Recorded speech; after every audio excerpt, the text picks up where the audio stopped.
hall. He will be coordinating today's program.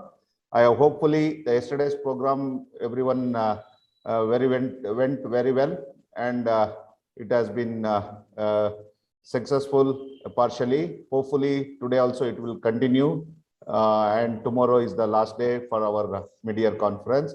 I will once again welcome all the delegates, all the faculty members for the second day. So we will begin with the first lecture of today's topic. Dr. Raghuveer will take over the stage and he will continue. Thank you, Rajshekhar sir, for joining with us.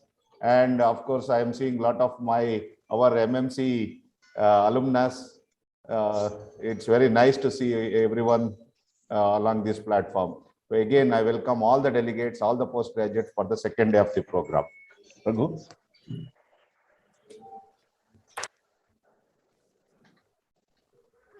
Thank you, Dinesh sir. So we shall start with the first talk. Dr. Rajshekhar Jaka sir will be speaking on gene therapy in cancer. Welcome, Dr. Rajshekhar Jaka sir. Thank you.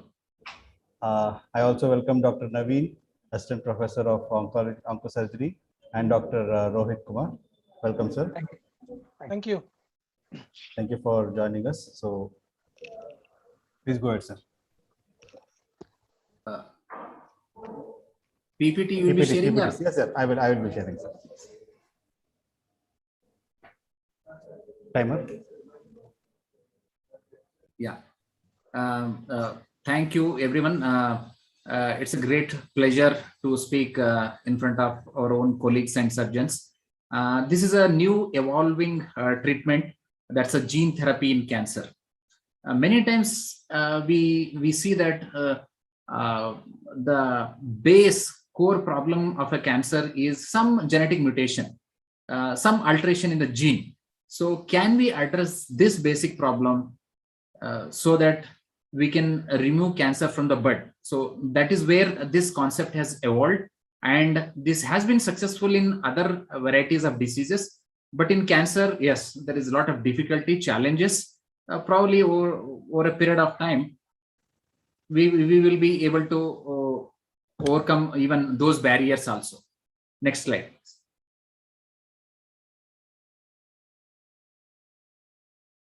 According to WHO, cancer is the second most common cause of death, that is after cardiovascular death. So it is responsible for 1 in 6 deaths. So it's a very huge, this one.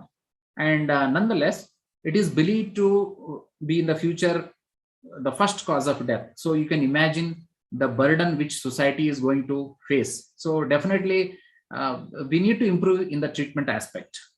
Then what is this cancer gene therapy? The transfer of nucleic acids into tumor or normal cells to eliminate or reduce tumor burden by direct cell killing or immunomodulation or correcting genetic errors to reverse the malignant state. That is what is the concept of this cancer gene therapy. So what is this specialty? This is a medicine that introduces genetic material into a person's DNA to replace faulty or missing genetic material to treat a disease or a medical condition. In particular, here we are talking about cancer. So next slide. What are the ways how we can do this? There are at least 8 ways of doing this. Now, the first way is replace a missing or non-functioning gene. So this is the first way. How is this? We know that P53 gene is most often called as tumor suppressor gene, which will not be functioning properly in a cancer patient in the tumor aspect. So what we have to do, the job, this gene has got a job to suppress the tumor, but it is not functioning or it is missing. So we have to either fix this function or add another functioning P53 gene into this cell. This is one type. The second one is oncogenes. These are the genes which are mutated that can cause either a new cancer or a spread of an existing cancer. So by stopping the functioning of these genes, we can stop the cancer growth. So this is the second method of how controlling a cancer by a genetic method.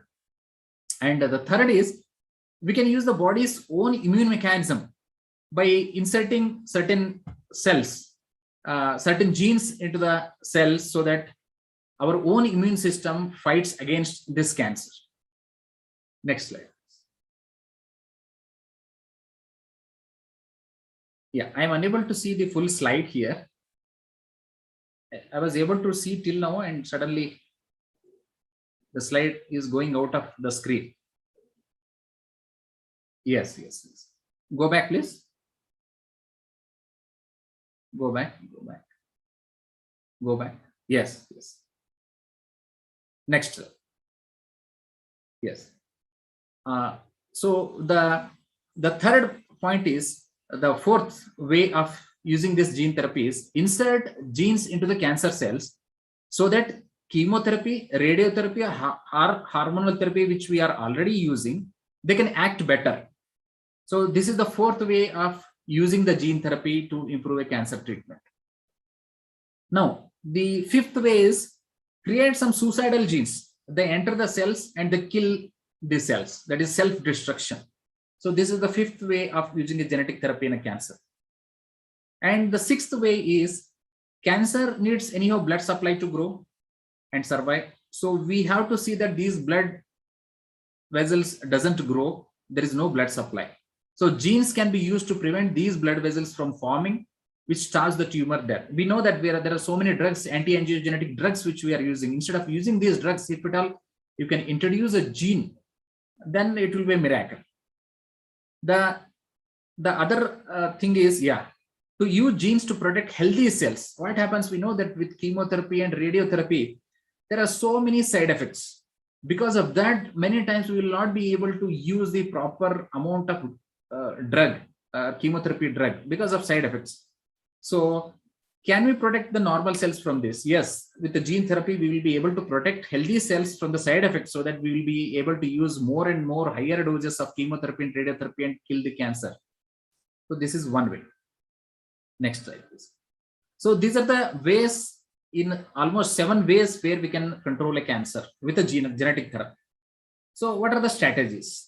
One is by expressing a gene to induce apoptosis or enhance the tumor sensitivity to conventional already available treatment, or inserting a wild type tumor suppressor gene to compensate for its loss or dysregulation. Or the third one is blocking the expression of an oncogene by using an antisense approach, that is using an antisense RNA or DNA, or by enhancing the immunogenicity of a tumor to stimulate immune cell recognition. Next slide. So how is this gene therapy given? So how can we insert this gene into the cell? Should we insert only into the cancer cell, or should we insert into the tumor cavity? Should we insert into the vein? There are so many methods.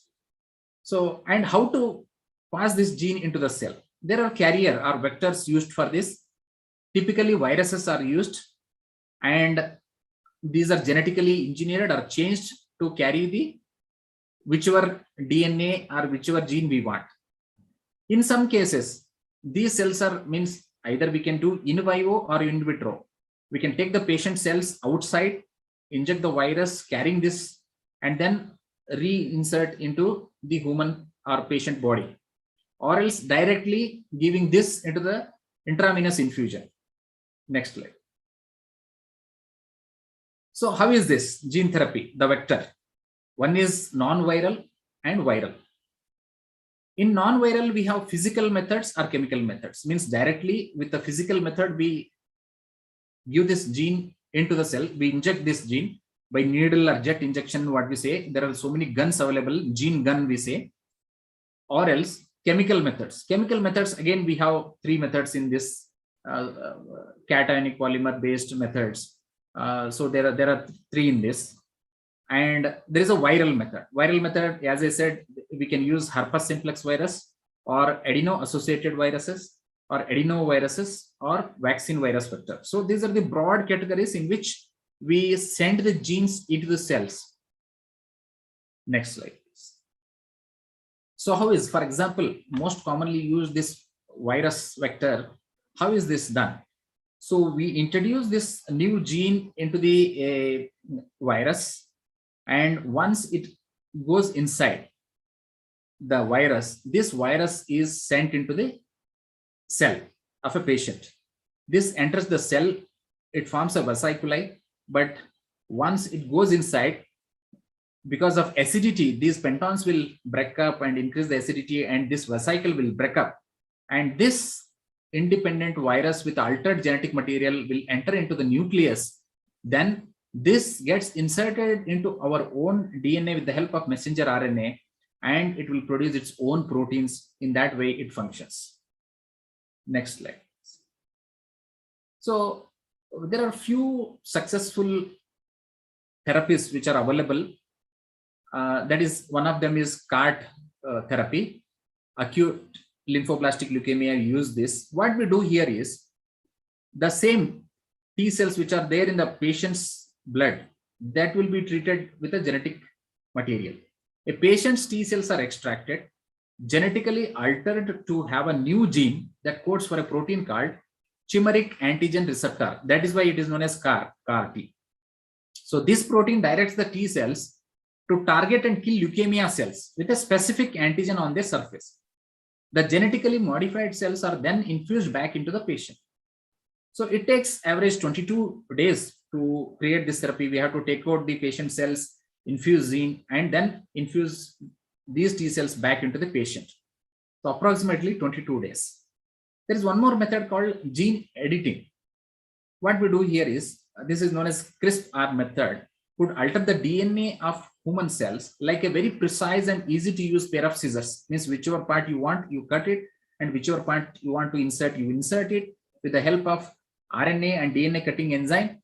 And then this can be used to treat some patients of, it's been used in multiple myeloma and one with metastatic sarcoma.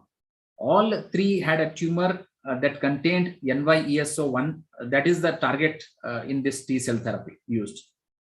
Next. The therapy involves making 4 genetic modifications to T cells in this gene editing. The first is addition of a synthetic gene gives the T cells a claw-like protein called receptor that sees this antigen which is there present on the cancer cells. So this will detect that and then enter there and do its job. Then this CRISPR is used to remove 3 genes, that is 2 that can interfere with this receptor and another that limits the cancer cells killing abilities. So this is how this gene editing can also play a role. So what are the gene products that are being already used? So we have a trade name in the first column where we have Gendicin. This also uses adenoviral vector, that is P53. This is used in head and neck squamous cell carcinoma.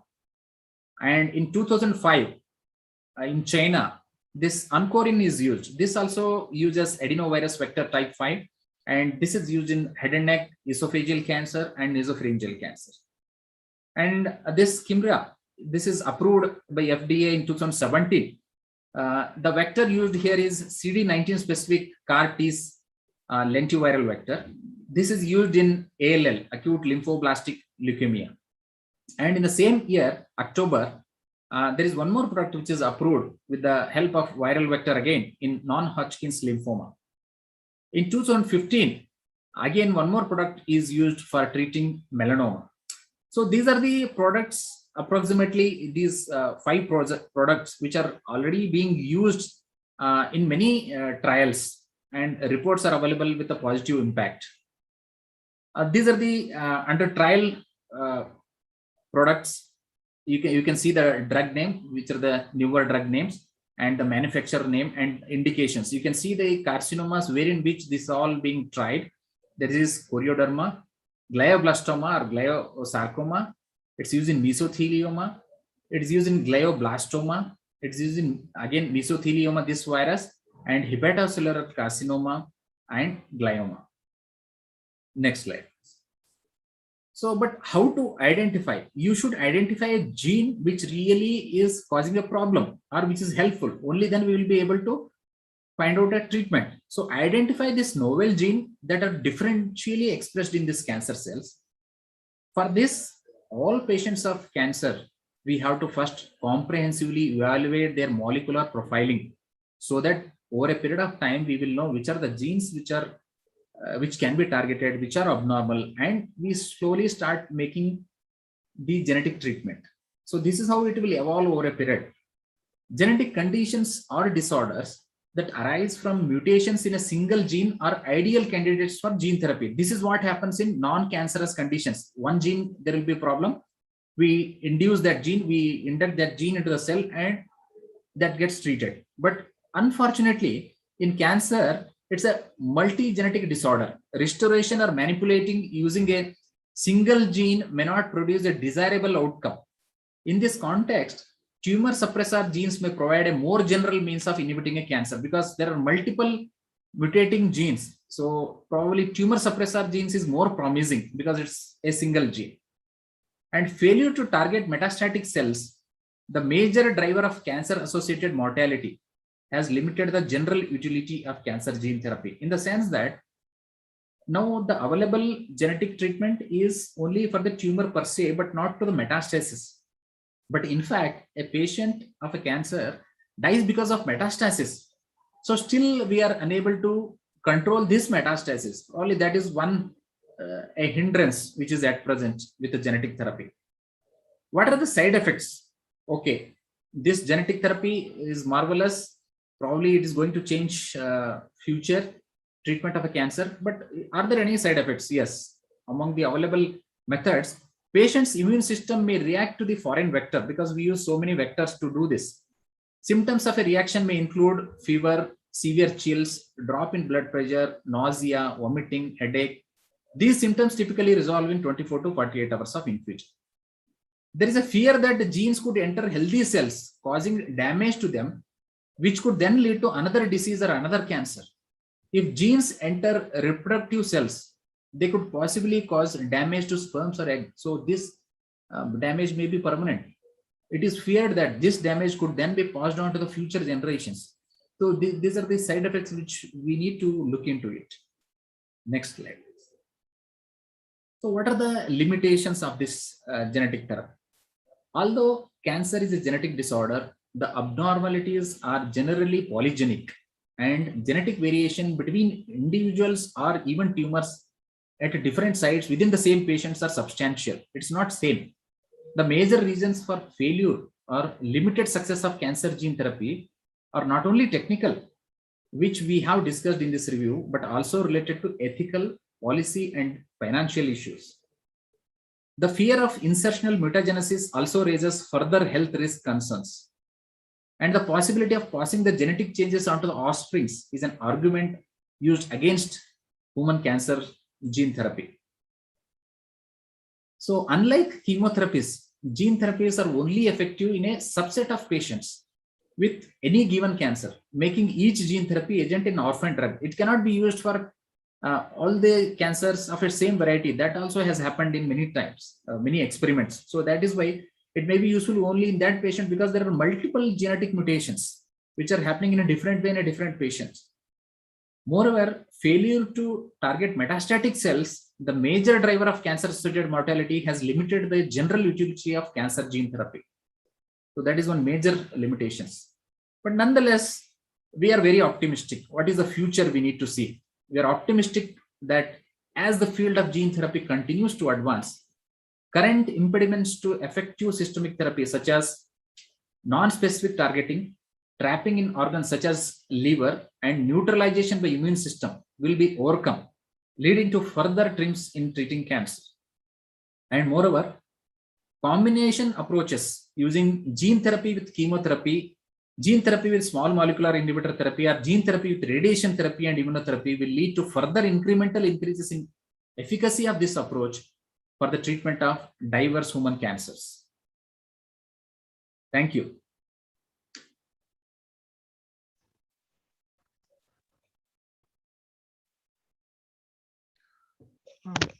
Thank you, sir. That was a very crisp and very informative talk. You covered all the important aspects of what we should know to write about gene therapy. There are actually no questions on chat box. If anyone has any doubts,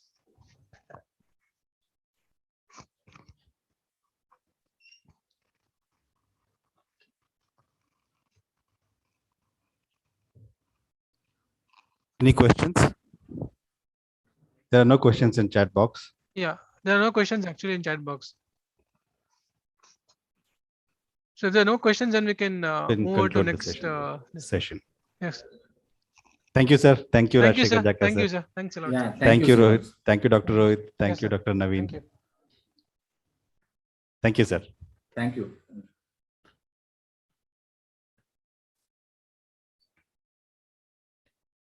What's the time now?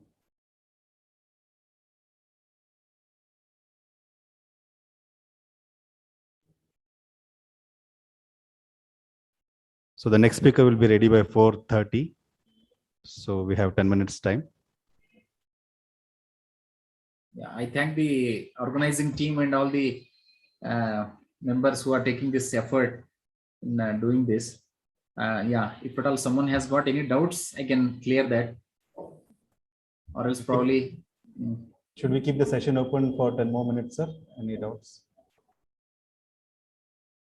As you say, sir. Rashekar, sir, as you say. No, yeah, I have, means there is a lot of information, but it will be too much for them, I thought. So if at all someone has got a doubt, we can answer. Because at present there are some disadvantages that also everyone should know, that it's not a long lasting therapy at present. It's not achieved by gene therapy due to rapid dividing cells of this cancer. So it is, the use of this gene therapy is at present short-lived, and immune response to the transferred gene stimulates a potential risk to gene therapy. That is one more disadvantage. And the third disadvantage is viruses used as vectors for gene therapy may cause toxicity, immune responses, and inflammatory reaction in the host. So that is the potential disadvantage. And disorders caused by defects in multiple genes. That is the problem with the cancer therapy. Cannot be treated effectively by gene therapy. If it is a single gene problem, then definitely more effectively it can be treated. So, right, sir. Yeah.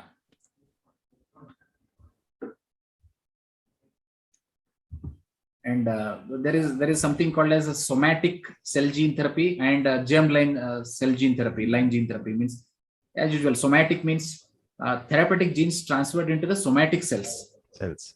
It means introduction of genes to the bone marrow cells, blood cells, skin cells, and all these things. That will not be inherited to later generations. So at present, all the research is directed to this, means somatic cells, because we don't want our future offsprings to carry this altered gene.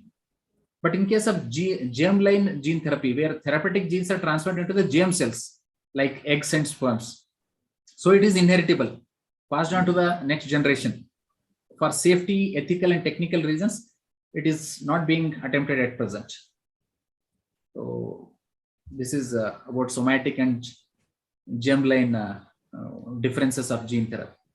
Yes, sir. Naveen, do you have to say something? Naveen? Naveen, I can't hear you. Hello. Yeah. Rajshekar sir, can you please explain some more about CARD, sir, because it is a quite upcoming field now. Can you explain, because a lot of questions being asked on CARD these days, so it's going to be helpful for the PGs. Yes. See, what is being done in this is patients' own T cells are being taken, and there is a protein which is produced on this T cells which can recognize a tumor cell, cancer cell. That is why it is known as chimeric antigen. So that is how it has become a that receptor that will be produced on these T cells. So CAR, chimeric antigen receptor. So that will be produced on these T cells which can recognize a cancer cell. So that is how in ALL, acute lymphoblastic leukemias and all that, this is able to recognize it and kill it. So this is still in the experimental stage, means not totally this one approved, but it is showing promising results.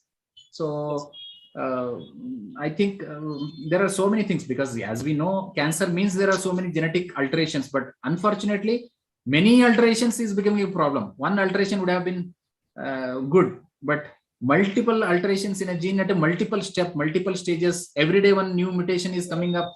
If you start treating with one gene, and again there will be some other mutation, That is how it is becoming more complex. So that is why tumor suppressor genes are more concentrated. Probably they are more promising. That is what is a thought. But still, there is a lot of research going on. This CAR T cell has also got a lot of this one means results are good. So let us see how it goes in acute lymphoblastic leukemia and myelomas. Sir, like nowadays, even gene therapy is also being used in the vaccine development for cancer, sir. Can you shed some light on it, sir? I don't have in-depth knowledge. If you have something, you can tell. I think in that. Like sir, means like HER2 receptors, they are being used to for the development of the vaccination, and even like herpes virus are also being used for the development of the vaccines in melanoma and all by using the gene therapy.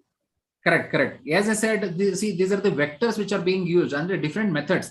See, even this herpes simplex virus, which is used in treatment of melanoma, these oncolytic viruses are used. So oncolytic viruses, though genetic material is being used, for example, as you said, melanoma, in a localized melanoma case where we can't resect or other therapies are not being helpful. In that case, these oncolytic viruses are injected into the tumor. And so this altered genetic material is using as a suicide genes like. So they will go and destroy these cancer cells. So there are some promising results which have happened. But only limitation is metastatic disease. Locally, you can inject and this is being successful. So many melanoma cases have been, means there is a disease-free survival, they have shown it. But probably there is a long way to go in this. Yes, but it is really promising. It was a very beautiful and very well concise talk, sir. Thank you. Thank you so much, sir. It was a well enlightening talk. Thank you, Naveen. Thank you, sir. Thank you so much. Thank you, Rohit. Thank you, Raghuveer. Thank you, Rohit. Thank you, Rohit and Naveen. We'll move on to the next session. Yes, please. Thank you.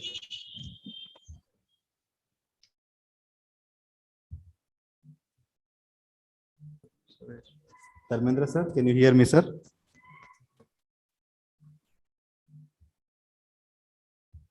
Dr. Vagesh sir.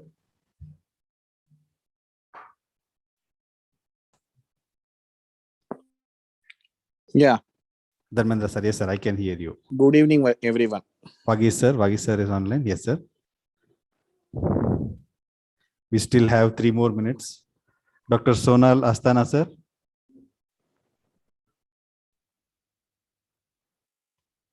Dr. Sonal Asthana. We have still 3 more minutes. You can expect him anytime. Sonal Asthana sir, he's online.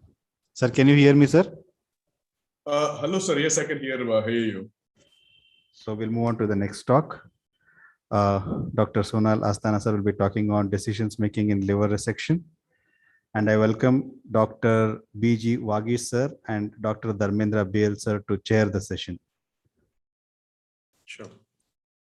Dr. Sonal Asthana sir, will you share the slides, sir? Certainly. Let me do that now. Yep. Can you please enable my screen sharing? I've joined from my computer as well to allow that. Yes, sir. Sir, good evening, sir. Good evening. I am Dr. Dharmendra. Sir, do you remember? Yes, Dr. I was Dharmendra. with- sir, okay. I'm seeing you. You're visible, sir. Yes, sir. Yes, sir. Okay. How are you, sir? How are you, sir? Doing extremely well, sir. Thank you for this invitation. Very kind of you. How are Nice things? to have. Nice to have you here, sir. I think your slides, your laptop is enabled, sir. You can start, sir. Give me 1 second.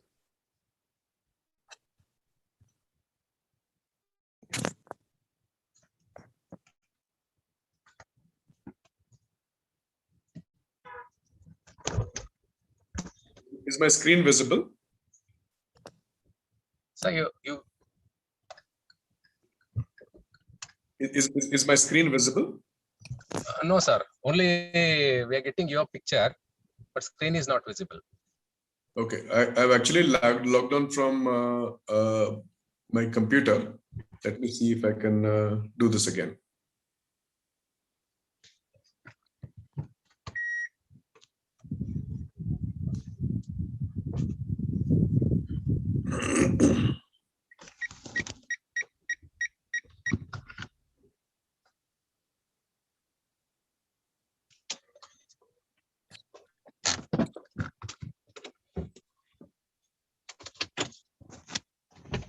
So you're finding any difficulty, sir? Yes, I think it's for some reason my computer is not connecting very well.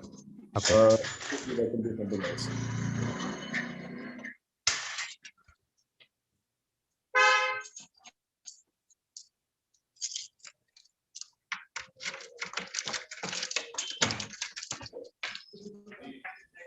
Yeah.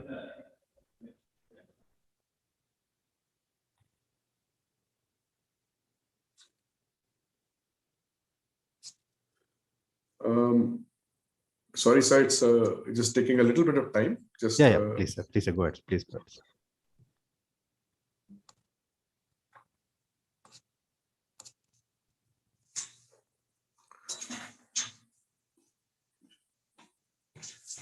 please give me 1 second. I'm going to call my IT people. Just 1 second.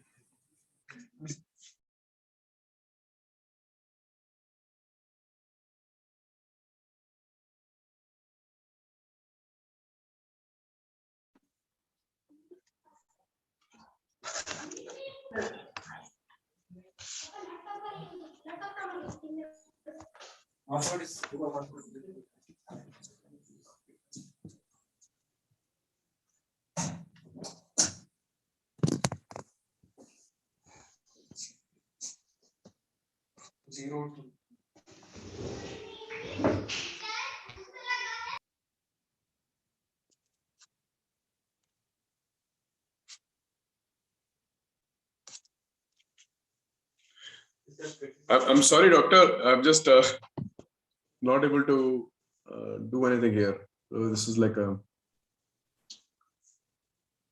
Can you just Hi, mail the sir. can Sir, you just Dr. mail the Vagish here. presentation to us, sir? Hi, Dr. Vagish. Yeah, sir, do you have the whole PPT is there in this one, right? In the laptop, what you are using. That's correct. That's correct. Yeah, so you have to just go on to on a Zoom platform. In the lower panel, you have a screen share. You just go and click there. No, And I'm aware of that, Dr. Vagish. The problem is that my connection here is not stable. okay, So okay, fine, it's not fine. allowing Can you me to mail do that to, sir? Can you mail that to us? I'm trying to do that, sir. Fine, fine. Okay. So unfortunately, there are a lot of pictures. It's taking some time. ಯಾವ ಮೇಲ್ ID open ಆಗಿದೆ?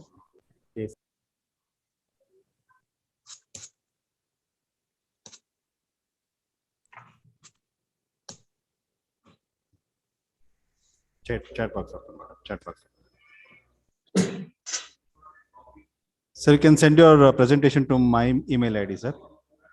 I'm just sharing it with Dr. Lakshman's email ID. Is that the one? And raghuvirmn@gmail.com. Okay.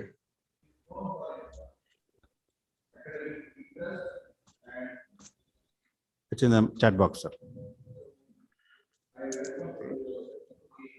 Yes. Okay. I'm just going to try to share it again. Let me see if it works this time.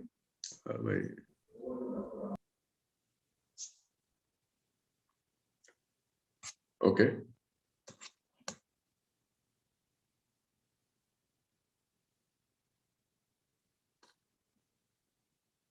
Are you able to see anything at all? My screen? No, sir, not it. Okay.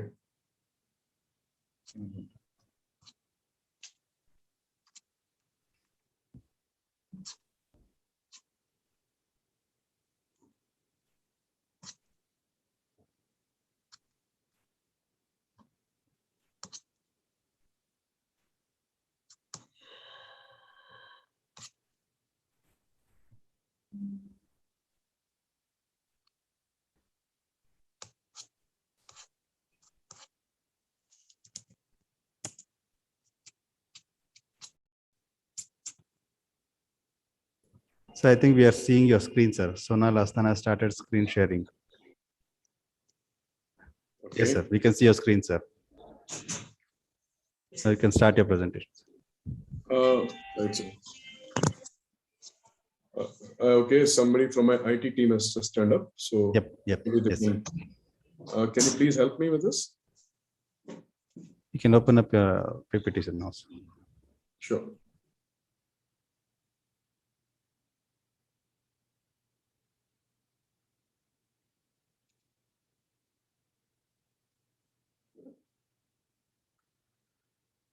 Is there a stable Wi-Fi connection that I can use? This is not working very well. That is the only one thing, sir. Okay. All right. Success. Fantastic. Okay. Are we able to see it now? Yes, sir, we can see it now. Perfect, sir. So I'm just sending this to you now. Sure, sir. I certainly hope this is successful.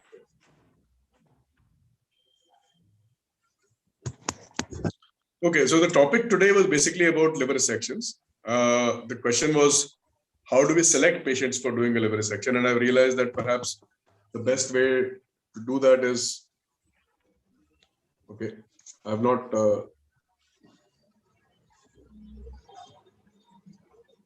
yeah, the best way to do that perhaps is to talk about when one should not do a liver resection. So, I'm sorry, doctors. Just give me a few minutes. My connection here is terrible. Just give me a few minutes. There's nothing visible here. What can I do? Okay, just check.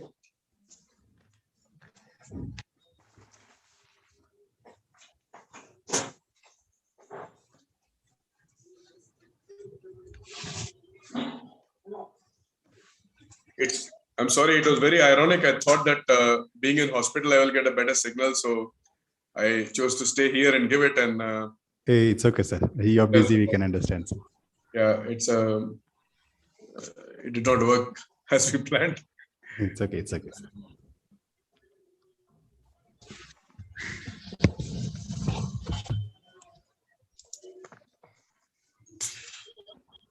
So please send a copy to us, sir, to this mail so that I can see from my side. Correct.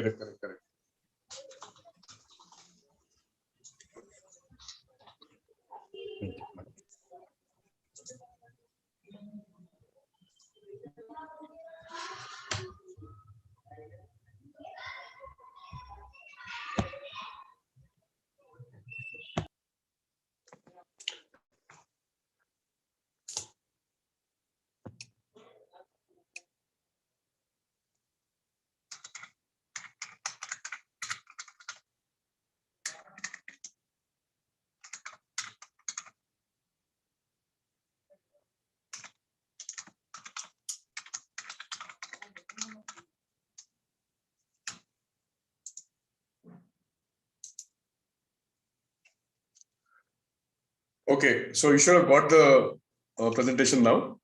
Perhaps we can just start from there. Yeah, just a minute. Open my email. Did you send to Raghuveer, sir? Dr. Raghuveer? Yes, to Dr. Raghuveer. I didn't receive it. Dr.Raghuveer MN? Yeah, at gmail.com, sir. Correct, sir. Yes, received.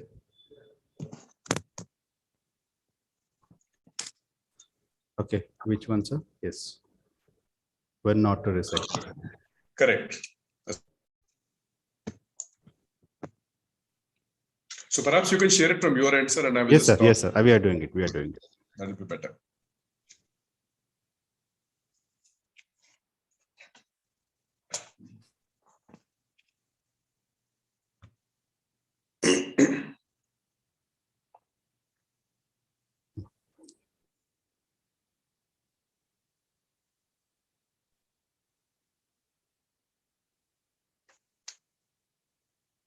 Sure.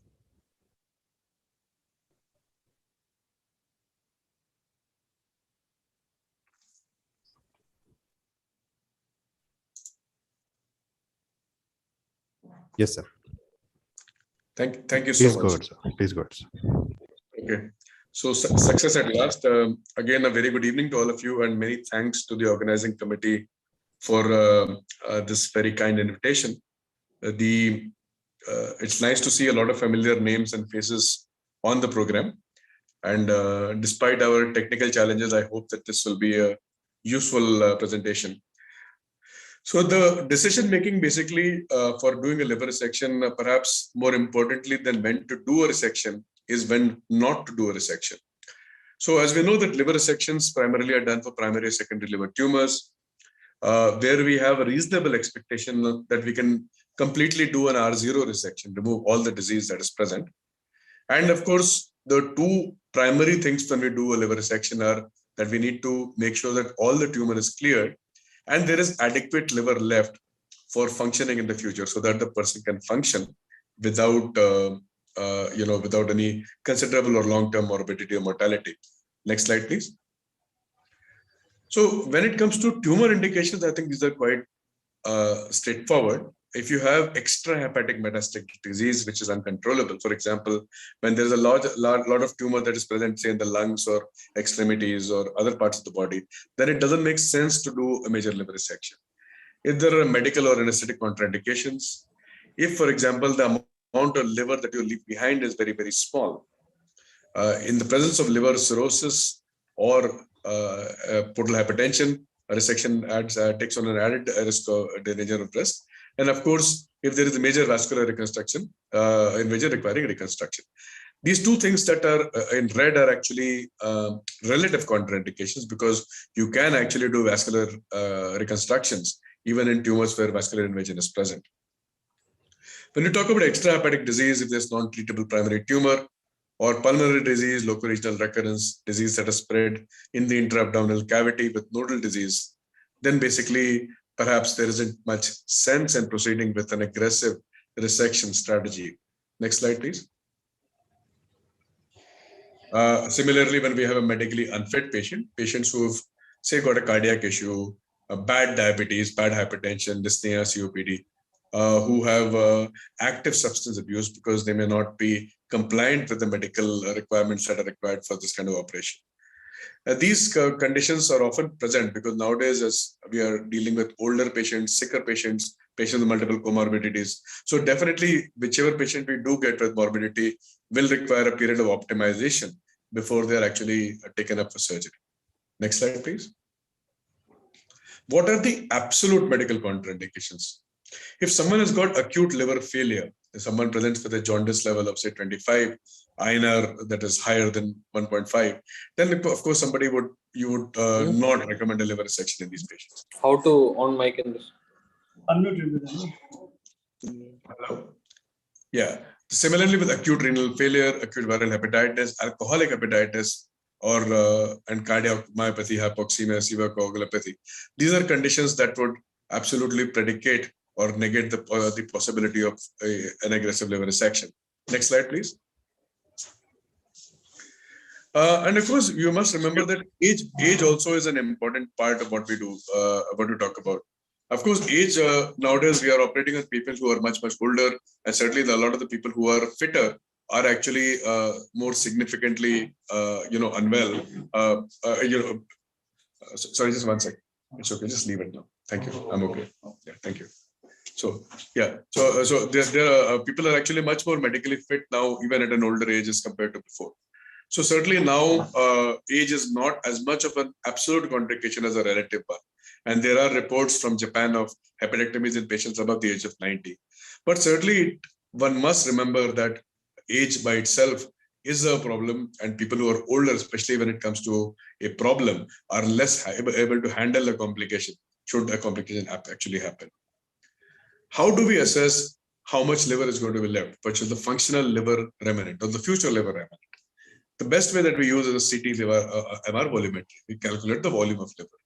Typically, we want at least 30% of the liver to be remaining in the body after removing the tumor. So the tumor requirement, if it's cirrhotic, then it is more than you need a larger FLR, at least 40%. And for a non-cirrhotic, we can go to about 20 to 25%. Typically, a 30% is a safe number. We do assess it by assessing the amount of swelling, fat on the or fibrosis on the liver by doing an elastography or fibroscan. And we also do a non-lesional liver biopsy, a liver biopsy of the future liver remnant to ensure it's of good quality. Next slide, please. It's important to be conversant with the segmental anatomy of the liver, because the goal here is to preserve as much functional and vascularized liver as possible. So if, for example, there is a tumor that is present, say, high up in segment 8, then it will be useful just to focus, a resection that is very, very limited and which can preserve a vascularized liver tissue in the other 7 segments. If we are able to limit the amount of liver resection, then that is actually the best possibility of having good long-term outcome. Next slide, please. And this is one of the ways in which we do it, because as you know, a lot of the venous segmentation is based on venous anatomy, the right, middle, left anatomy.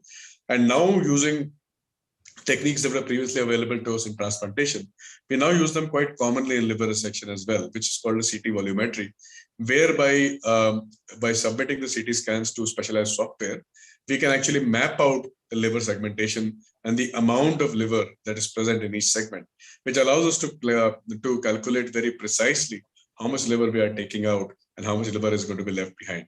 Next slide, please. Now, of course, we have taken this next one step forward as well. We can do what is called a 3D printed assisted treatment planning, where we can use the CT scan images and convert them into a printable file and print out a model of the liver along with the tumor.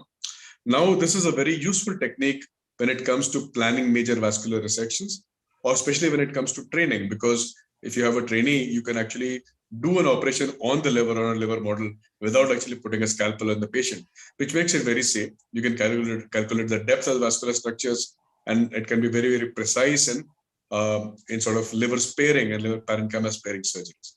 Next slide, please. How do we assess liver quality? We have talked a little bit about the volume. We've talked about, that is the quantity of liver, but we also assess the quality of the liver. We can do a biopsy, which is the traditional way of doing it. Of course, there is a sampling size and it's an invasive procedure. Now we have much better methods. We have MR steatography, we have an MR, a fibroscan, elastography, MR elastography, which are non-invasive ways of measuring the liver fibrosis and the liver fat.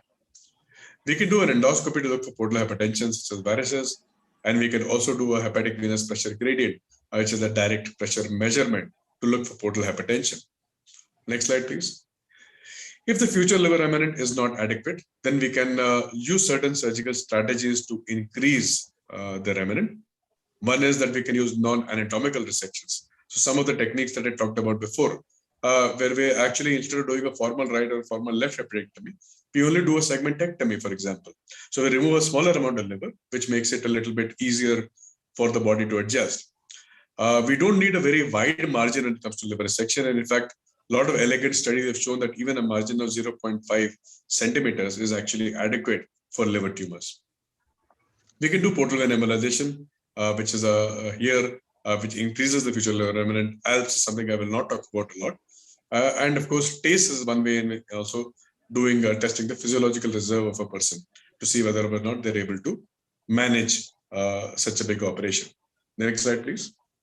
So in this case, for example, in interventional radiology approach, you can do an embolization using coils of the blood supply to the right side. So all the blood supplies selectively go to the left side. So you can see the image on the right, all the portal venous radicals on the left side are so clearly visible because all the blood, which was previously going to the right side, is now diverted to the left side. This causes portal hypertrophy. Next slide, please. And you can see what happens. There is a quite significant increase in segment 2, 3 of the liver as well as segment 4, which makes the liver resection much, much safer. And we can actually resect the right tumor with a larger future liver remnant than it was possible previously. Next slide, please. One thing also one must remember is that there is a very big impact of portal hypertension. So once you have a diseased liver or fibrotic liver, it's very important to check for portal hypertension. In the clinic, the simplest way to do this is by looking at whether the AST is greater than the ALT. If you have a patient whose liver function tests, although they are normal, show that the AST is greater than the ALT and the platelet count is less than 1,50,000, 1.5 lakhs, then you must think of liver disease and portal hypertension. So these are the patients where you must actually do some additional tests to check whether or not they have portal hypertension. Next slide, please. So liver resections are possible in patients who have Child-Hughes class A with a good performance status. Nowadays, we have gone to dynamic measurement of liver resectability, not just static, which is just the volume and the quality of liver, where we do ICG clearance of 15-minute retention. And we should do this only in patients where the retention is less than 10% at a 15-minute period of time. Portal hypertension, as we have discussed, counts we use in some situations if their counts are less than 1 lakh. We use a cutoff of 1.5 lakhs in our setup, and serum bilirubin level as well. Next slide, please. So liver resection, please remember, it's one among a major spectrum of options. So one of the advantages of working in a liver-specific unit is that if you can see the patient, you know that all the tools that are available, for example, right from TACE to ablation to resection to transplant, are all possible. And certainly when you look at a patient, you should just look at it not just from what is available in your center, but what is the best thing for the patient, and it should be discussed with other colleagues as well in an MDT. Next slide, please. So this slide basically tells you what are the curative options available. I use a Game of Thrones analogy because it was very popular in the last couple of years, where we can do a resection or a transplantation. The next slide, please. We can use cryotherapy, which has gone out of favor now, but this was a very cool graphic which I wanted to use. Next slide, please. We can burn the tumor using radiofrequency ablation, HIFU, microwave, or SIRT, which is or tear therapy. Radiofrequency and microwave are the two methods that are more commonly used in our setups. Next slide, please. And we can use a lot of poisons, which are the local or systemic, such as ethanol injection, TACE, etc., to treat these patients. So resection and transplantation are probably one among many therapeutic techniques, but they are the only curative techniques that are available to us. Next slide, please. So to illustrate this, we wanted to talk about two patients for you. One was a 72-year-old lady who has Hep C with childhood cirrhosis. She also has a previous liver graft and diabetic. Next slide, please.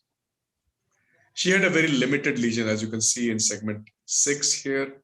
If you could just show with an arrow there, you can see the blush in the arterial phase of the liver. At about 7 o'clock in the image, you can see that blush there. Unfortunately, I don't have a pointer, otherwise I would show that. Perhaps you can you demonstrate that with the pointer? Yeah, the blush area, perfect, thank you. Next slide, please. So this particular patient, we chose to go ahead with a limited liver resection. We mobilized the entire liver. You can see that it is a very cirrhotic liver, but we were able to do a very, very limited resection, which was sparing of the parenchyma, which could actually remove all of it. Next slide, please. And this is the follow-up 6 months later. You can see that this patient fortunately did not decompensate and is doing very well after the surgery. Next slide, please. This is another patient who was a non-cirrhotic 62-year-old gentleman. This gentleman came to us from Dandeli. He had a very, very large tumor. As you can see, it is a hepatocellular primary liver tumor, and the rest of the liver is non-cirrhotic. Next slide, please. And operatively, you can see that while there is a large amount of segment 4, the gallbladder, which is visible at 5 o'clock in the image, that is segment 4. So it is a predominantly right-sided tumor, but the left side is non-cirrhotic. Next slide, please. We can separate out the entire vascular pedicle for the right side. It's tied, and you can see that the liver below the thumb actually has changed color. So which is what happens when you actually tie or control the blood vessels which are going to the right pedicle. Next slide, please. You can see the line of demarcation that forms when we tie off the right pedicle, between the right and the left side. Next slide, please. And this is the resected specimen with a healthy margin.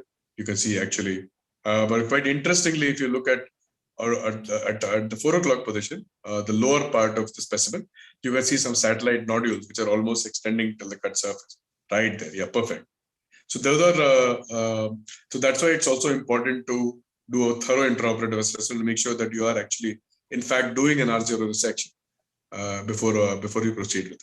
Next slide, please. And of course, we can combine different techniques. So here we are seeing a patient in which segment 4B has been resected, and we have actually done a radiofrequency ablation of 2 other lesions in the segment 4A and segment 8 as we go forward. So basically, we are combining different modalities to achieve an R0 resection. Next slide, please. So if we were to use a simple management approach, if you have a good tumor and a good liver, you can offer a resection. If you have a good tumor and a bad liver, you can do transplantation. If you have a bad tumor but a good liver, you can look at downstaging the tumor and increasing the future liver remnant, and then going into the resection. Bad tumor and bad liver, unfortunately, is just bad luck. So actually, when we look at our numbers, next slide, please. We find out that the patients in the first category, the good liver and the good tumor, unfortunately, are very, very less. They're always 10 to 15%. But most of the patients present to us in an advanced stage with cirrhosis, where our treatment options are a bit limited. Next slide, please. So when we talk about arguments for liver resection in patients, suppose you have a patient who has both choices, who has got a transplant choice as well as a liver resection choice. Which one should we be offering to them? Because of course, liver resection is affordable. More people are able to do resection than transplant. It is safe in most patients, and there is some net benefit. But still, the answer would always be it's complicated. It's never as simple as a yes or no. Next slide, please. So when we plan, particularly in primary liver tumor, we are looking at organ availability, the organ liver function, and the long-term outcome. Because please remember that cirrhosis is a field change disease. So even if you have managed to do a resection, there may be microscopic foci of tumor present even in the future liver remnant, which can come back as a second primary later. So that's why long-term, definitely liver transplant has some options, but it has to be balanced against the availability as well as the condition of the liver. And next slide, please. So definitely these are the things that you would look at. You would look at whether it is oncologically appropriate to do the tumor resection that you do, what is the condition of the patient, and of course, whether it is technically feasible or not. Next slide again. And when we look at the data, we find that certainly that the 1-year survival rate in transplantation is a little worse than liver resection, because liver resection is a better tolerated procedure. But as time goes by, there is usually a field change, and there are second primaries that start to emerge in patients who have had liver resections. So in patients who are, say, relatively older, who do not have a transplant option, liver resection is actually a good option because you can buy them 3 to 5 years of good survival. And it's only after 3 to 5 years that the survival benefit for a liver transplant becomes more than liver resection. So certainly in a younger patient with liver damage, perhaps transplantation would be a better option. In an older patient, a liver resection would be probably just as good an option, if not a better option, with lesser potential morbidity and mortality. Next slide, please. And definitely in our country, cost is the primary thing. So liver resection is definitely more cost effective than liver transplantation in all costing scenarios, including our own. Next slide, please. So the patients who we see basically are patients, unfortunately, who present too late. We see a lot of patients with non-cirrhotic HCC, which is the example that I had actually presented to you. And we have a larger scope for liver resection. So if you are able to carefully select out our patients, then perhaps we will be able to offer resection to a larger number of patients than it is currently reported in the Western literature. Next slide, please. So in all these situations, please remember that whatever we do, we are guided and we are limited by biology. So biology is king, collection of cases is queen, and the technical details of procedures are also as important. Of course, most of the things are dictated by the king and the queen. What we do is predominantly more of control and direction, actually. And my final slide is do not let the perfect be the enemy of the good. This is actually a very good suggestion. So when you do get a patient, please assess them fully, and please ensure that we are offering the right treatment to the patient, which is based on the right patient's social, medical, social, and economic realities. Thank you so much. Thank you. Thank you very much, sir. Hello. Yes, please. Sir, go ahead. Yes. Am I audible? Hello. Yes, sir. Audible, sir. Thank you, sir. Audible. Thank you very much, sir. This was a nice presentation and this thing. Sir, a few doubts. Are you routinely using intra-op ultrasound for segmental resections, or you just go ahead with the imaging, whatever you have? So it's a very good practice to do intraoperative ultrasound because in the right hands, intraoperative ultrasound is actually more it's probably more precise than a thin slice CT scan. So, of course, the only distinction I would make is a diffusion MRI. So if you've had a diffusion MRI done recently, then that is probably the best mechanism for a preoperative assessment. But intraoperative ultrasound is good practice. We do not do it regularly because of limitations of availability of the equipment sometimes. But if one is able to implement this in practice, then it's actually a very good mechanism. Thank you. So one more probable, like most of the postgraduates, what they get doubt is for the benign lesions. When to select the patients for resection in cases of like large hemangiomas and in cases of biliary cystadenomas and all those things. When do you suggest observation and when do you suggest resection in such patients? What do you exactly consider symptoms in those patients being indication for resection? Or you suggest depending on the size? So these are the common doubts the postgraduates get in their practice during the period. Definitely.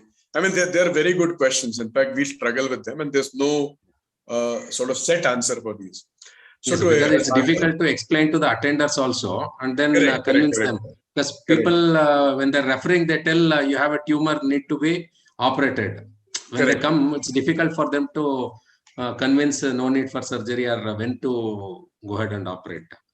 So I would put it very simply in a particular way. I will divide it into hemangioma and non-hemangioma questions actually. So most other tumors in our setup, when we talk about FNH, when we talk about say hepatic adenoma or a biliary cystadenoma, as you mentioned, I think it is safer to offer a resection. Primarily because there is a malignant potential and our refinement in terms of follow-up as well of imaging reporting as well as our capacity to follow up our patients is quite limited because the patient, like I told you, that patient from Dandeli, for example, if he goes back and I call him after 6 months, he may or may not come, you know, there is we may miss a potentially resectable lesion and we would have not done the patient any justice actually.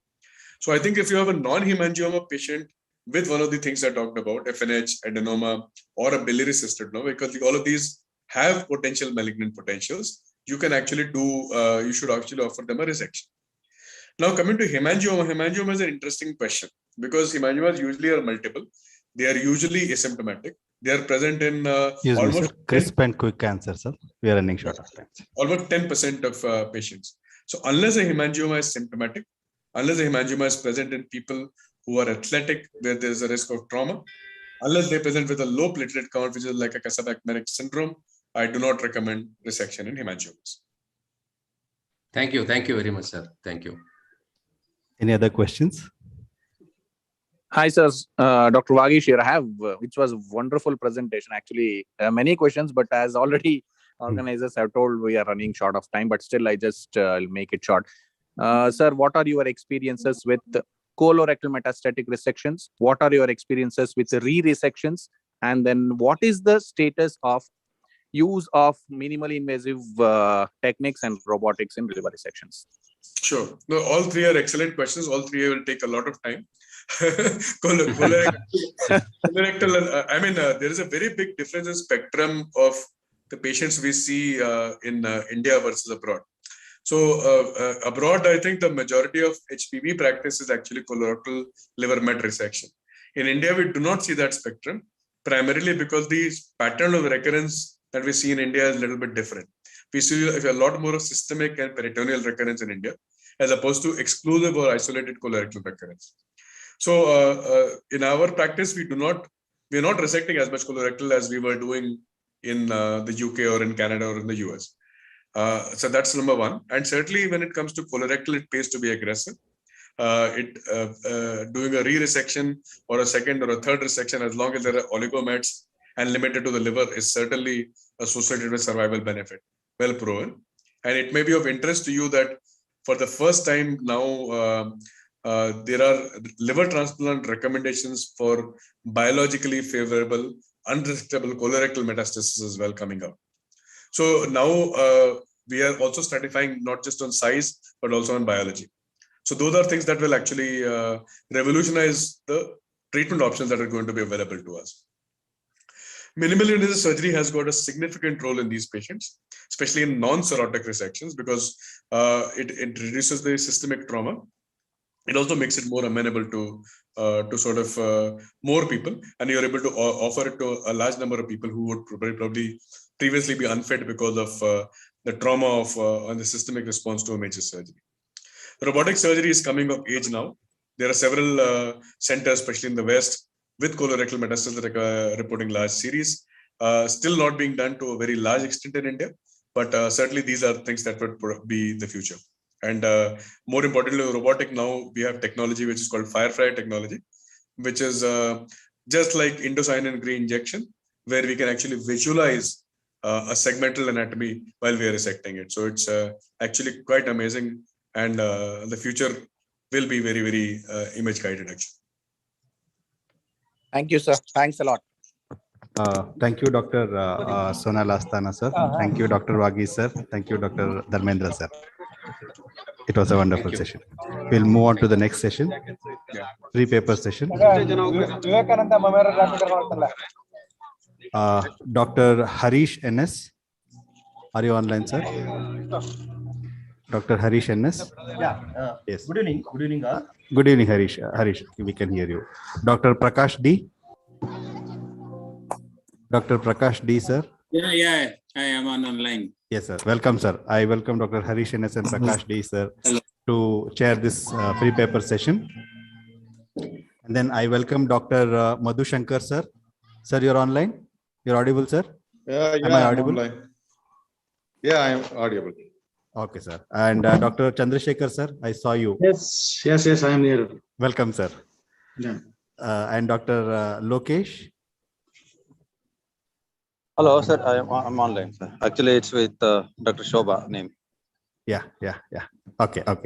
Welcome, judges. Dr. Madhu Shankar, sir, Chandrasekhar, sir, and Lokesh, sir. So we'll start with the first paper. Dr. Rajkumar. Dr. Rajkumar, are you online? Dr. Rajkumar, first speaker. Dr. Rajkumar R. Doctor, you should Rajkumar, you should unmute your audio.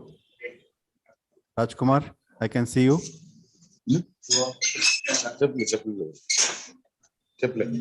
Unmute ಮಾಡ್ದ ಅನ್ಸುತ್ತೆ.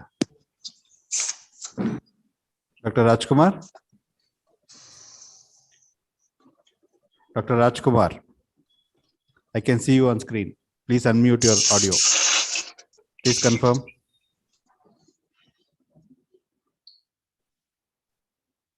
We'll move on to the next speaker, Dr. Gangama. Hello, sir. Yes, sir. Dr. Gangama, you're ready? Yes, sir. Here is your slide. Proceed. Yes. Timer. Today I'm presenting a paper of study of post-operative complications in emergency laparotomy in the tertiary care center under the guidance of Dr. Shashikumar HD, my guide and Department of General Surgery. Next slide. Coming to introduction, laparotomy is the most common surgical procedure done by the general surgeon. The surgical language, laparotomy means the exploration of the abdomen and proceed further according to the cause identified. The post-operative complications may be defined as any negative outcome pursued by the surgeon or by the patient. It may occur intraoperatively in the immediate post-operative period or in the later on. Various factors like time of presentation, proper resuscitation of the patient, underlying pathology like mesenteric ischemia, fecal peritonitis, meticulous surgical technique, and the age, any comorbid conditions like coronary artery disease, diabetes mellitus, hypertension, and chronic illnesses, anesthesia technique, and the post-operative care contributes to the final result. Materials and methods. The prospective observation study done in the care hospital over a period of 9 months in the 250 patients who are admitted in the surgical ward who underwent the emergency laparotomy are considered for this study. Next slide. Inclusion: the patient who underwent emergency laparotomy in this study period and age less than 18 years. Exclusion criteria is age less than 18 years. Procedure. The patients of different age groups like comorbidities were tabulated and the possible cause of laparotomy were noted. The patients were evaluated for the both local and systemic complications. An examination of the wound related to the complications was started from the post-operative day 2, and the patients having post-operative pyrexia, serosinitis, first discharge from the wound are noted, and also they looked further for the wound essence and a burst abdomen. The patients were also evaluated for the post-operative systemic complications like pulmonary, gastrointestinal, and urinary tract complications. Next slide. The persistent post-operative fever and the post-operative nausea and vomiting, respiratory infections were monitored regularly. And on the basis of clinical examination, the investigations like the blood examination and X-ray just for respiratory tract infection were identified. And the gastrointestinal complications observed during the post-operative period included the post-operative ileus, intestinal obstruction, diarrhea, and the gastrointestinal fistulas like fecal or biliary fistula, and fecal discharge from the wound or a wound surgical site. Septicemia was also noted in the post-operative period, and the mortality associated with it was also recorded. According to my study, the most common age group like 40 to 59 years of age group constitute about 42.8% of the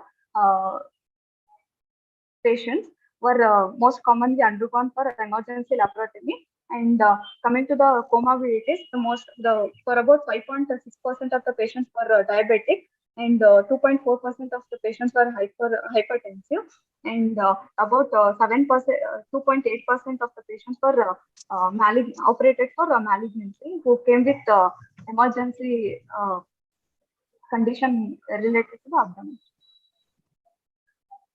Next slide. Coming to the cause of the emergency laparotomy, about 24.8% of the patients who are operated for the gastric perforation, and 14.8% for the duodenal perforation, and 13.2% of the patients who undergone for emergency laparotomy or the intestinal obstruction. And the post-operative, coming to the post-operative complications, the most common post-operative complications related to the locally are 47.2%, which is for the surgical site infection, and the post-operative ileus for 12.8% of the patient, and post respiratory tract infections constituting about 30.4%, and post-operative fever and nausea constituting about 38.8% of the post-operative patients. Next, coming to results, the primary indication for the exploratory laparotomy were for the generalized peritonitis following the perforation constitute about 58.8%, and intestinal obstruction about 13%, and the gallbladder perforation of 10%, and blind trauma and the penetrating abdomen for 9.2% of the patients.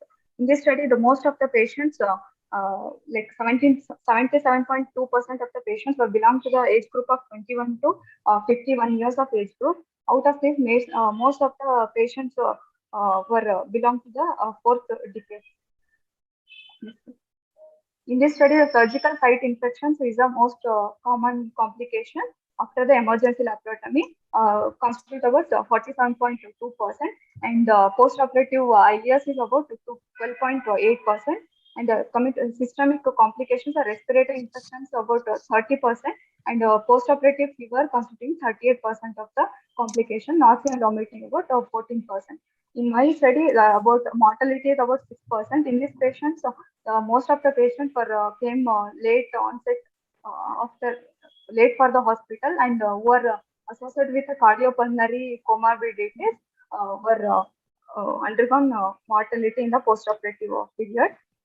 Conclusion: the post-operative complications are most common in the emergency laparotomy compared to the elective surgeries, and these complications causes a death and suffering in the patient, a longer hospital stay, and increases in the cost of hospital stay. The morbidity and mortality after emergency laparotomy are most common in the patients who are having the comorbidities. These are my references. Judges, please go ahead.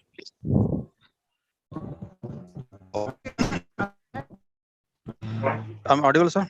Hello. Hello. I'm audible, sir. Hello. Yeah, you're audible. Dr. Lokesh, sir, with Dr. Shobha's name. Yeah. Yes, sir. Yes, sir. Audible, sir. Please go Yeah, ahead with the yeah, yeah. Yeah, the main thing is like we already knew that the emergency complications, laparotomy is associated with more complications. Why the study was conducted? First question. And other question is the perforation is 10% in the emergency laparotomy. It looks little high. GB perforation or it's just a cholecystitis associated with some abscess. That details just I wanted. These are two questions from my side.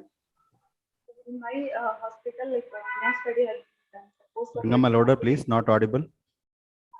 Sir, in my hospital, like post-operative complications after emergency surgery is not done. Sir. So I try to know if so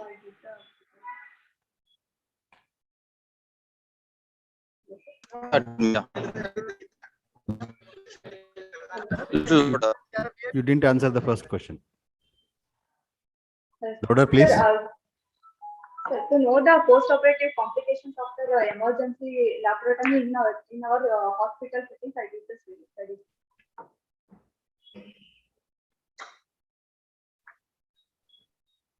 Okay, any other questions, please? But second question. Second question. The GV perforation you mentioned is 10%. It looks little high.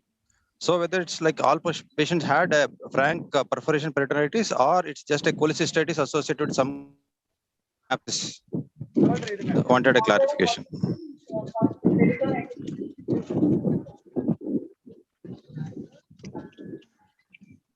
Gangama voice Hello? not audible. Gangama, you are not audible. Sir, gallbladder perforation associated with generalized peritonitis. Yeah, that's. Patients who had gallbladder perforation along with generalized peritonitis issues for operators. Please put your answer in the chat box. Gangama. Yeah, I'm Dr. Madhushankar. Yes, sir. Please go ahead with the question, sir. Hello. Yeah, definitely this is not the paper to be presented. See, everybody knows that these are the complications of emergency surgeries. And when we go with the results, definitely surgical site infections and the other complication, what they have written is definitely high.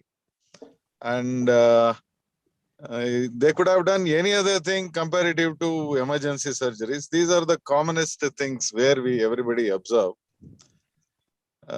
Before selecting the topics, they should have definitely reviewed it, sir. That's my opinion. Sure, sir. Taken, sir.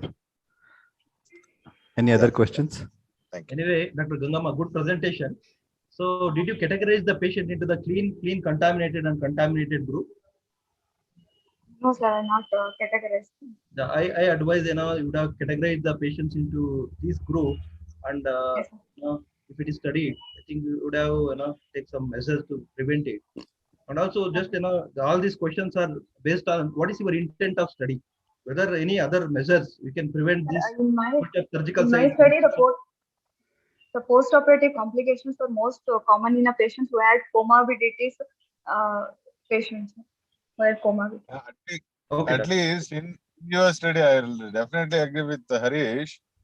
Yes, the study would have been what are the most common complications with comorbidities and without comorbidities. Yeah. At least that differentiation should have been done. Okay, we'll cut short the questions. Yeah, still she can do that with same data. I think she can reanalyze the things and then she can represent it in the next or something, some other conferences. I think. Yes, sir. Reclassify the patients depending on the data, and then she can do that. I think. Thank you, sir. Thank you, sir. We are running short of time. We'll move on to next presenter, sir. Thank you, Gangama. Thank you, sir. Thank you. Next is Santosh Lakshman. You're there, Santosh? Dr. Santosh?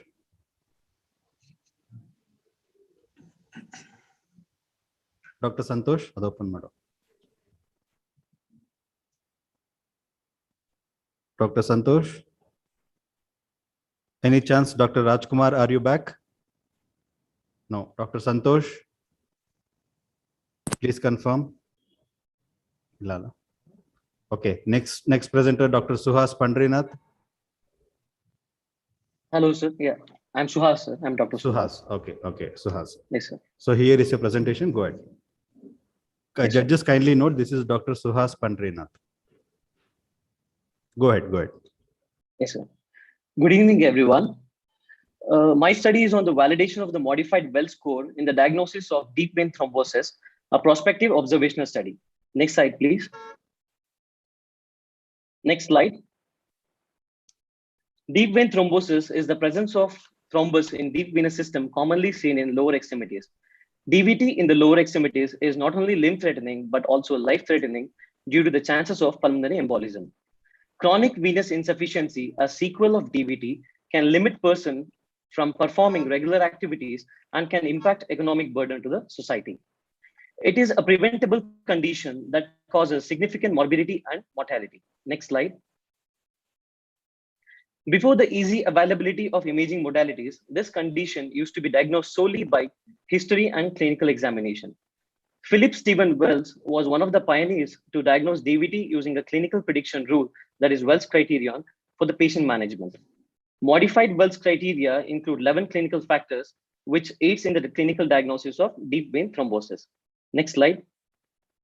Aim of the study is to test the effectiveness of the modified Wells criteria in diagnosing DVT and to find the associated comorbidities causing DVT. Next slide. This is a prospective study conducted in Saptagiri Institute of Medical Sciences and Research Center during the study period October 2019 and October 2020. All patients with clinical suspicion of deep vein thrombosis in the lower extremities, that is new onset of pain, edema, during this time period were included with the written informed consent. Patients with recurrent DVT and bleeding diathesis were excluded. Diagnostic efficacy of the modified Wells rule for DVT compared with the gold standard duplex ultrasonography. Patients were examined and the score for each patient was calculated based on the parameters given in the table 1. That is lower limb trauma or surgery or immobilization in a plaster cast, that is score of 1. Bedridden for more than 3 days or the surgery in the last 4 weeks, that is score 1. Tenderness along the line of femoral or the popliteal veins, 1. Entire limb swelling, that is 1. Calf more than 3 centimeter larger circumference than the other side, which is given 1. Pitting edema, 1. Dilated collateral superficial veins, that is 1. Malignancy, 1. Intravenous drug abuse, 1. Alternative diagnosis, more likely not a DVT, that is -2. Next slide. The risk score interpretation, that is the probability of DVT, a score of -2 to 0 was said to be a low probability, that is around 5% of the cases. And a score of 1 to 2 is suggestive of moderate probability, that is 17%. A score more than 2 is of high probability, that is 17 to 53%. All patients with suspected DVT were assigned modified Wells score on admission and followed up by venous Doppler to confirm the diagnosis. The correlation between the modified Wells score and the Doppler was checked. In every step of the study, patient safety was given the highest priority. Next. The results. The modified Wells score diagnosed cases. The modified Wells score was applied on a total of 66 cases.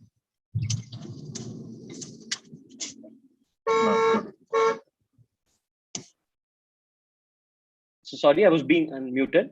Out of the total number of cases, it was able to diagnose DVT in 91% of the cases, that is 60 out of 66 cases. Next. Modified Wells score distribution. It was found that majority of the cases had a score of 4/11, that is seen in 35 cases, followed by 3/11 in 14 cases. Next. Age distribution of the cases. Majority of the cases fell in the age group of 40 to 60 years, that is 26 number of cases, followed by more than 60 years, that is 20 number of cases, and followed by age group of 20 to 40 years, that is 14 cases. Next. There was a female predominance in the gender distribution, 35 cases, and for male, 25 cases. Next. Risk factor or comorbidity analysis. Surgery was found to be the most common risk factor or comorbidity for the DVT, followed by smoking, dyslipidemia, obesity, immobilization, followed by malignancy and IV drug abuse. Next. DVT in the post-op cases, around 83% were found to be from the department of OBG, followed by post-op cases in ortho, followed by surgery. Next. The different clinical characteristics of the modified Wells criteria. Pitting edema was found to be very consistent. It was found to be the 95% of in all the patients, followed by the entire limb swelling, that is 66%, which was followed by tenderness, which was around 63% of the cases, and which was followed by calf more than 3 centimeters. Next. Deep vein thrombosis is a condition which occurs in any location within the venous circulation. Majority of deep vein thrombosis are known to occur within the deep veins of the leg, followed by the pelvis. Occasionally, deep vein thrombosis also occurs in the cerebral venous sinuses, which was seen in 2 of the postpartum cases in our study. The Wells score was applied to 66 cases, out of which 60 were proven to have deep vein thrombosis by venous Doppler. Out of the proven cases of DVT, there was a female predominance of cases in a ratio of 1.4:1. Pitting edema was present in 95% of the cases, which was the most clinical characteristic in patients with DVT. This was followed by the swelling of the entire leg, that is present in 66%, followed by the localized tenderness along the distribution of the deep venous system, present in around 63%. Next. In our study, the mean Wells score was 3.58, and it was found in 90% of the cases. Wells score successfully predicted DVT by being more than or equal to 2, score of more than or equal to 2. In the original Wells study, DVT was present in only 3% of the cases with a low prediction score. Wells score has been extensively validated in both outpatient cases and admitted cases in hospitals in Canada, Europe, and United States, but such validation is scarce in Southeast Asia. The missing of the Wells cases in previous slide. The missing of the cases in the Wells score can be seen in conditions such as isolated infrapopulated DVT, which can be as high as 12% of all lower extremity DVT, as shown by studies by Satori et al. Next. On concluding of the various parameters, pitting edema, swelling of the entire limb, and the localized tenderness along the distribution of the deep venous system were most often present. This study concluded that the modified Wells score is an efficient clinical probability assessment indicator in diagnosing DVT and could be exercised with ease, hence establishing it as a valid diagnostic tool. Next. Thank you, sir. Thank you, Suhas. Judges, please go ahead. Thank you, sir.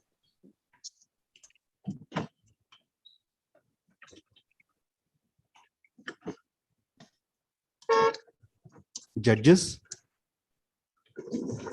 Dr. Lokesh. Hello. Hello. Yeah, sir. Yes, please go ahead, sir. Dr. Lokesh, sir. Please go ahead. You have selected depending on the clinical suspicion, whether it was studied in even the other patients, even non-suspicion patients included in the study. Why that's not only clinically included? suspected, that is so new onset of pain and the edema, clinical suspected only we included in the study. Sir. We didn't go for all the we didn't include all the cases. Okay. And there is any other arm where you didn't suspect it and then any you could find some DVTs without clinical suspicion? Some PTs? Sir, in the case of IV drug abuse, it was found in the medicine department. If patients present with directly a pulmonary thromboembolism, and in those kind of cases, did you apply this kind of score? Any patients were there? No, sir. No, not on the direct venous thromboembolism. So only cases with which has the unilateral limb swelling or the bilateral limb swelling or the symptoms of DVT, sir. Pitting edema, tenderness. Only on them we applied the clinical Wells score, sir. Okay. Yeah. Hello. Okay. Yes, sir. Hello. Yeah. Hello, sir. Hello. I'm Dr. Madhushankar. Yeah, nicely presented. I'm unable to hear you. But Dr. Madhushankar, sir, please repeat the question. Yeah. Sir. Yeah, see, in 90% of the cases, it was predicted and it was found to be correct. What about the 10%? What about the 10%? What happened to them? What was the diagnosis? Sir, actually, it was confirmed by Venus Wells criteria. The score was I less than know. 2, sir. See, 90% score was suggestive of DVT. It turned out to be not DVT by your Doppler. Yes, sir. Clinically, the patient didn't present with the swelling or the tautness, sir. It was just the soft, the higher up, the common iliac and No. See, you didn't understood my question. See, it was 90% predictive, right?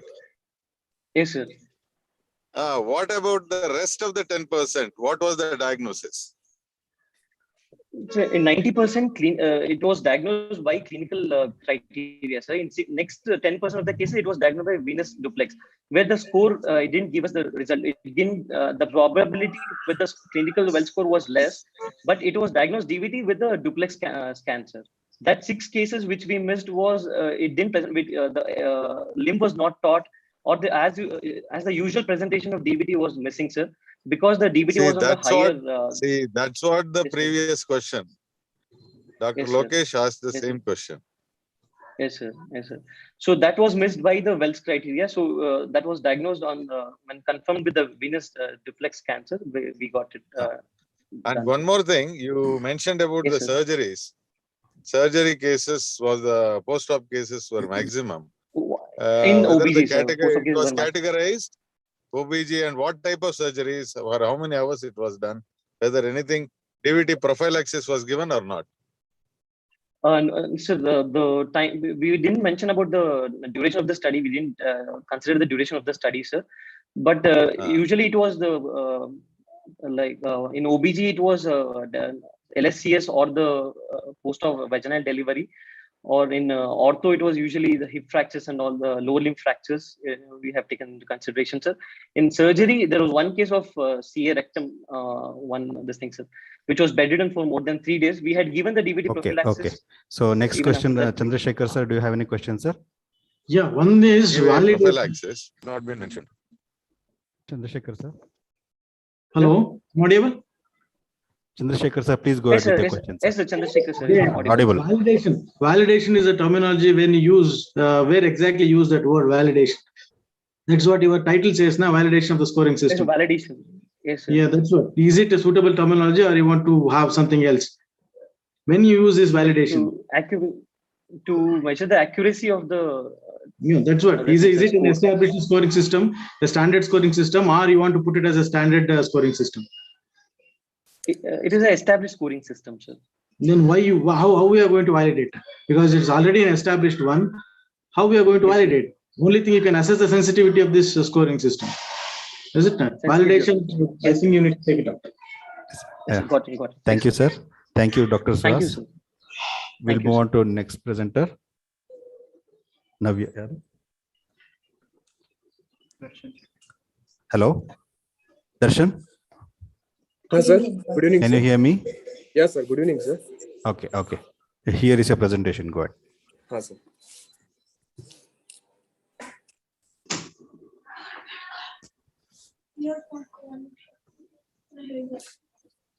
Good evening, everyone. Today, my topic of presentation is PANC3 score in predicting the severity of acute pancreatitis under the guidance of Dr. Anandaravi PR, Associate Professor, Department of General Surgery, Mysore Medical College. Next slide, please. Next slide. Acute pancreatitis is defined as an acute pancreatic inflammation due to activation of digestive enzymes present in the interior of the gland, which affect the pancreas and adjacent tissues and other organs. One of the most common causes of acute abdomen encountered in the emergency. Clinical course of acute pancreatitis varies from mild transitory form to a severe necrotizing disease. Most episodes of acute pancreatitis are mild and self-limiting, subsiding spontaneously within 3 to 5 days with medical treatment in the form of IV resuscitation and analgesia. Next slide, please. Next slide, please. Next slide. Severe acute pancreatitis is defined as pancreatitis associated with organ failure and or local complications such as necrosis, abscess, or pseudocyst formation, often requiring aggressive intensive care. The mortality rates vary from 1% in the mild form to 20 to 30% in the severe form. A number of scoring systems have developed such as Ranson's, Apache 2, BISAP to predict the severity of acute pancreatitis.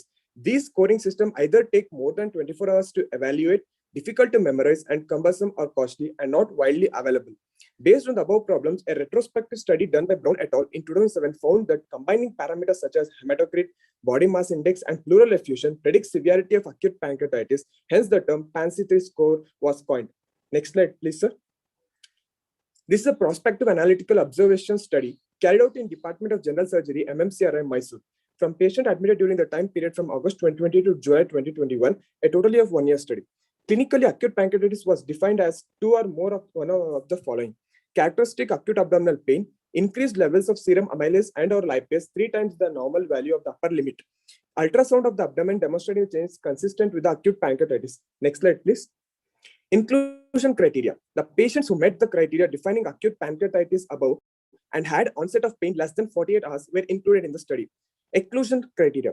Patients present with organ failure at the presentation or within 24-hour admission, they were already in severe pancreatitis, acute and chronic pancreatitis, recurrent attack of acute pancreatitis, patients with comorbid conditions such as cardiac failure, liver failure, and renal failure. Next slide, please. There are 3 factors in PANSI-3 score: hematocrit of more than 44% and BMI of more than 30 kg per meter square, and chest X that reveal pleural effusion. The number of factors positive for PANSI-3 score at the time of admission was determined. The PANSI-3 parameters were measured, and it was seen if the patients with all the 3 parameters positive had severe acute pancreatitis or not. Modified Marshall score was applied at the time of admission, 24 hours, 48 hours, and 7 days to check the development of organ failure and to group acute pancreatitis into mild, moderate, and severe. Next slide, please. Statistical analysis was done using proportions. The sensitivity, specificity, and positive predictive value and negative predictive value and diagnostic accuracy were determined for PANSI-3 score using the following formula. Next slide, please.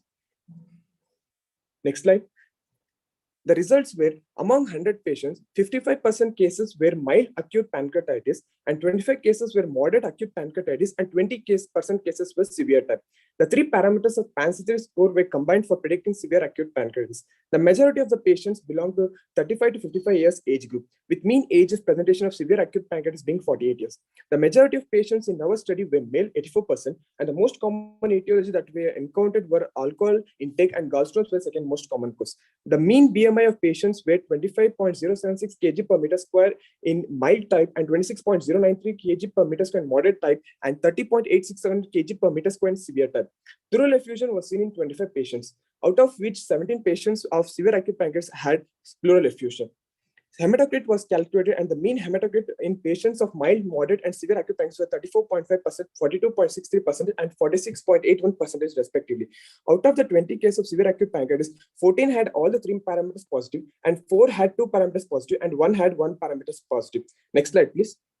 Out of the 20 cases of severe acute pancreatitis, 3 died on the 5th day of admission. 17 patients stayed in the intensive care unit for a minimum of 10 days, and all of them required ventilator support. The sensitivity of PANSI-3 score of my study was 70%, and specificity was 96.25%, and positive predictive value was 82.35%, and negative predictive value was 92.77% in predicting the severe acute pancreatitis. Distribution of type of pancreatitis according to the number of PANSI-3 parameters positive were, and all the factors positive under PANSI-3 among the severe acute pancreatitis were 14 members, and mild to moderate acute pancreatitis were 3 members. And all the factors which are not positive, but they were diagnosed as severe acute pancreatitis were 6 members, and all the factors which were not positive and they were positive for the mild to moderate acute pancreatitis. Next slide, please. Discussion. Prediction of severity is an essential step in the management of acute pancreatitis. Approximately 15 to 30% of patients present with severe disease, and the early recognition of such patients is essential to avoid morbidity and mortality associated with their attack. 50% of mortality associated with severe acute pancreatitis can be reduced to 8% by early recognition. According to Atlanta 1992 criteria, severe pancreatitis forms are those that fall under the following criteria: Ranson score more than or equal to 3, Apache 2 more than or equal to 8, and organic dysfunction, shock, BP, systolic blood pressure less than 90 mm of Hg. Local complications such as necrosis, pseudocyst, or abscess. Systemic complications such as DIC, platelets less than 1 lakh per cubic millimeter, and degradation of fibrinogen products. In 2015, Cho et al. Did a study comparing different scoring systems, and results are shown in the table. Next slide, please. And the ransoms, and the first column shows the sensitivity of different tests, and second column shows the specificity of the different tests, and third column and the fourth column where the positive predictive value and the negative predictive value of the difference. As per the best, our study showed that specificity of 96.25% and sensitivity of the 70%. In the present study, 100 patients were evaluated over a period of 1 year. The severity of the patient was classified according to the revised Atlanta classification in 3 groups: mild, moderate, and severe. Of the 100 patients, 55 patients were mild acute pancreatitis and 25% were moderate. 20% were severe. The mean age of presentation in mild group was 45.7 years and 42.3 in moderate group and 49.2 in severe group. The majority of patients were 40 to 55 years group. The mean age of presentation for severe group was slightly more than the other 2 groups. Pleural effusion on X-rays were seen in 85% of severe acute pancreatitis cases in our study. These findings were similar to that observed by Heller et al., who in their study found abnormal chest radiograph in 84.2% of their patients. Hematocrit of more than 44% and failure to fall in this measure after 24 hours has been shown to be related to the development of pancreatic necrosis and predict organ failure. Next slide, please. In our study, the sensitivity of PANC3 score was 70% and the specificity was 96.25% and the positive predictive value is 82.35% and NPV was 92.777%. These scores were comparable to the observed by Fukuda et al., who did study on 65 patients and found that the PANC3 score had a specificity of 100% and PPV of 100%, NP of 81.66%. Next slide, please. Next.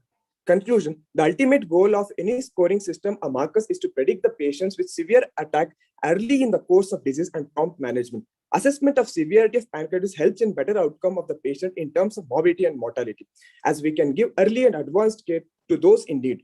Various scoring systems are in use to assess the severity, and each one has its pros and cons.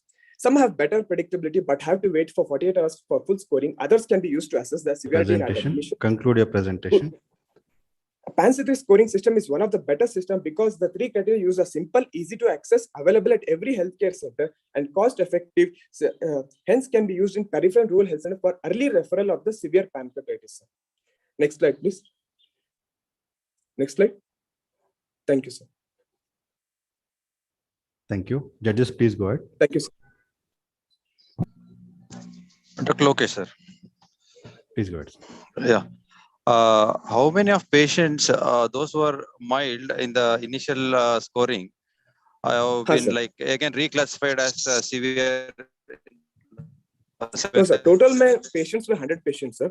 Among them, 20 were severe pancreatitis, and 80 of them were classified as mild to moderate. First 24 hours only. Yeah, sir. No, I'm just. No, sir.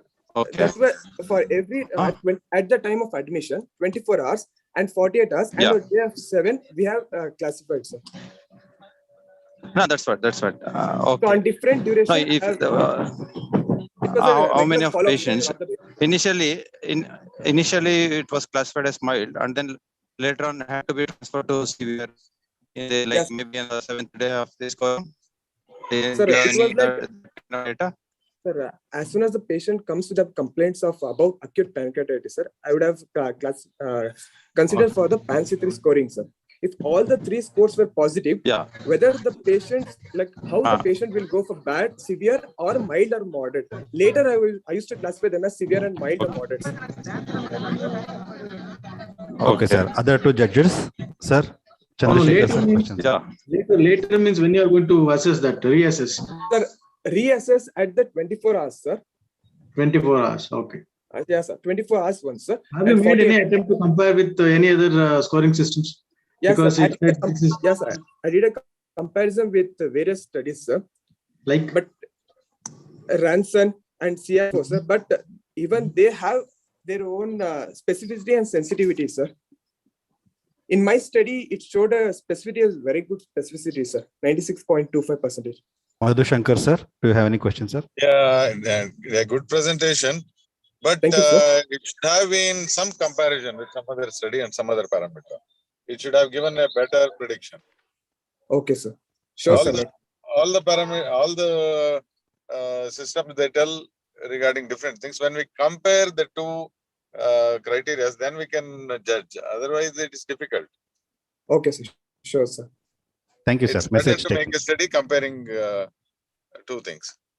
Thank you, sir. Sure, sir. Thank you, sir. Thank you, Darshan.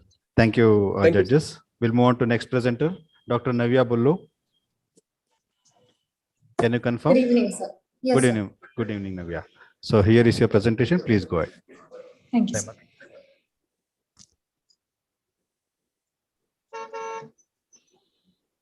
Good evening, sirs. My paper is regarding, sorry, previous slide, please. My study is regarding the outcomes of percutaneous drainage of pancreatic pseudocyst. Next slide, please. Pancreatic pseudocysts are a well-known complication of pancreatitis, and most pseudocysts resolve following conservative management. Apart from surgical internal drainage of a pseudocyst, percutaneous drainage has become one of the established and preferred alternatives in the management of these. Next slide, please. The outcomes of my study were to study the number of patients who have successfully been treated with percutaneous drainage, the number of patients who have had no symptomatic relief with a percutaneous drainage, the number of patients who have had recurrence of pancreatic pseudocyst following the procedure, and the number of patients who must resort to another mode of surgical intervention following this procedure. Next slide, please. The aim of the study was to study various outcomes of percutaneous drainage and help in identifying factors that improve the outcome of a percutaneous drainage and those that hinder the success rate of this procedure. Next slide, please. Coming to the inclusion criteria, patients above the age of 18 years who have been diagnosed with pancreatic pseudocyst at the time of presentation and not having undergone any invasive intervention for the same, irrespective of the size of the cyst, gender, or any other patient-related factors were taken into consideration. And, sorry, previous slide.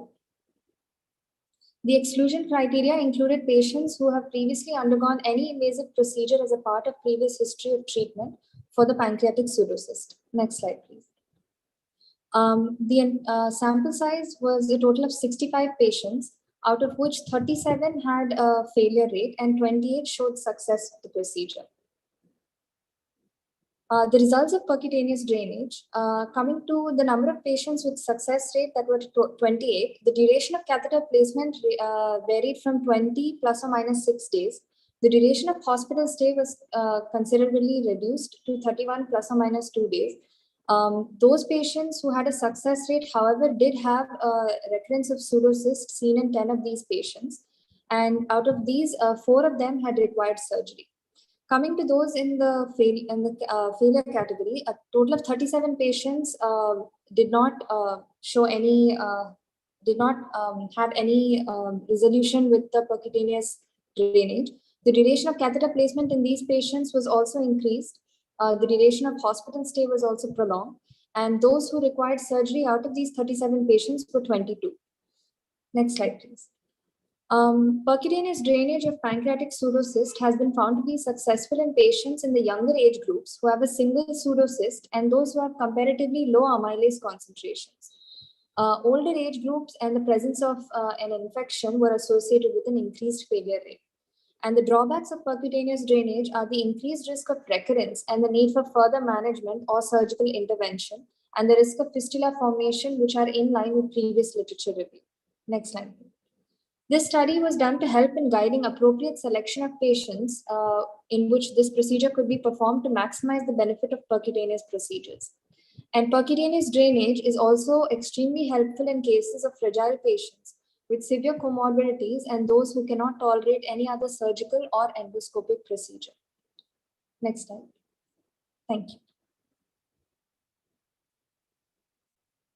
Well on time. Judges, please go ahead.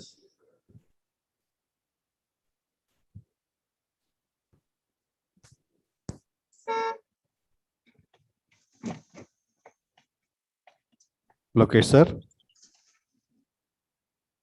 Yeah. The percutaneous drainage for the pseudocyst, actually it's not clinically advisable in routine settings, as they concluded that it's only for the patients who are like not fit for the other procedures. And initially, I think the study design, I think they could have done in a different way. Yes. Because like you should have compared, or you should have taken some initially only categorizing endoscopic or some surgical procedures or the percutaneous drainage. That's the one thing. Another thing, what was the surgery which was done for the patients who developed pancreatoma after the percutaneous drainage? The surgeries that were performed in those 22 patients were either a cystogastroscopy, sir, or a cystojejunectomy, sir. These were the two procedures that were done, internal drainage. Because like you already drained the system, so do the cystogastroscopy and cystojejunectomy again. As in, sir, One thing. there was, yes, sir, there was not any resolution or in the patient during the patient's admission time. Sorry, sir. No, because like if you are putting a catheter, pseudocyst has to dissolve. Yes. Pseudocyst is just a collection of pancreatic fluid without any necrosis. Okay. So that should have been by that time. So either your definition of the pseudocyst is wrong or something you are missing there. I think that's the one thing. And the duration of stay you mentioned 50 days. I think it's practically it's not acceptable to stay keep a patient for 50 days in a hospital setting without any catheter. I think that's too much for hospital stay. Yes, sir. Even There for the was success patients also mentioned 50 days of 50 days. hospital stay. I think that's too much of a hospital stay for a elective, I think it's non-infectious, non-critical patient. Yes.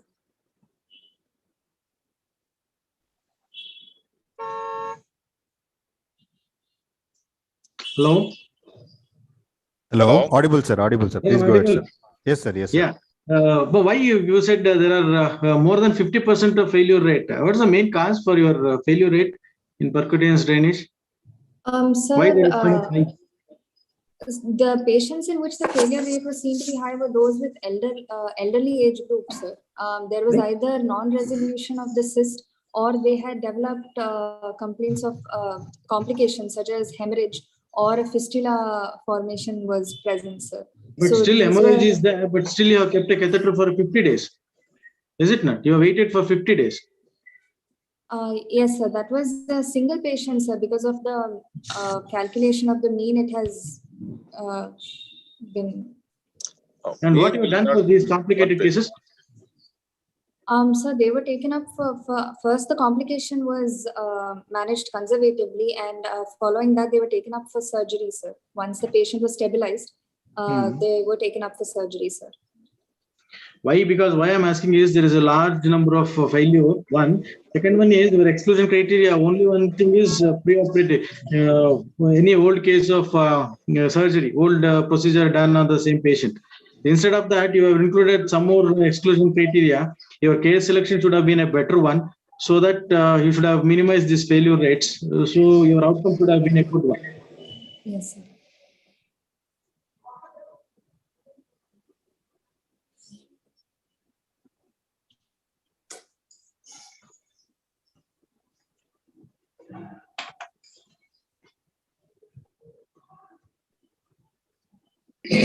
So no more questions. Thank you, Navya.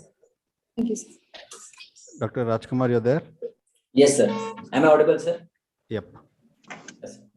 Yeah, go ahead with your presentation. Judges, please note, he is the first presenter. Rajkumar Good evening, R. sir. Good evening, sir. My presentation will be on atherogenic index of plasma as a potential biomarker for severe acute pancreatitis, a prospective observational study. Next slide, please. Introduction. Acute pancreatitis is a common and challenging disease that can develop both local and systemic complications. Its hallmark is acute pancreatic inflammation associated with little or no fibrosis. It ranges from a mild self-limiting inflammation of the pancreas to critical disease characterized by infected pancreatic necrosis, multiple organ failure, and a high risk of mortality. Accurately predicting acute pancreatitis severity is important in making triage decisions about whether a patient could be transferred to a tertiary care or admitted to an ICU, and in making decision about fluid therapy. There is a long history of attempts to find prognostic or predictive marker that accurately stratified the risk, with the most widely used being the Ranson's criteria or modified Glasgow's criteria. Both use, next slide please, There are many other approaches to predict severity. At 24 hours after admission, an Apache 2 score of 8 or more, or a serum creatinine C-reactive protein level of more than 150 milligram per deciliter has a similar accuracy in predicting severity as Ransen's criteria. The most recently proposed bedside index for severity of acute pancreatitis, that is BISAP, is calculated from blood urea nitrogen more than 25 milligram per deciliter, impaired mental status GCS less than 15, presence of systemic inflammatory response syndrome SIRS, which is nothing but tachycardia, tachypnea, hypo or hyperthermia, leukocytosis or leukopenia, or age more than 16 and pleural effusion. The atherogenic index of plasma reflects the total triglyceride and HDL level, calculated as log of triglyceride levels by HDL level.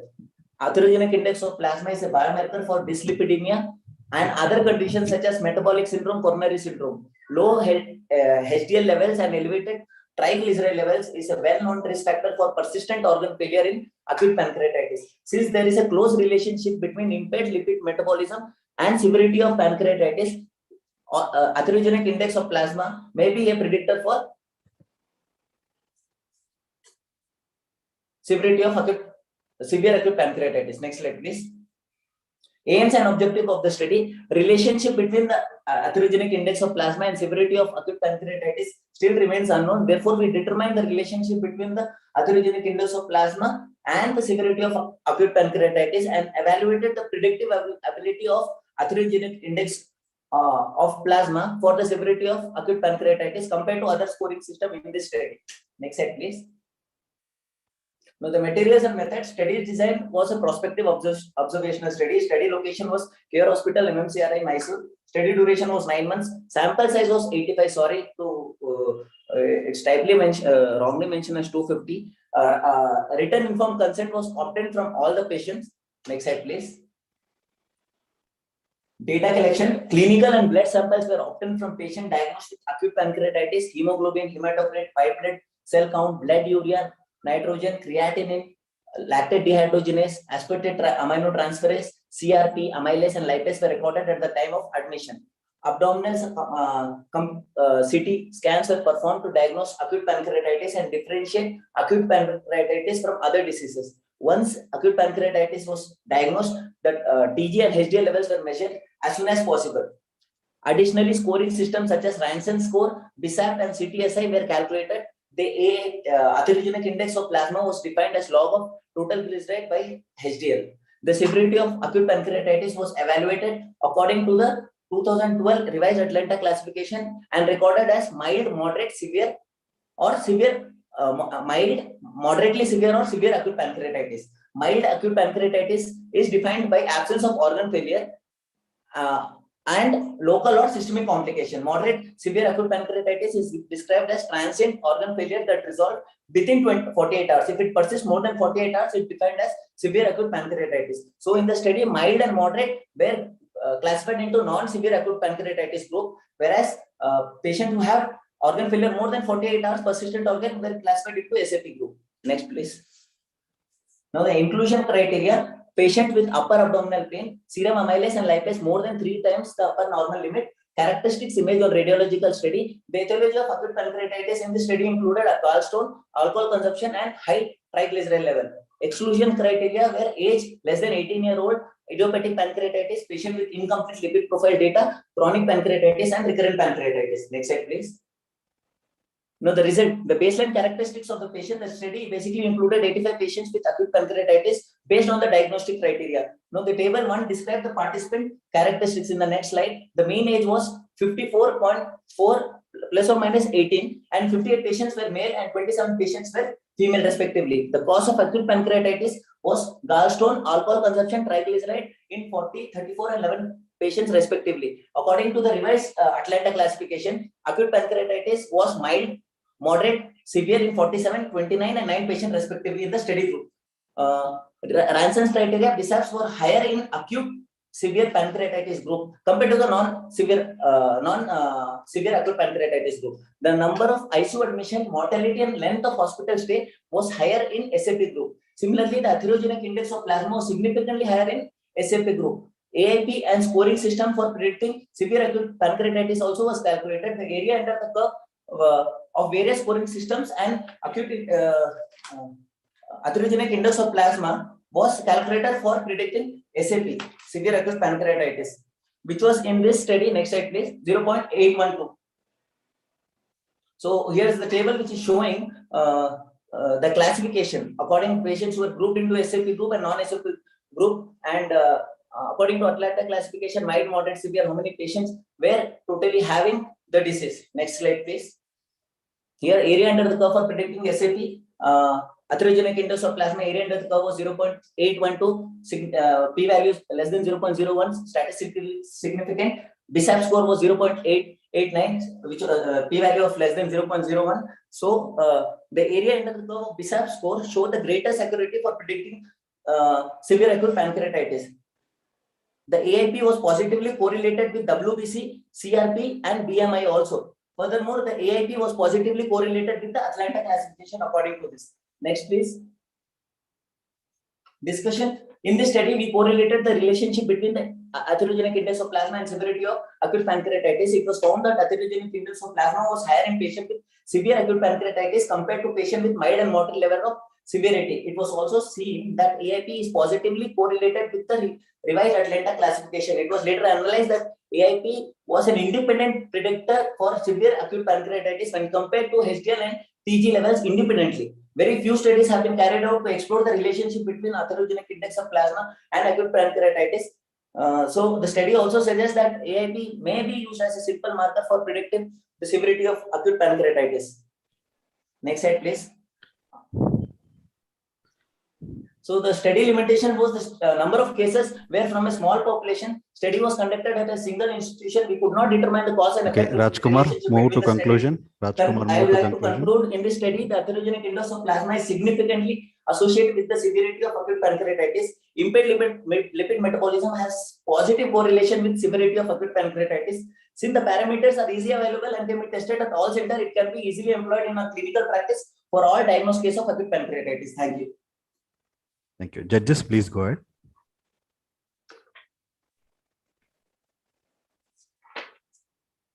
Chandrasekhar sir. Lokesh sir. Madhushankar sir. Yeah, I would like to ask whether there was any cases initially mild and then progress to the severe cases as the repeat analysis.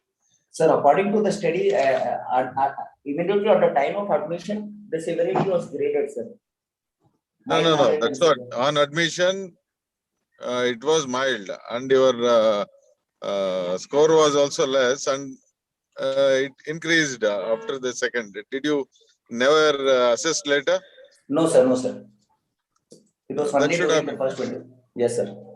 Yeah, that should have been assessed. Whether Yes, you have not taken the progress of the disease. No, sir. Reassessment No, is sir. very important in acute pancreatitis. Yes, sir.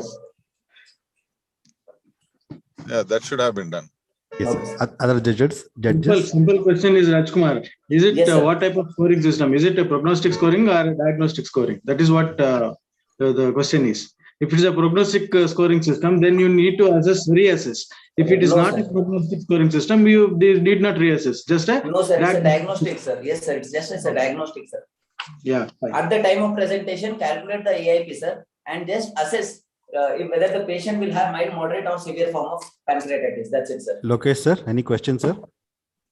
No, as sir has told, whether it's diagnostic or prognostic, as you are only telling that you want to assess it for it, to differentiate between severe and mild and moderate. Yes, it should sir. become a prognostic marker rather than a diagnostic. Diagnostic means like you will diagnose whether it's like it's going to have a pancreatitis or something else, something like that. No, sir. At the time of presentation, if the patient will have mild, moderate, or severe, based on the AIP calculation, we conclude, sir, whether it can be used as an indicator, biomarker for acute severe pancreatitis. Okay. How about your thought? Like any pancreatitis usually has some fat necrosis. Okay.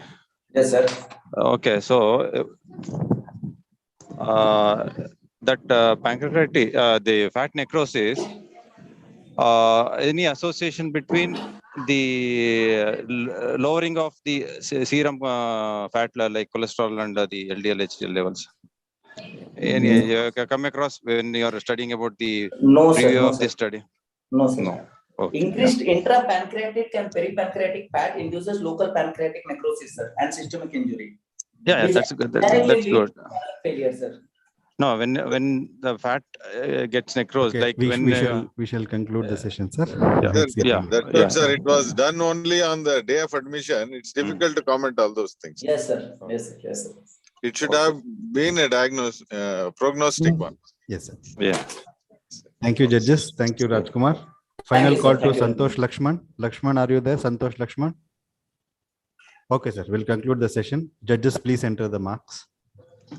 I thank Dr. Chandrasekhar, sir. I thank Dr. Lokesh, sir. I thank Dr. Madhushankar, sir, for judging the session. And I thank Sir, thank you. Thank you, sir. Thank you very much. I thank Dr. Thank you, Prakash, sir. sir, for patient listening, and Dr. Harish. Yes, Thank sir. you so much. Thank you, sir. Thank you. Yeah, thank you, sir. We'll move on to the next session, which is a poster session that will be chaired by Dr. Ravi S., Dr. Sunil Kumar BB, Dr. Prashant S. Murthy. Prashant, sir, Dr. Prashant, sir, can you confirm, sir? Yeah, I'm here. Thank you, sir. Thank you. And Dr. Ravi S., can you confirm, sir? Yeah, I'm available. Yes. Hello. Sir. Hello, I can hear you, sir. I can hear you. Yes, yeah, I'm here. Dr. Sunil Kumar BB. Sunil, sir. Yes, am I audible? Yes, sir. I can hear you, sir. Thank you, sir. Dr. Shiva Kumar, sir. Now the judges. Dr. Shiva Kumar, Professor HOD, Adi Chunchandgiri Institute. Yes, I am here. Sir, you're audible, sir. Dr. Arun Kumar N. Yes, present. Yeah, Yes, sir. Yes, sir. I can hear you, sir. So shall we start, sir? Shall we start with the first presenter? Yes. Yeah, we can start. First presenter is Dr. Sanjeev KM. Sanjeev? Yes, sir. Good evening, sir. Yeah. Here is your slide. Please proceed. Yes, sir. Good evening, everyone. So my poster is applicability of neutrophil lymphocyte ratio in predicting the severity of acute appendicitis. This was done in Asian Institute of Medical Sciences, Mangalore. Introduction.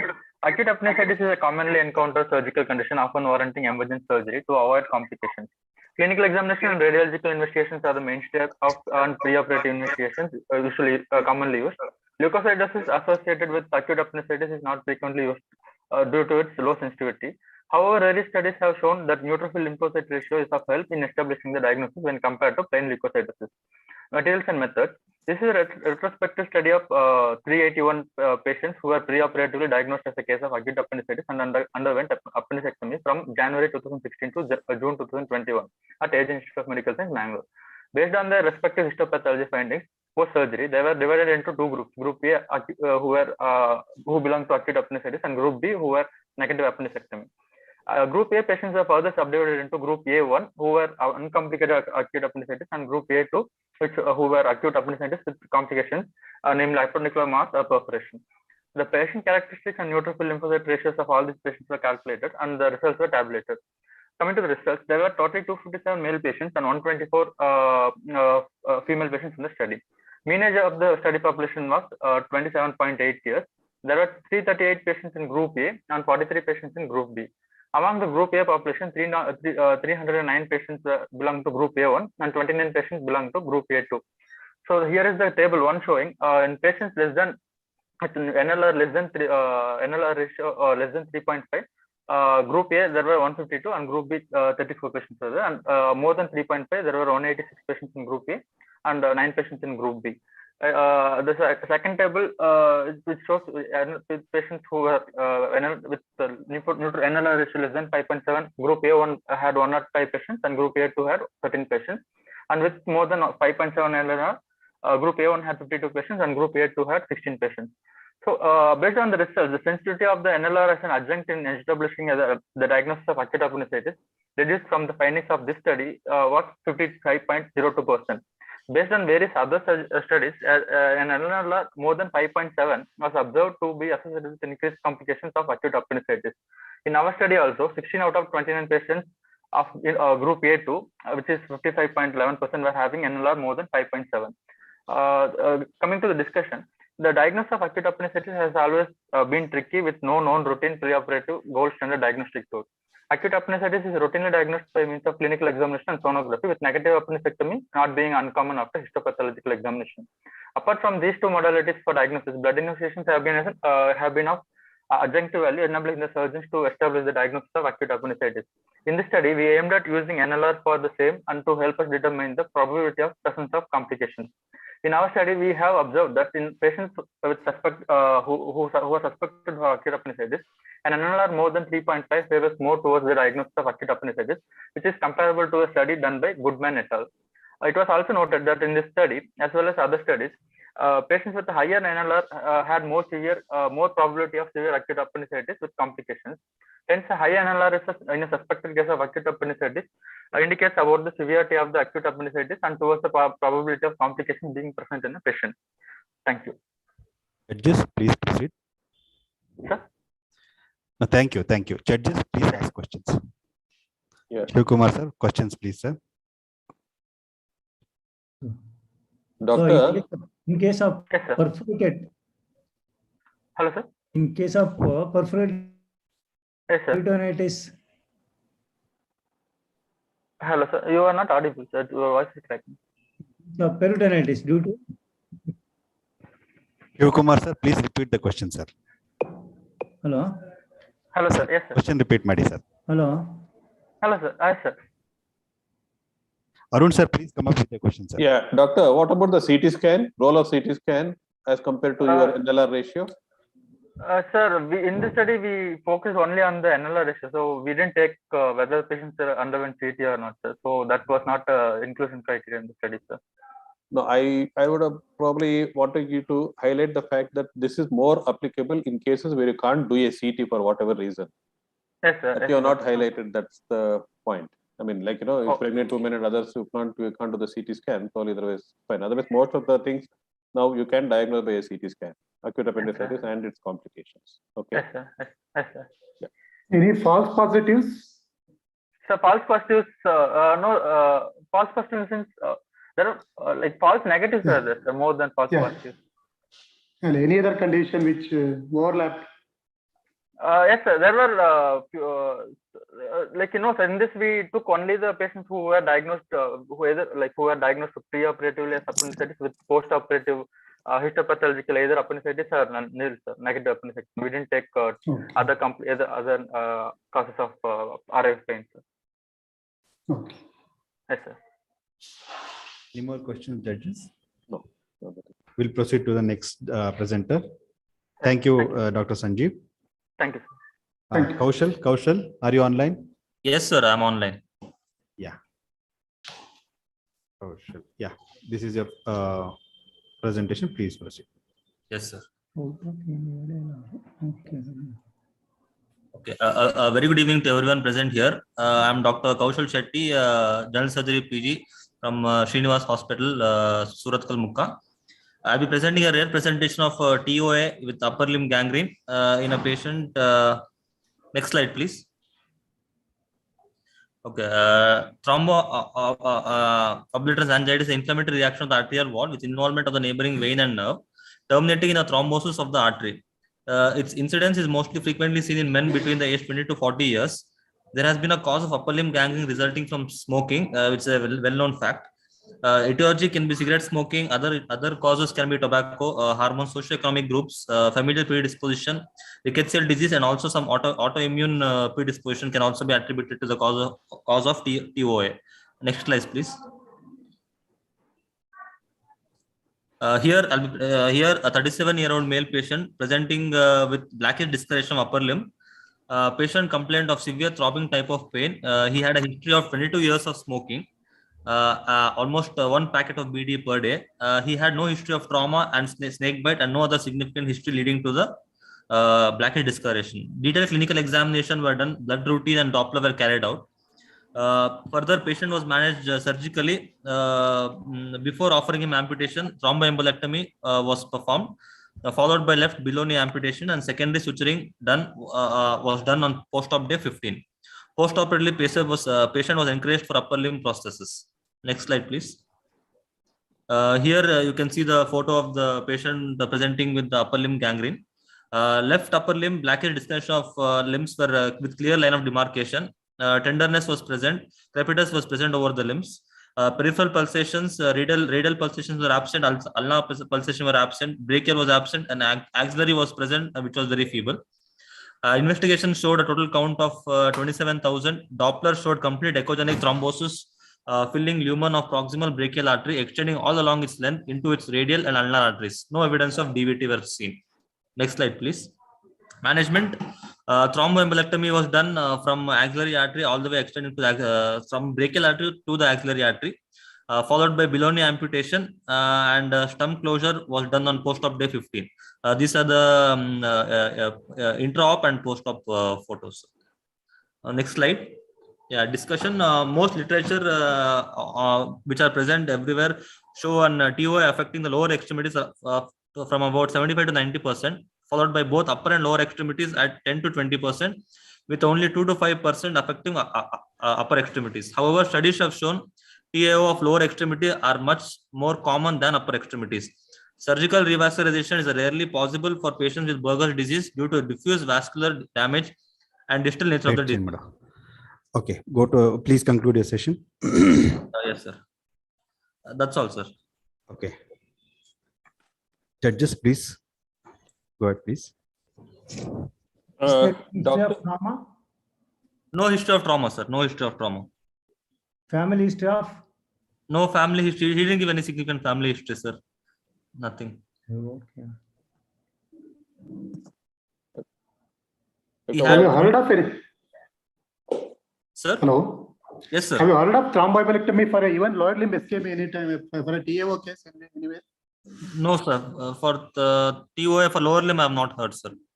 Upper limbs, I mean, something unusual to have a thromboembolectomy for a TAO. No, sir. Like proximally, we had to do, sir. Distally, not possible because of diffuse nature.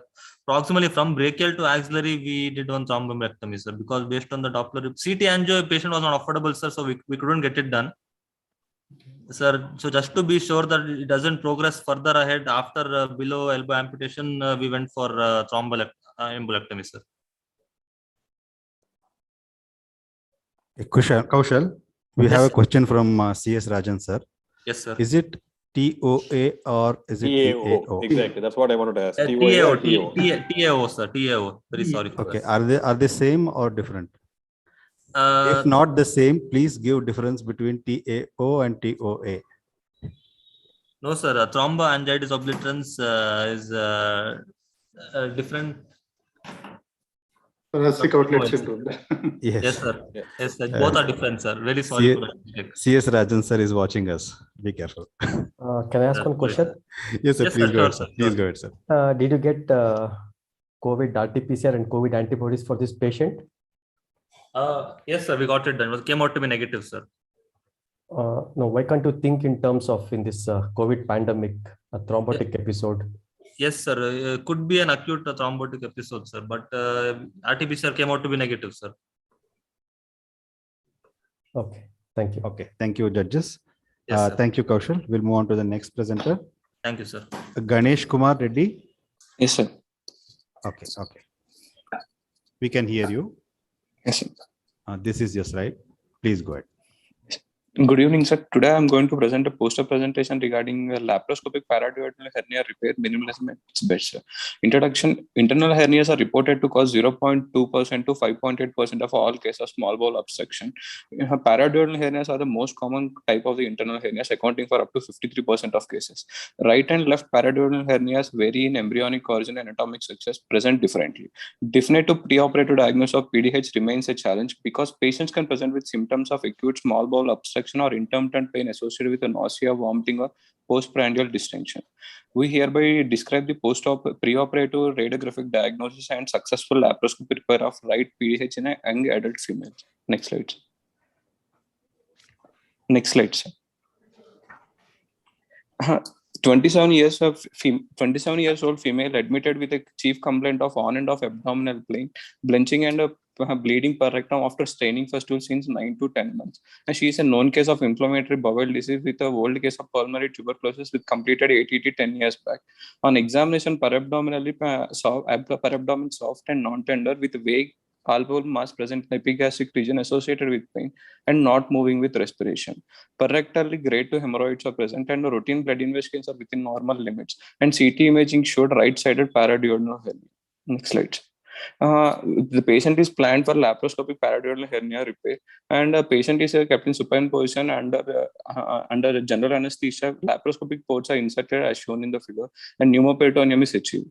Ileocecal junction is identified and traced along the small bowel for hernial sac. Hernial sac is seen in the through the Waldear's ring. It is right-sided paraduodenal hernia.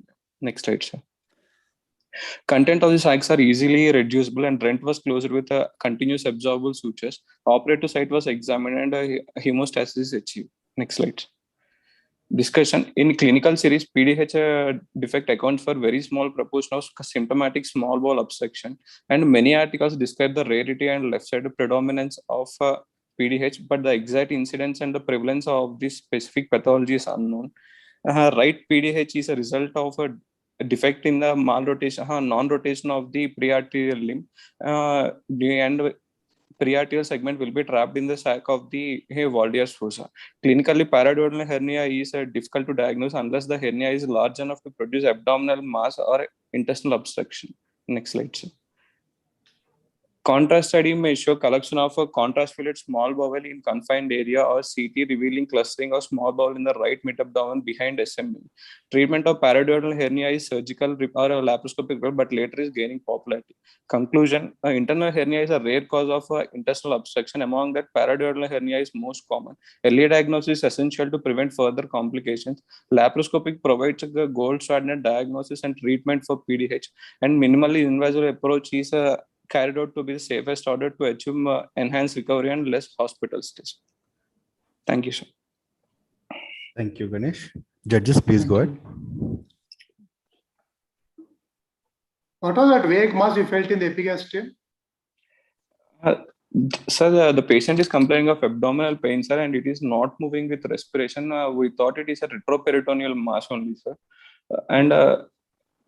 Yes, sir. So epigastric region, retroperitoneal mass. What could be the probable diagnosis clinically?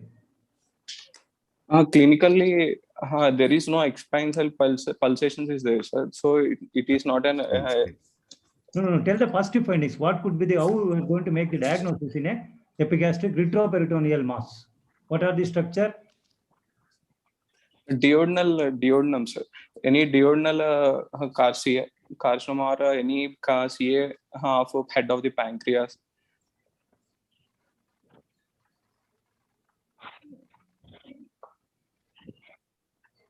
Sir, your paper title says preoperative diagnosis of right PDH by radiography and other things, predicting this one. Yes, so where was the confusion in the diagnosis then? The patient gave vague symptoms, like she's giving abdominal pain since like a chronic period of time. So we had we had given radiographic CT was done. In CT, it was showed like a cluster of mass is present in the epigastric region in the Waldear's fossa behind the SMA. In the radiographic, it is a definite diagnosis has been happened. So right-sided paraduodenal hernia. Okay. Okay, no more questions. Rare case. Rare case. Okay, thank you, sir. Thank you, Ganesh. Thank you. Thank you. Okay. Before moving on to the next speaker, our CS Rajan sir has given he is given a mnemonic: lower limb ischemia causes ABCDE, atherosclerosis, Buerger's disease, collagen vascular disease, diabetes, and embolic. Please note, students. Okay, we'll move on to the next session. Next speaker, Sadiq Nawaz. Yes, sir, I'm here. Okay. So yeah, good. Yeah.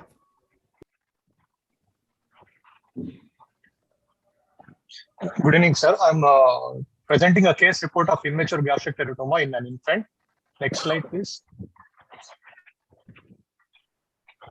The aim of the study is to present the rarest tumor of alimentary tract in an infant. Next slide, please. Coming to introduction, teratoma is defined as germ cell tumor composed of tissues derived from ectoderm, endoderm, mesoderm, and has been described in various locations, including the gonad, intracranium, anterior mediastinum, retroperitoneum, and sacrococcygeal region. The alimentary tract accounts for less than 1% of all teratomas. Gastric teratoma was first reported by Usterman and Sentry in 1922. Till date, only 100 cases of gastric teratomas are recorded, of which less than 15 cases of immature variant have been described. Next slide, please. Coming to the case history, a 1-month-old male baby presented with sudden increase in abdominal size since 1 week, along with complaints of blood vomiters and black colored stools. The baby was born to a primary mother by normal vaginal delivery at term. On abdominal examination, it was non-tender, mobile, firm to hard mass was felt in the left hypochondriac and epigastric region, which was extending up to the left iliac region. Next slide, please. On investigating, complete hemoglobin was 6 gram% and total leukocyte count was 13,500. Other biochemical investigations were within normal limit. CT scan showed a solid mass measuring 11 into 9 centimeters with mixed echogenicity with intratumoral calcification. We can see the images. Surgical management. Next slide, please. Surgical management. The child underwent exploratory laparotomy. Mass was found to be arising from the posterior wall and greater curvature of stomach with an erosion in the gastric mucosa of the posterior wall. Dissection of the mass with clear margins of 1 centimeter done. Primary closure of the stomach and abdominal was closed in layers. Tissue was sent for histopathological examination. You can see the intraoperative pics. Next slide, please. On HPE, it showed grade 3 immature teratoma. On macroscopic examination, the solid tumor measuring 11 into 9 into 8 centimeters. On serial cut sectioning, it showed fleshy friable mass with gray-white glistening areas. Next slide, please. Microscopic examination of multiple sections from the tumor showed 3 germ layers composed of stratified squamous epithelium, respiratory epithelium, GIT epithelium, pancreatic tissue, immature glomeruli with tubules, chorionic villi, fallopian tube epithelium, papillary choroid plexus, lymphoid tissue, and large islands of immature neural epithelium arranged in rosettes, tubules, and in shades. Multiple sections did not show any focus of malignant transformation. Next slide, please. Progress and follow-up. Child was managed with post-op surgical care and no post-op complications were seen. Regular follow-up was done with ultrasound and serum alpha protein was checked for done to check for recurrence. Next slide, please. Sadiq, please conclude. Next slide. Next. Sir, Next. Okay, conclude, please. Gastric teratoma is extremely rare tumor of childhood. The immature variety of being even rarer. It most commonly occurs in male population as a palpable abdominal mass and should be differentiated from other common causes of abdominal masses in children. CT evaluation is usually diagnostic. Complete resection is only treatment required even in cases with immature histological features. Thank you, Sadiq. Judges, please go ahead. Any difference in the immature and the mature types of teratoma, gastric teratomas? Sir, in mature, the neural epithelium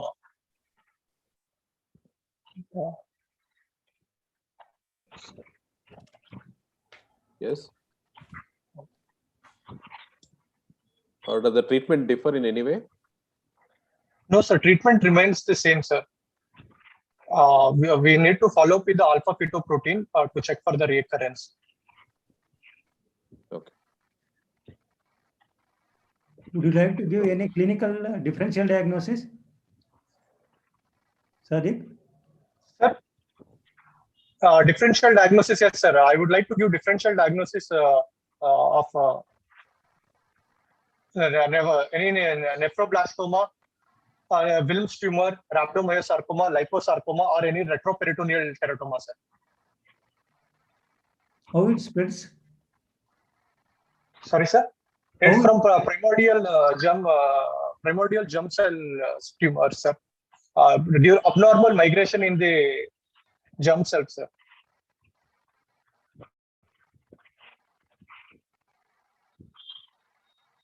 Okay. Any more questions? No more questions. Thank you, Sadiq. Thank you, judges. Thank you, sir. Thank We'll you. move on to next speaker, Prashant Verma. Prashant, you're there? Prashant? Yes, I'm here, sir. Prashant, can you hear me? Yes, sir, I can hear you, sir. Yeah, you're audible. Please proceed.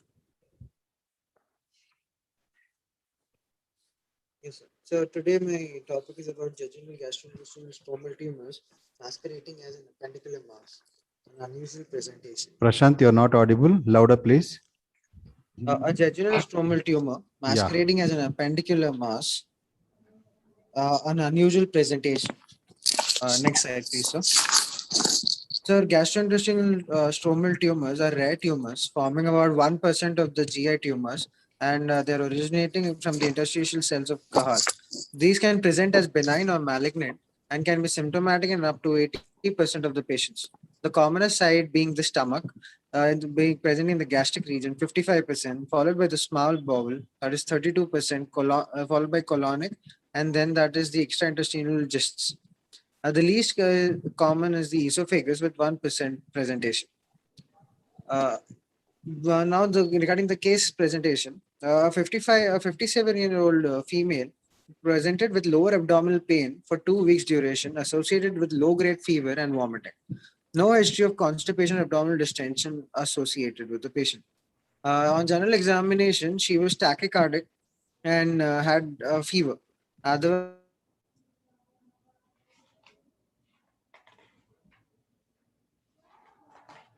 Prashant? You're not audible. Prashant, you're not audible. Hello. Dr. Prashant? In the chat box. Am I audible, sir? Yeah. Yeah. Now you are audible. Yeah. You're audible. Yeah. We discovered a mass in the right iliac fossa measuring 12 into 10 centimeters associated with tenderness. Hematologically, she had leukocytosis with counts of 13,200 and associated with neutrophilia. Ultrasonography was done, which revealed a mass of 9 into 7 centimeter lesion with ill-defined borders in the right iliac fossa with air foci within. The origin of the mass could not be delineated, so a CT was done. The CT showed a complex mass measuring 8 into 6 centimeters in the right iliac fossa, containing fluid and air and a tubular structure within and mild ascites. Our diagnosis, so next slide please, sir. Our diagnosis of a ruptured appendix with appendicular mass was made.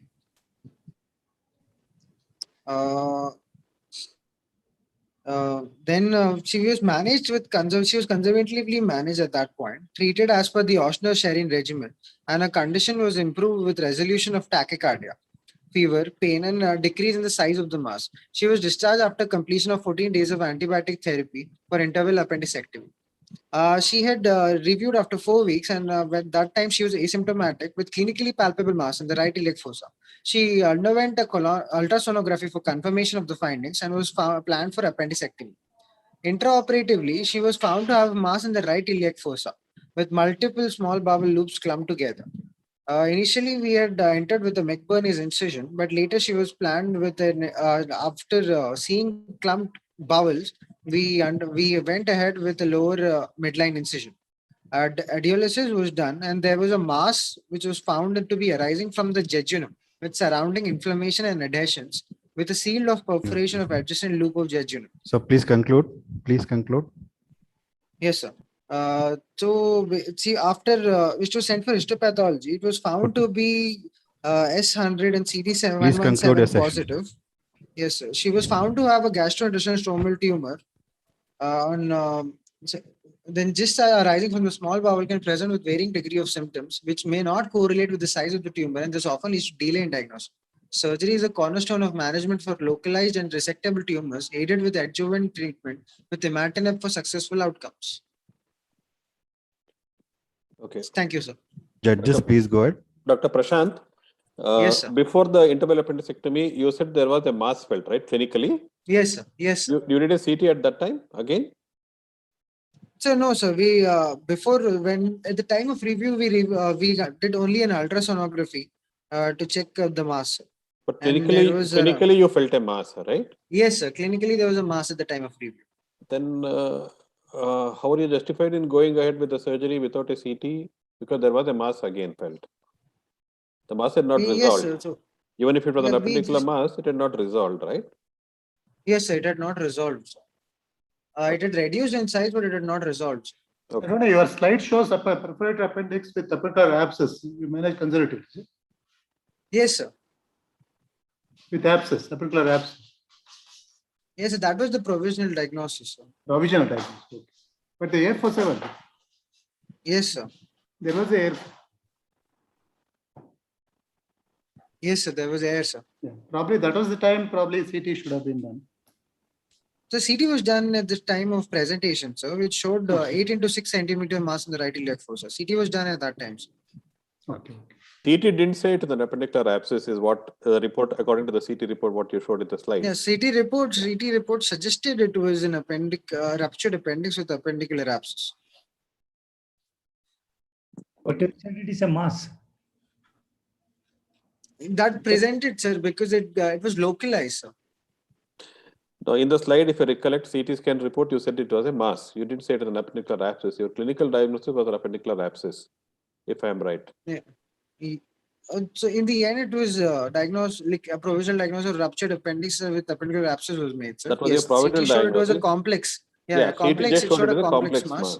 So be Yes, clear, sir. that's in the sense, since the CT said it is a complex mass, you managed conservatively that time. But my Yes, sir. question is, Yes, sir. later on, 4 weeks later also, patient had a mass palpable in the RIF. So that time probably another CT would have been warranted.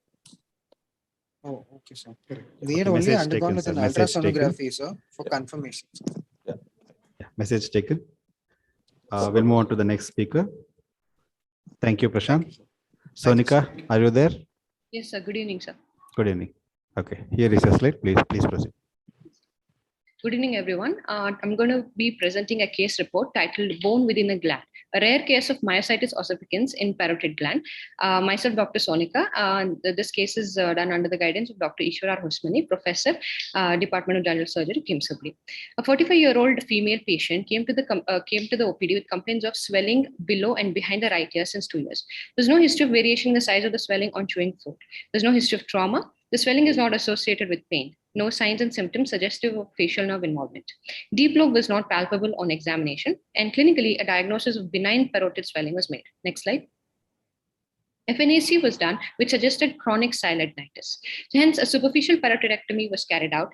Intraoperatively, the swelling was found to be hard inconsistency. There was a lot of fibrous tissue around the swelling, and the dissection was pretty challenging. But still, intraoperative demonstration of the facial nerve was carried on. On grossing, the specimen was noted to be bony hard. Histopathology showed well-delineated lesion consisting of woven bone as well as trabecular osteoid bone with adjacent cartilaginous areas with osteoblastic rimming, which was suggestive of osteochondrous metaplasia, suggestive of myositis ossificans. Next slide. So the first picture that you can see here is the picture of the patient, which shows a solitary swelling of size 2 into 3 centimeters, which is palpable in the tail region of the parotid. All the borders were well made out, surface was smooth, and the swelling was not fixed to the masseter muscle, and deep lobe was not palpable. The picture to the right is the intraoperative picture, which shows the swelling, which has been labeled there, which was stony hard, and the surrounding tissue was fibrous, and intraoperative demonstration of facial nerve was carried out. Next slide. So this is the histopathology, which shows a well-delineated lesion consisting of woven bone as well as trabecular osteoid bone with adjacent cartilaginous area showing sequential ossification, that is zonation, with osteoblastic rimming. The central area, the blue area, was the cartilage, and surrounding that, the tissue to the left was the fibroblastic area, and the pink areas in between were the bone. Next slide. Discussion. Myositis ossificans is defined as a focal intramuscular lesion composed of cellular fibrous tissue and metaplastic bone. It's also known as, or better known as, benign fibro-osseous lesion or heterotopic ossification. The various forms of myositis ossificans, that is, either it could be circumscripta, which is a localized lesion, or it could be progressive. And based on the location, they are known as paniculitis ossificans when it occurs in subcutis, or it can be called fasciitis ossificans when it occurs in the fascia and the tendon. Usually it is seen in physically active males, and 60 to 70% will usually have history of trauma 4 to 6 weeks prior to the appearance of the lesion.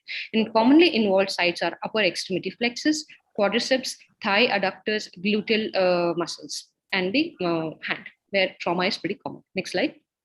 Conclusion: review of literature showed that there are cases of myositis ossificans which affect the medial pterygoid and the masseter muscle in the presence of trauma, but myositis ossificans arising within the substance of the parotid gland in the absence of trauma has not been reported so far, hence making my case a rare case. Thank you. Thank you, Sonika. Judges, please proceed. Dr. Sonika, were there any pressure effect on the nerve preoperatively? Sir, nothing, sir. Clinically, there was no feature suggestive of facial nerve involvement, sir. And during the dissection, there was no difficulty in getting There was difficulty, sir, because of the fibrous tissue, sir. The meticulous dissection was done, sir, and it was demonstrated, sir. And postoperatively, there was no facial nerve deformity at all? No, sir. No, sir. Okay. You had a post-op picture of the patient? Yes, sir. And not in this slide, sir, but she did present to the OPD, sir, but no facial nerve involvement. A post-op picture showing with no deformity would have been appreciated. Yes. Yeah.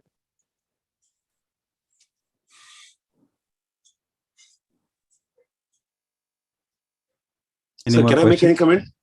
Please, sir.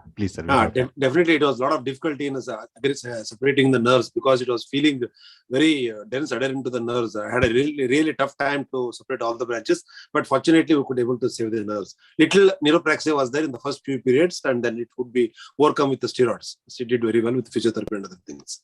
Yeah, because even normally with a normal gland, when you're doing for benign, you will expect some amount of neuropraxia. So myositis ossificans and a bony tumor within the parotid. Definitely, the small neuropraxia was there, angle of the mouth, and she recovered with that. Especially the upper branches fared very well. Very well. Very good. Very good. Thank you, sir. No questions from me. Thank you, sir. Stephen, next speaker, Stephen. Thank you, sir. Thank you. Thank you, Sonika. Thank you. Hello. Thank you, sir. Stephen, you're audible. Okay, here is Hello, your am I presentation. audible? Yeah, you're audible. Please go ahead. Yeah, good evening, everyone. I'm Dr. Stephen, and I'm presenting my poster with the title of A Little Wanderer. Next slide, please. Next slide. Coming to the introduction, an inguinal hernia is most commonly occurring hernia, but finding an appendiceal herniation into the inguinal canal is around 0.5 to 1%. Coming to the clinical details of the patient, a 45-year-old male presented with a groin swelling of 9 months with irreducibility of the swelling since past 2 months. A clinical with no any features of obstipation or anything. A clinical diagnosis of irreducible non-obstructed inguinal hernia was made. Next slide, please. He was planned for an elective surgery and intra-op. The contents which we found was to be appendix, which was adhered to the sac, omentum. Next slide, please. Let us say intraoperatively, along with the omentum, a normal appendix was the content of the hernial sac. As the cecal base could not be traced, adhesion between the appendix and the hernial sac was released, and appendix was reduced into the abdomen. Omentectomy was done, followed by Lichtenstein tension-free inguinal hernioplasty was done. Coming to the discussion, Amiant's hernia is a disease named after Claudius Amiant. There is a classification that is provided by Losanov and Basson. They've classified Amiant's hernia into 4 types. Type 1, where the content is normal appendix. Type 2, where the content is inflamed appendix with no perforation or abdominal sepsis. Type 3 is an inflamed appendix with perforation or abdominal sepsis. And type 4 is where the content is an appendix, but there must be another intra-abdominal pathology. The treatment varies. The treatment varies according to the grades. That is, if it is an type 1 Amiant hernia, then normally what we do is we remove the adhesions and reduce the appendix. If it is an mesh like I said, tension-free mesh hernioplasty is done. If it is type 2, if there's an inflamed appendix, appendicectomy is done through the herniotomy site, followed by Bassini or Scholdi's repair is done. If it is type 3, where there's an inflamed appendix with perforation or signs of sepsis, what normally do is laparotomy with a lavage, appendicectomy, and no mesh is placed. While if it is grade 4, which is associated with any other abdominal pathology, the abdominal pathology is treated along with appendectomy is done. Coming to the conclusion, Inflammatory status of the appendix determines the type of hernia repair and the surgical approach. Incidental appendicectomy, in this case of a normal appendix, is not favored. Thank you. Thank you, Stephen. Yes. Your case belongs to what type? It is type 1, sir. Type 1. Okay. Judges, please. No questions from my side. No questions? No questions. Okay, sir. We'll move on to the next speaker. Thank you, sir. Thank you, Stephen. Yeah. Tarun Joyappa. Yes, sir. Okay, you're audible. Yes, sir. So here is your presentation. Please go ahead. Yes, sir. Good evening, everyone. My poster topic today is an unusual case of isolated rectal bleeding due to rectal lymphoma. Next slide, please. Introduction. The most common cause of lower gastrointestinal bleeding in elderly is diverticulosis. 10 to 13% of cases presenting as bleeding per rectum can be attributed to malignancies, of which primary rectal lymphomas account for 0.05%. Due to its rare incidence and limited observations, it is necessary to include rectal lymphomas as a differential while approaching a case and look out to its management, which has remained controversial. Next slide, please. A case report. An elderly female aged 66 years who is a known hypertensive on regular medications came with complaints of constipation with bleeding per rectum since 6 months. It was associated with significant loss of weight, which was not quantified. There's no history of fever. She gives history of occasional on and off cough, which is being treated with over-the-counter medications. On examination, per abdomen was soft and non-tender. There was no mass or organomegaly noted. A digital rectal examination showed a circumferential thickening of the rectum, approximately about 6.5 centimeters from the anal verge. Couldn't get above the thickening. Blood staining of the examination finger was noted. CCT abdomen pelvis showed a circumferential thickening of the upper and mid rectum for a length of 9 centimeters, causing minimal luminal narrowing. Colonoscopy showed a circumferential fleshy friable lesion involving the mid and upper third of the rectum, from which biopsy was taken. Rest of the bowel was normal. Histopath was suggestive of poorly differentiated carcinoma or non-Hodgkin's lymphoma and required immunohistochemistry. Upper GI was normal. Next slide, please. Immunohistochemistry showed a diffuse large B-cell lymphoma, which was positive for CD20, CD45, and MUM1. K67 value is 90%. Patient was referred to medical oncology for further management and currently is receiving third cycle of chemotherapy, that is CHOP regimen. Presently, patient is asymptomatic and is planned for colonoscopy after completion of therapy. Next slide, please. Discussion. A primary rectal lymphoma is the rarest of all primary gastrointestinal lymphomas, accounting to 0.1 to 0.6% of all colonic malignancies and 0.05% of all primary rectal malignancies. Two risk factors are associated with the development of primary colorectal lymphoma, that is inflammatory bowel disease and immunosuppression. Abdominal CT scan and endoscopy with biopsy are the most useful diagnostic tests. Among the B-cell lymphomas, mantle cell lymphoma has a worse prognosis, whereas malt lymphomas have a better prognosis compared to other B-cell tumors. Diffuse large B-cell lymphoma of the colorectum has a uniform method of treatment, that is chemotherapy followed by aggressive surgical treatment. Next slide, please. Conclusion. A lymphoma of the rectum is a very rare entity and there is still controversy about its treatment. Some authors still believe that medical management should be considered as the primary therapy even in surgically operable localized tumors. This case report shows some promises in treating the colorectal lymphoma by non-surgical management. Thank you. Thank you, Tarun. Judges, please go ahead. Why did you advise endoscopy anticipating what? Sir? Why did you advise endoscopy? What you were anticipating? We were anticipating a rectal carcinoma. Doctor is talking about the upper GI endoscopy, what you did. To look for any other lesions in the stomach or the small intestine. The upper GI endoscopy was done after the histopath report came. So to look for any other lesions. Not before surgery. No, sir, not before the histopath report. It was done after we got the histopath report. Okay. Right. What is the recommended follow-up for these patients? Sir? Recommended follow-up for these patients? Yes, recommended repeat for the first 1 year. Every 6 months, we have to repeat a colonoscopy and ultrasound abdomen to look for any new lesions. And so after 1 year, yes, annual colonoscopy has to be done. This patient post chemotherapy, was the colonoscopy done? No, sir. She is currently undergoing chemotherapy. Third cycle of chemotherapy. So she has not completed her course of chemotherapy, but her rectal bleed has stopped now? Yes, sir. Yes, sir. Currently, she is asymptomatic. Okay.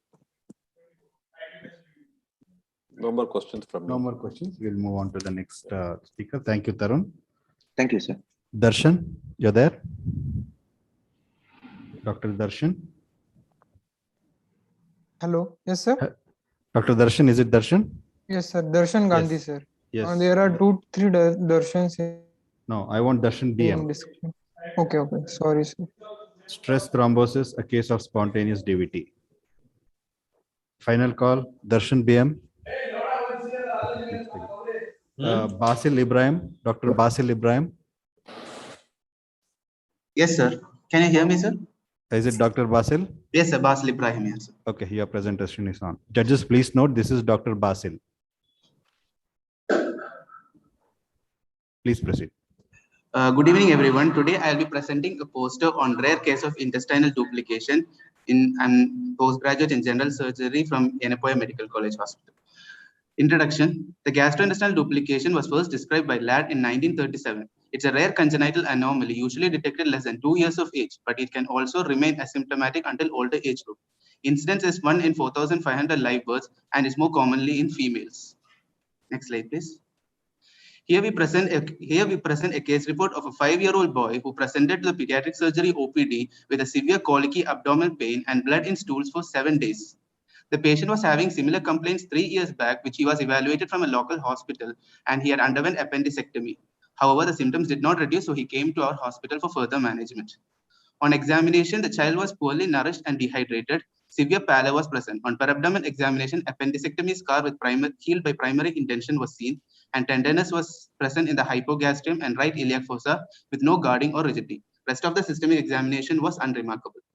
The patient was admitted and investigated. The hemogram revealed severe anemia with a hemoglobin of 4.2 with no leukocytosis and normal electrolytes level. Ultrasound abdomen was done and it showed long segmental mucosal edema involving the ileum and ascending colon with mild fluid in the abdomen, and they gave a differentials of secondary to volvulus or an inflammatory condition. Next slide, please. Next slide, please. CECT abdomen was performed and it showed differential enhancement of small segments of the ileal loop with no definitive mass or obstruction or zone of transition. Again, a differentials of inflammatory bowel disease or a malabsorption related syndrome was given. The child was treated. Next slide, please. The child was treated conservatively. However, the symptoms did not reduce, so the child was taken up for an exploratory laparotomy and proceeded. Intraoperatively, we could find an distal ileal duplication of approximately 20 centimeters in length and was seen 10 centimeters proximal to ileocecal junctions. This segment was resected and end-to-end anastomosis was done. The resected segment was sent for histopathological examination. Histopathological examination revealed an intact serosa over outer surface with one end 2 lumen and the other end was blind. The cut section revealed 2 mucosa. One of the mucosa was normal and the other mucosa was nodular to hypertrophic. Next slide. Microscopy confirmed the diagnosis and an impression of a tubular duplication of ileum with gastric heterotropia was made. Next slide, please. Discussion. Gastrointestinal duplication are uncommon congenital anomalies which may occur anywhere from in the gastrointestinal tract from oral cavity to anus. Ileum is the most common site, followed by esophagus, colon, jejunum, stomach, and duodenum. There are 2 types, cystic and tubular. Cystic being more common and tubular. Here, tubular was the more, our case was tubular type. The pathogenesis is not known. However, errors in embryological canalization or part of Notochord syndrome was given. The symptoms. Please conclude. Yeah, even though it's a rare entity, the intestinal duplication should be considered as one of the differentials. It has an excellent prognosis, but if left untreated, there can be severe complications and also malignant transformations can be seen. Thank you, sir. Thank you. Judges, please proceed. His hemoglobin was 4.8. What do you think was the cause for the anemia in this child? Yeah, we did a peripheral smear. It was showing a microcytic hypochromic anemia. That is, we were expecting blood loss. What was the pre-op diagnosis first of all? Due to this age group, we were expecting a Meckel's diverticulum, sir. But yeah, our primary differential was a Meckel's diverticulum. Interception? The patient, yeah, interception. Yeah, it could be an interception also, but no other obstructive symptoms or abdominal distension, nothing was seen. Still, the cause for the anemia? Bleeding from the rectum was there. So in this age group, it could be a Meckel's and other. It can another was inflammatory bowel disease. Also was one of our. But it was not the case. 5-year child inflammatory bowel disease. Sorry, sir. 5-year child inflammatory bowel disease. Yeah, it was one of our last characteristics. Our most this thing was Meckel's diverticulum. Okay. Okay, and what about the double barrel duplication? What's that? When you say that, what does that mean?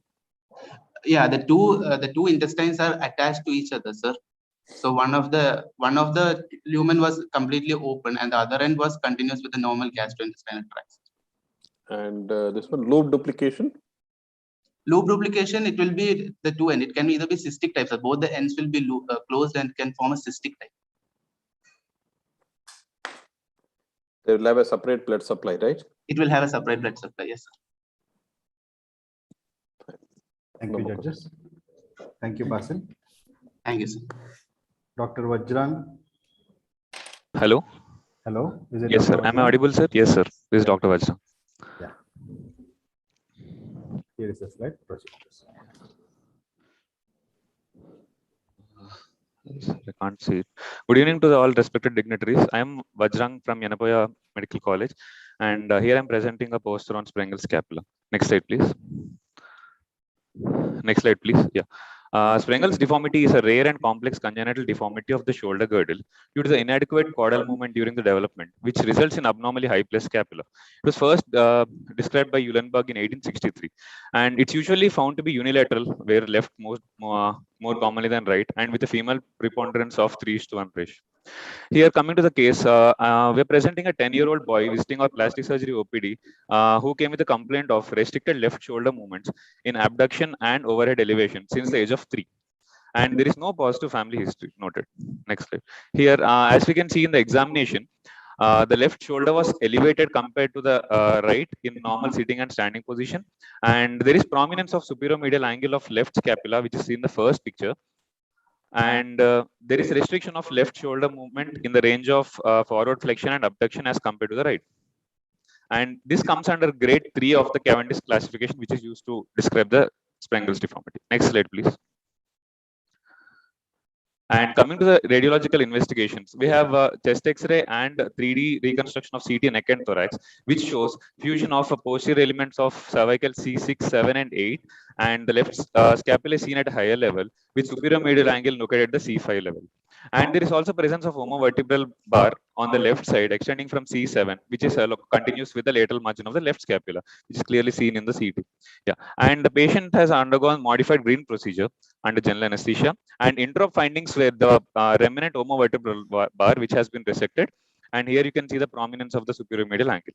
And the patient came for the follow-up after 3 months, that is early post-op period, where there is a significant improvement in the flexion and abduction movements. And this is the scars, which is the first picture shows a clavicular osteotomy scar, and the second one shows the main prone approach. Next slide, please.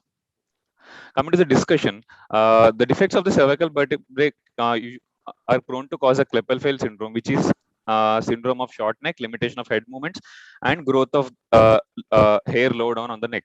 And the reason for this could be the migration of the scapula is due to muscular actions, which may be insufficient due to increased intrauterine pressure or defective musculature, which is concluded by Sprengel, which is a pioneer for this Sprengel's deformity, which is named after him.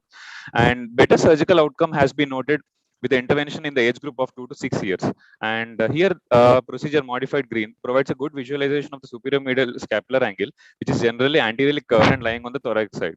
And it also provides better access to the acromiothoracic vascular nervous pedicle, which must be carefully protected with the clavicular osteotomy. Yeah. Please conclude. Yes. Yeah. So by modified green procedure, the elevated and medial rotated scapula is able to be lowered and lateral rotated, and successful functional and cosmetic results have been obtained.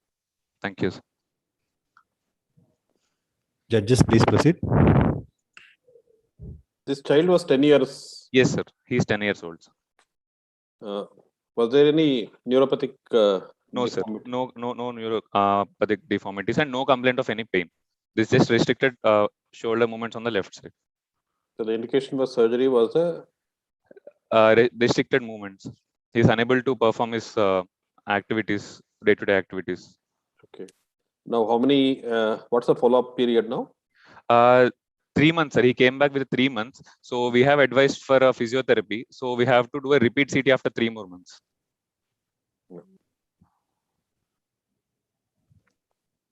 Is there any improvement after surgery? Yes, sir. In the post-op pictures, there is a 30 degrees improvement in the flexion and abduction, sir. And it will be more better compared to the next coming 3 months because of the physiotherapy. What is the angle at which surgery is indicated? Sir, according to Cavendish classification, grade 3 and grade 4 are indicated for surgery, sir. Where we see a this visible neck symmetry of more than 2 to 5 centimeters. Okay. And the abduction angle? There's no clear angle given, sir. They based on Cavendish classification. It states that the shoulder asymmetry of 2 to 5 centimeters, more than 2 to 5 centimeters, indicated for surgery. So abduction angle has no role to play. No, sir. This only prominence of superior medial angle and shoulder asymmetry. No, but literature says that less than 120 degrees of abduction is an indication for surgery. Okay, but that is, I think that's one more classification. According to Cavendish, it is saying grade 3 and grade 4. Okay. Crisp questions, please. Any more questions? No questions. Thank you, sir. Thank you, sir. Thank you, Vajrang. Thank you, sir. Dr. Gandhi Darshan. Dr. Gandhi Darshan. Yes, sir. Yes, sir. Yeah, you are audible. Here is your presentation. Please proceed.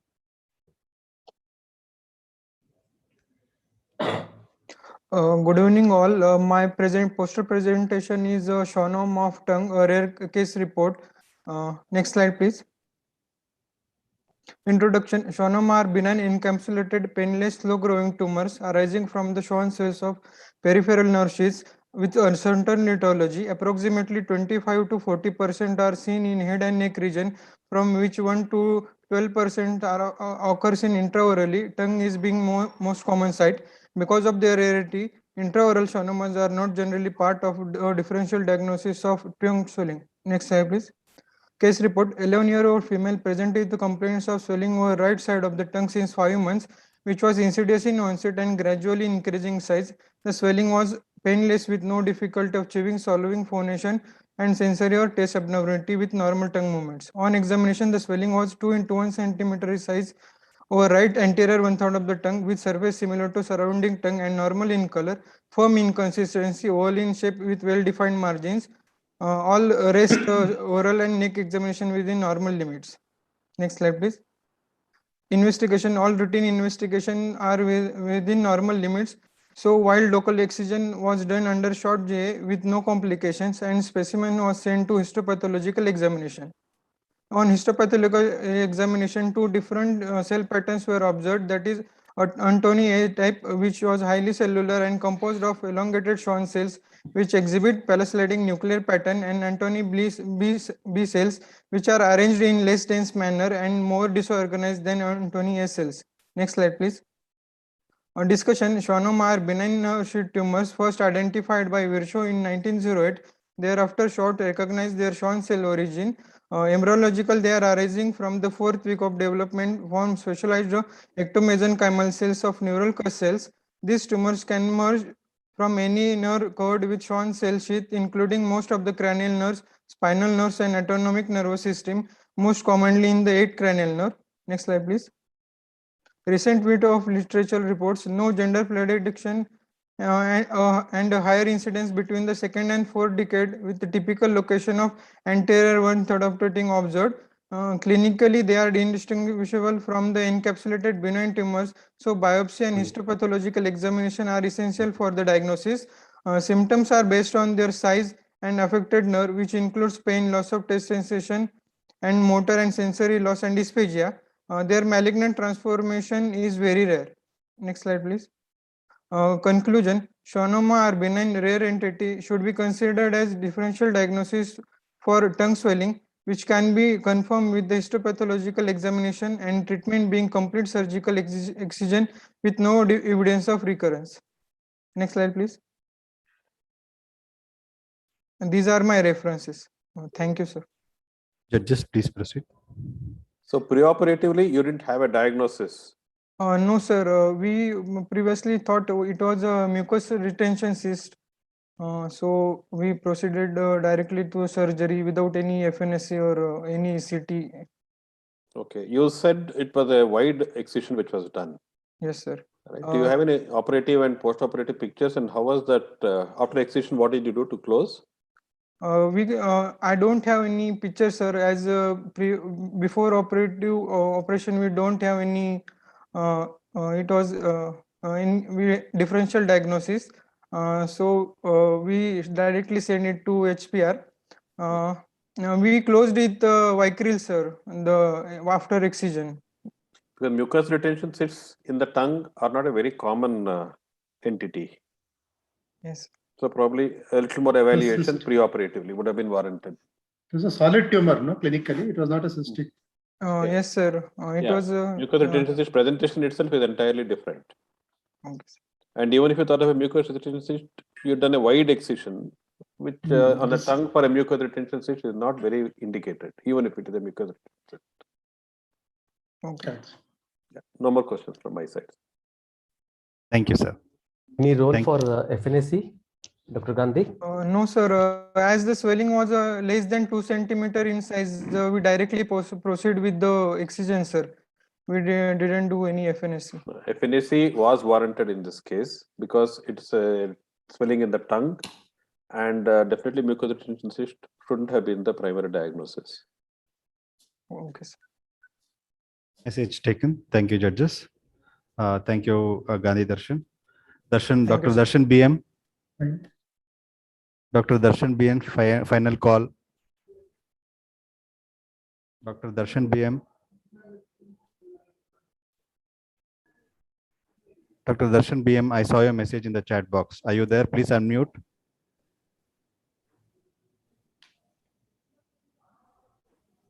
Darshan, you're there. Final call.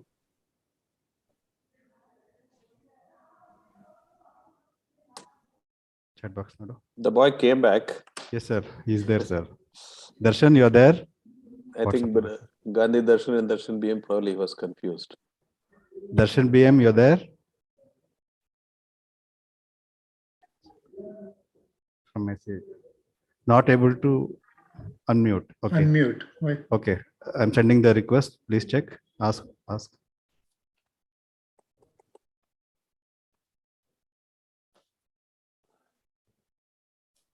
Sorry, Darshan, you should have checked it before. Sorry, we'll wind off. Thank you, judges. Thank you, judges. I thank Dr. Shiv Kumar, sir. I thank Dr. Arun Kumar, sir, for judging this session. And I also thank Sumit Kumar BP and Dr. Ravi, sir, and Dr. Prashant, sir, for chairing the session. Thank you so much, sir. Thank you. Thank you. Thank you very much. Judges, please send the marks, please. Yeah, sure. Thank you.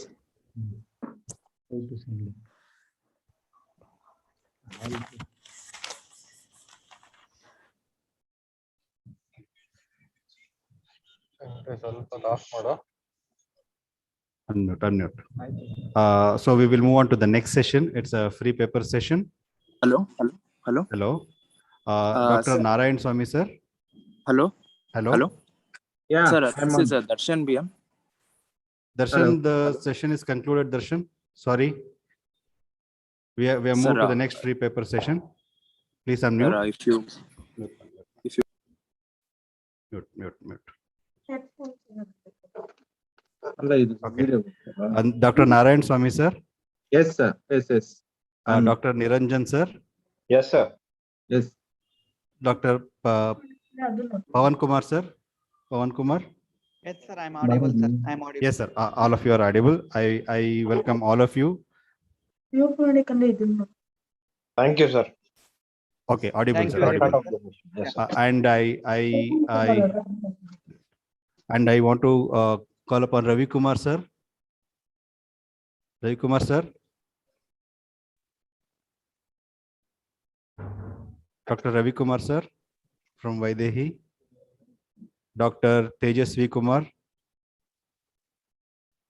Right here, sir. Tejasvi Kumar, yes, sir, I'm audible. You are audible, sir. Dr. Ravi Kumar, sir. Judges. Dr. Prashant Hambal, sir. Yes, sir, I'm here. Can you hear me? Yeah, I'm audible. Ravi Kumar, sir, once again. Ravi Kumar, sir.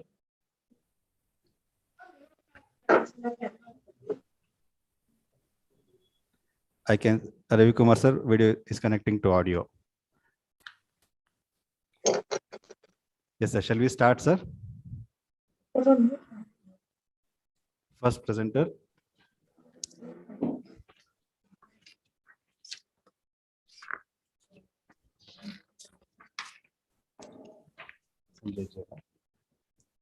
Sanjay ji, Dr. Sanjay ji. Hello, sir. Good evening, sir. Is it Dr. Sanjay? Yes, sir. This is Dr. Sanjay, sir. Yeah. Here is your presentation. Please proceed. Yes, sir. Good evening, all the dignitaries. Myself, Dr. Sanjay. I'm presenting this paper of a comparative study of conventional graft fixation versus autologous platelet-rich plasma fixation in wound beds that is prior to split skin grafting. Next slide, please. Next, aims and objectives of the study are the primary objective of the study is to use autologous platelet-rich plasma in wound beds for anchorage of skin graft. That is in comparison with the conventional methods like fixing of the graft with sutures and staplers. Objective parameters for the assessment of the efficacy of platelet-rich plasma and conventional fixations are that is instant graft adhesion to the ulcer bed, graft edema, and discharge from the graft site, hematoma with significant graft loss, day of first graft infection, that is less than 1 week or more than 1 week, and frequency of dressing, that is 1 to 2 times or 3 to 5 times, and stay in general surgery unit, that is 10 days or more than 10 days. Next slide, please. Coming to introduction, now coming to platelet-rich plasma is known for its hemostatic, adhesive, and healing properties due to the many growth factors released from the platelet into the wound site. Autologous platelet-rich plasma helps to achieve stable hemostasis as it mimics the final stage of the clotting cascade. It adheres to the bed graft immediately to prevent any collection under the graft or undue stress. In other wounds, that is decreased production and release, entrapment, degradation of combination of these mechanisms can lead to the decreased growth factors in the chronic ulcers, the delay wound healing, which can be overcome by this PR. Next slide, please. Materials and methods. The method of collection of data. The present study is a prospective randomized comparative study conducted from November 2018 to May 2020. Here, patients will be divided into Group A and Group B. That's Group A is PRP group and Group B is control group. The etiology of the ulcers that is taken are acute and chronic traumatic ulcers, infective wounds, and chronic ulcers. Patients with comorbidities like diabetes, hypertension, and those with an aspirin analogs were also included in this study. Patients who were positive for HBsAg, HIV, and HCV, and those with malignancy and coagulation disorders were excluded from the study. Next slide, please.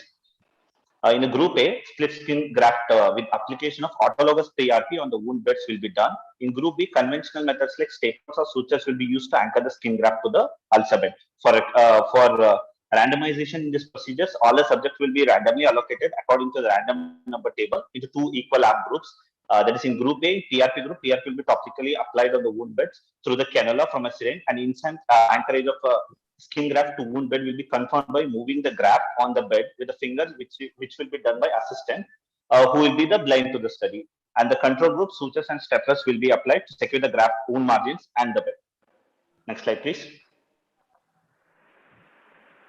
The graft will then be covered with non-adhesive mesh topped with the betadine of cotton and secured with the compression or tie over the bolus dressing as indicated. Conventionally, first graft inspection is done in the early post-operative period, that is within 1 week. But the indication for early change of dressing in our study was wetness of outer dressing, odor, and pain in both the groups.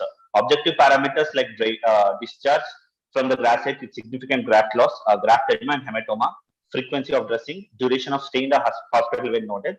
Moisturizers, pressure garments, and massages were advised to prevent lymphedema and scar hypertrophy in both groups. Most of the patients were followed for a period of 3 months from the time of discharge to assess the scar hypertrophy in the post-operative period. Next slide, please. While normal platelets are approximately 1.5 lakh to 4.5 lakh per cubic millimeter in the blood, in PRP has a higher platelet ratio than the baseline compared to the same volume of whole blood. That is growth factors. Growth factors in PRP promote angiogenesis, collagen synthesis, and epithelialization, reduce dermal scarring, and it also facilitates remodeling. Skin graft is conventionally fixed to wound margins with sutures, staplers, cyanoacrylate glue or fibril glue, and quilted to the wound bed in order to prevent shearing and seroma under the graft. However, these methods added to the operating time and cost as it mimics the last step of coagulation cascade. Autologous PRP help achieve this stable hemostasis. Next slide, please. Observation and result. This study was conducted in the Karnataka Institute of Medical Sciences, Hubballi, and the findings are tabulated. The present study is prospective comparative study conducted from November 2018 to 2020. Here, patient will be divided in both A group and B group, and the proportion of patients revealing instant adhesion, graft edema, discharge from the graft site, hematoma with significant process, and scar hypertrophy were calculated. For each group, similar computations were done between control and PRP group with regard to day of first graft inspection, frequency of post-operative dressing, and stay in the hospital. Difference in proportions between two groups are tested through quotas, that is p-value less than 0.05 was considered for statistical significance. Next slide, please. Limitations of our studies. Most studies required for using PRP under flaps or full skin grafts, and skin graft donor areas are and their needs. In etiological group, larger samples with extrapolation of results, and no follow-up were done beyond 3 months. The patients were followed up to the 3 months, and to assess the nature of the scar, long-term follow-ups is also required. Next slide, please. Next slide, please. Conclusion. In conclusion, the result from our study showed that PRP is a safe and effective treatment modality for autologous platelet-rich plasma fixation in wound beds prior to split skin grafting. In comparison to conventional methods of anchorage, autologous PRP ensures instant graft adhesions to the wound bed, and graft edema was found insignificant in PRP group. The patient who underwent the first post-op inspection and dressing after 1 week in the PRP group, and patient were discharged between 10 and 12 post-operative day in the PRP group. Next slide. This is the tabulation comparing the instant adhesion between the PRP group and the control group. All 50 patients in the PRP group showed instant adhesion, and in control group, no instant adhesion was seen. Next slide, please. This is the production of the autologous PRP, that is under aseptic precaution, venipuncture is done, and the 10 in the 10 ml vacuum container, 5 ml blood, 6 ml blood, 1 ml CPDA solution is added, and centrifuge for 1000 RPM for 5 minutes, and the Buffy code with the supernatant solution is taken, and it is put on the wound beds prior to the graft surface. Thank you.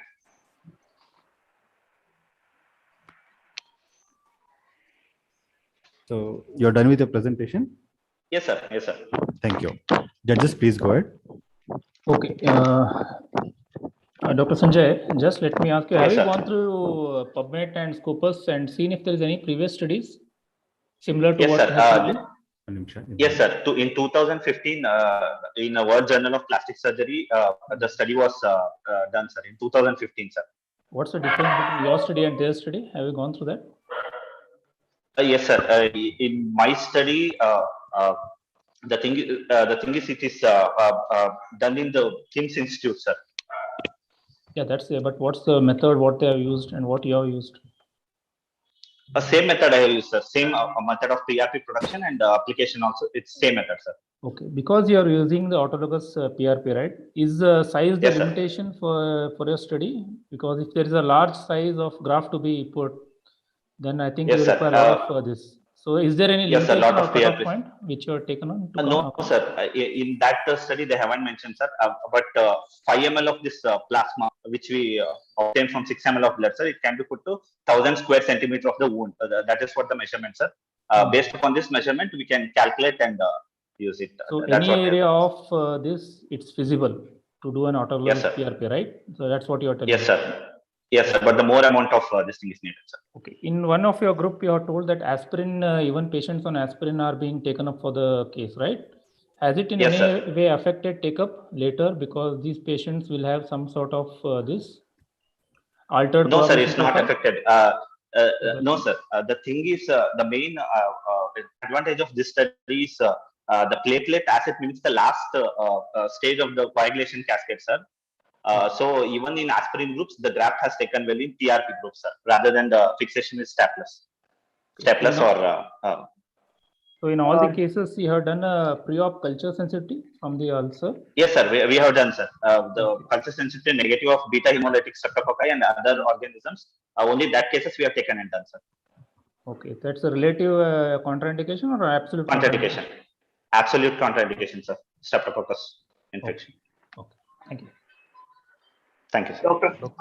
Dr. Sanjay, just tell me what were Sir. your differences between your PRP group and control group during your Yes, first sir. inspection of the graft? First inspection of the graft was dry, sir. In our group compared to the wetness and even graft edema was less in our group, sir. And even the day of first inspection, normally 5th to 6th day was the day of first inspection, sir. But in our which PRP is used, day 10, sir. The only indication to remove the dressing early is either smell from the dress or discharge from the wound side, sir. That was the only indication. Dr. Ravi Kumar, sir. Dr. Sanjay? Yes, sir. Hello? Yes, sir. Yes, sir. I'm audible, sir. The infective wound opening the primary dressing on day 5 and that to day 10, I think it is not a digestible word, first thing. And whether the same, the harvesting of the graft is taken from a same surgeon or any dermatome or anything which might alter the... No, sir. No, sir. It was done from a same surgeon, sir. It was done from the same surgeon, same Yes, thickness. sir. Same unit, in one unit. Yes, sir. In one unit, surgery unit, it was done, sir. It was done from a same surgeon, sir. Okay, short, crisp questions. Ravi Kumar, sir, please ask your question, sir. What is the ideal time to check for the graft? What is the time you taken to check the graft has taken on first dressing? First dressing is on 5th day, sir, for stapler fixation or this thing, sir, suture fixation, sir. In our case, we have done after 1 week, sir. That 7th to 8th day, we have done our first graft inspection, sir. Not less than that, sir. Yeah, why choose the 1 week? Sir, because in the previous status study also it was given, sir. No early dressings are required in this type of study, sir. So. Okay. Yeah, a few studies says that even the second post-op we can do it. Yeah, when you use PRP, the success rate will be very high. And yeah. Yes, sir. Yeah. Thank you, sir. Thank you. Thank you, Sanjay. Thank Dr. you, sir. Vaishnavi. Thank you very much. Dr. Vaishnavi, you are there? Yes, sir. Yes, sir. Okay, here is your presentation. Please start. Yes.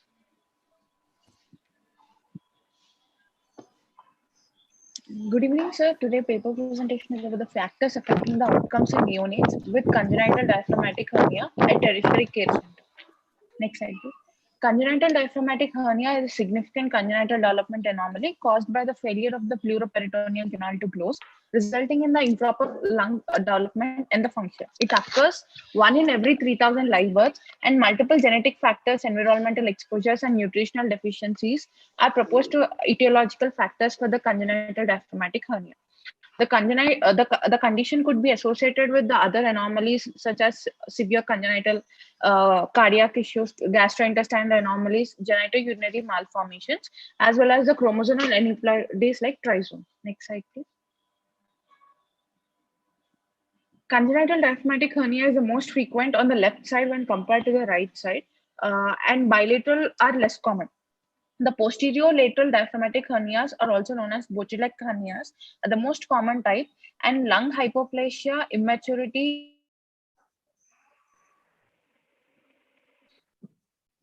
associated with the persistent pulmonary hypertension of neonates with congenital diaphragmatic hernia depends upon the multiple factors such as prematurity associated with congenital anomalies, severity of the pulmonary hypertension, pulmonary hypoplasia, and the need for ECMO. Next slide, please.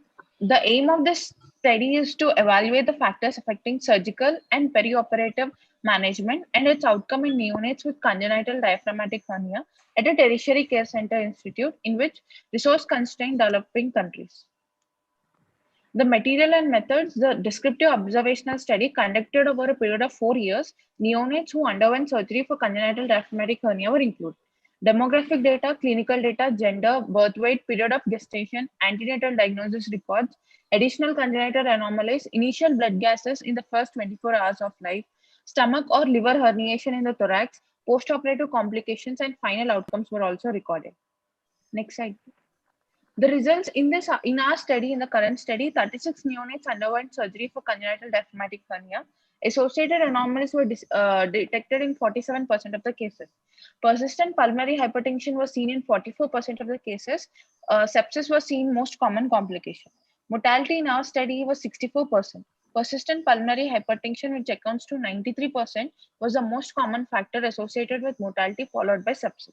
Antenatal diagnosis was done before 20 weeks, where have the highest mortality. Liver or the stomach herniation have the highest mortality in our study. Next slide, please. Coming to the discussion, congenital diaphragmatic hernia contributes to 8% of all major congenital anomalies. In majority of the cases, congenital diaphragmatic hernia is symptomatic at birth and considered as a surgical emergency. However, the poor pulmonary functions lead to the poorer outcome, and hence stabilization of the neonates with the ventilator support and management of pulmonary hypertension is necessary prior to the surgery. Perinatal diagnosis of congenital diaphragmatic hernia is possible by detecting by detecting the abnormal location of liver, stomach, or the other viscera in the fetal thorax. In our study, antenatal diagnosis was made in 88% of the cases. However, the perinatal detection rate varies enormously from 10% to 79% in different published studies.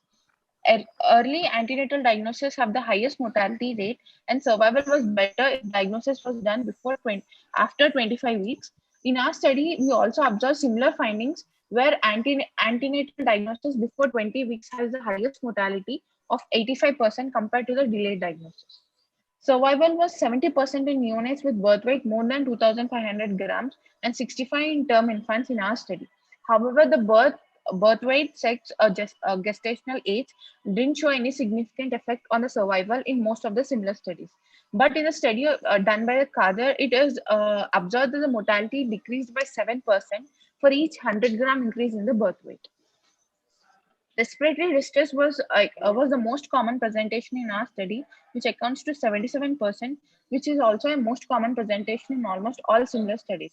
So neonates requiring low FiO2 and achieving high PaO2 and better survivals, and neonates with a metabolic acidosis with low pH of less than 7.15 and higher PaCO2 and low PaO2 and high pulmonary pressure requiring higher peak inspiratory pressure were associated with higher mortality in our study, and these similar findings were also observed in other studies. So the postoperative complication, the most common complication was seen as sepsis, followed by pneumonitis, followed by pneumothorax, followed by abdominal compartment syndrome. Next slide. In our study, associated congenital anomalies were detected in 47.2% of the cases, and congenital heart diseases was the most common in 22% of the neonates. 70% of the mortality was seen in the neonates, which is associated with congenital anomalies. Other studies also show the similar findings with higher mortalities in neonates with congenital diaphragmatic hernia associated with the congenital anomalies. In our study, persistent pulmonary hypertension was the most common factor associated in mortality. Other studies have also shown the similar findings.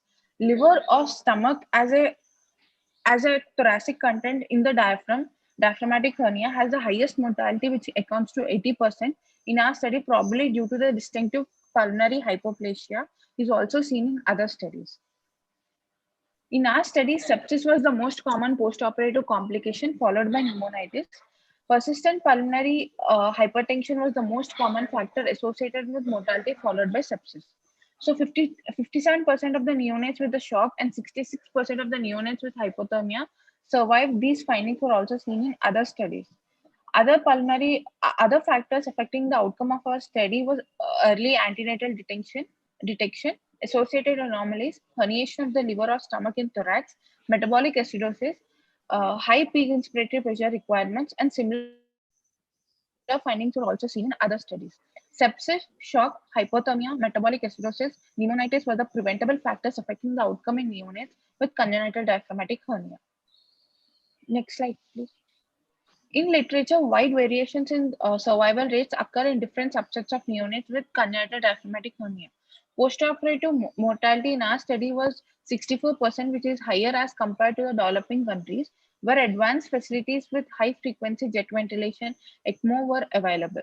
So in other studies, which they have demonstrated, the mortality rates were declined to 83 to 38%, where ECMO treatment was applied in patients unresponsive to conventional management. So in our study, higher mortality rate might be due to non-availability of high frequency jet ventilation, ECMO, or nitric oxide in our institute. Next slide, please. So to conclude, sepsis, shock, hypothermia, metabolic acidosis, pneumonitis were the preventable factors affecting the outcome of congenital diaphragmatic hernia. Persistent pulmonary hypertension, associated anomalies, and lung hypoplasia were uncontrollable factors causing poorer outcome. Improving the pediatric surgical facilities and neonatal services can improve the survival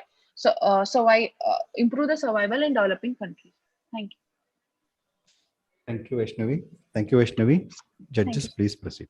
Okay. Hello, Dr. Vaishnavi. Among all these factors, which one do you think is the most favorable in your center that can be changed to improve the outcome? All the factors? So, when the patient presents with a pulmonary hypertension or respiratory distress, first we have to reduce the distress by providing the ventilator support, sir. After providing a proper ventilator support, when the distresses have come down, we have to take up for the surgery, which can be favorable post-operatively. So you mean regular ventilation? What is the role of PPV or positive pressure ventilation in a case of CDH? It's indicated or contraindicated? Sir, usually if we go to pathogenesis, there is pulmonary hypoplasia, sir. Because of it, there is acidosis and increase in pulmonary vascular bed spasm, which is causing this pulmonary hypertension, sir. So you want to do it or you don't want to do it? Sir, if there is a distress and requirement of positive pressure, peak inspiratory pressures and all, we have to indicate it, sir. One question per judge, please. Yes, sir. Please proceed, sir. Please proceed. Ravi Kumar, sir, please proceed. Yes, sir. Like, have you tried any prenatal medication for because this thing hypertension, pulmonary hypertension, primary pulmonary hypertension is most common this thing for high mortality. Have you tried any prenatal medication? Sir, in your center? Antenatally diagnosis we have like no, sir. Medication we have not tried. Okay. Dr. Tejasvi, sir. How did you actually manage your PPH? Hello. Doctor, how did you manage PPH? Dr. Tejasvi, sir, please repeat question, sir. Voice was not audible. Doctor, how did you manage post-operative pulmonary hypertension?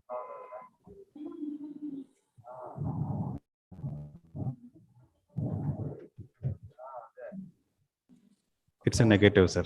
So we'll wind up, sir. We'll move on to the next show.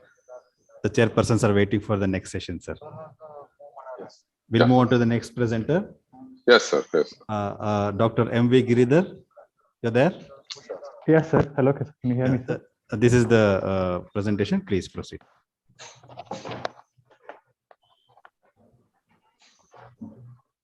Can we start?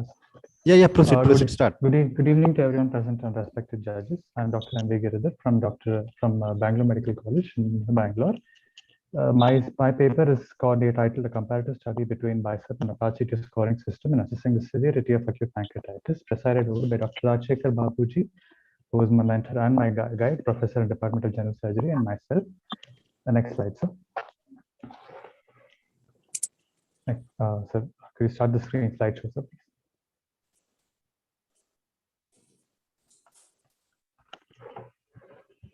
Hello. Yeah, go ahead. Go ahead. You have to start from the beginning, sir.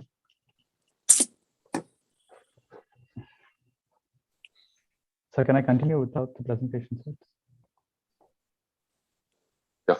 Hello. Hello. Introduction. Coming to the introduction, sir. Introduction: acute pancreatitis, inflammatory disease of the pancreas that results from intrapancreatic activation, release, and digestion. Giridhar, you please proceed. There is some problem with your PPTs. You please proceed. Yes, sir. I'll start, sir. Yes, sir. Thank you, sir. Acute pancreatitis is an inflammatory disease of the pancreas that results from intrahepatic activation, release, and the digestion of the organ by its own enzymes. The diagnosis can be made when a patient presents with at least threefold elevated levels of serum amylase or lipase, with features of abdominal pain and abdominal vomiting. Management of this disease is mainly conservative with enteral feeding or parenteral hyperalimentation, depending on the severity of the disease, with severe cases requiring antibiotics, and in selected cases, ERCP may be used. Surgery has a very limited role in the management in the case of pancreatitis, which is mostly in the case of necrotizing pancreatitis, including necrosectomy.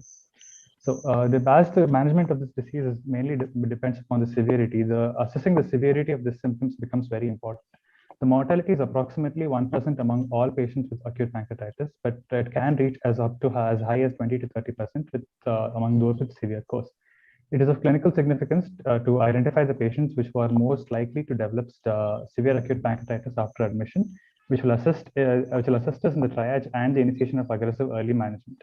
Compared to the traditional scoring systems, BICEP, there are two scoring systems which we are comparing today. One is the Apache 2 scoring system, and the other being the BICEP scoring system. The Apache 2 scoring system is, although very efficient in assessing the severity of acute pancreatitis, it is more cumbersome and requires more time to do. However, the BICEP score is more convenient and it is used with fewer items. Now, coming to the comparison between the two scores, the BICEP score has the following parameters, which includes the blood urea nitrogen, the impaired mental status of the patient, a systemic inflammatory response syndrome, which is characterized by elevation or decrease in temperature that is less than 2036 degree or more than 2038 degrees centigrade, with pulse rate of about more than 90 per minute, and respiratory rate more than 20, with partial pressure of carbon dioxide of less than 32 millimeters of mercury, and the last one being WBC count more than 12,000 or less than 4,000, or more than 10% of neutrophil band counts. Now, the fourth parameter in the BICEP scoring system includes the age, which is less than 60 years and more than 60 years, and whether the presence or absence of pleural effusion.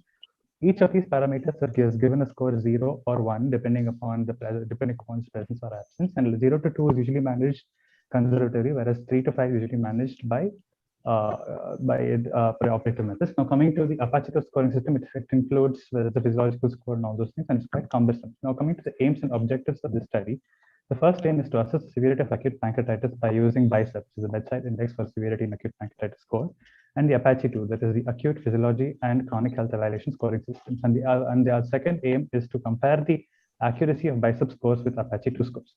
Now, methodology of this study is a prospective study including 50 patients was conducted from May 2020 to August 2020 in Victoria Hospital affiliated to Bangalore Medical College and Research Institute of Bangalore in India.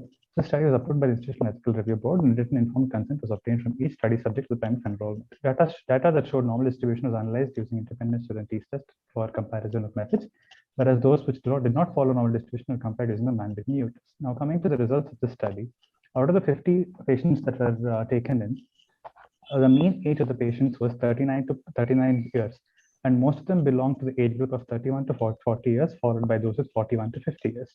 As you can see in the study, we also compared whether it was about the symptoms of patients with acute pancreatitis. Almost out of the 50 patients that were compared, 100% of those patients had symptoms of pain abdomen, where only 76% of those were presented with vomiting. Now, coming to the intake of alcohol and smoking. Alcohol, as we know, is already one of the main ecological factors in the initiation and the pathophysiology of acute pancreatitis. And in our study, 88% of those patients were consuming, 88% of the 50 people that we had examined were found to be chronic alcoholics with a history of more than 10 years. And 42% of these patients were also found to be smokers. Now, coming to the resolution or the coming to the how the disease progressed in these individuals, 47 of those 50 patients with acute pancreatitis improved, whereas 3 patients had succumbed to the disease, which with its complications, which could be because of systemic inflammatory response syndrome followed by multi-organ dysfunction syndrome. Now, coming to the results of the study, 34% of these patients were categorized as severe acute pancreatitis as per the Atlanta criteria, whereas 30% of those, 30% of the same patients were classified as severe acute pancreatitis using the Apache 2 scoring system, and 32% of those were classified as severe acute pancreatitis as per the BICEP score in the study. Next slide, please. In the next slide, we have the comparison of the different scores, which is the same that I had explained before.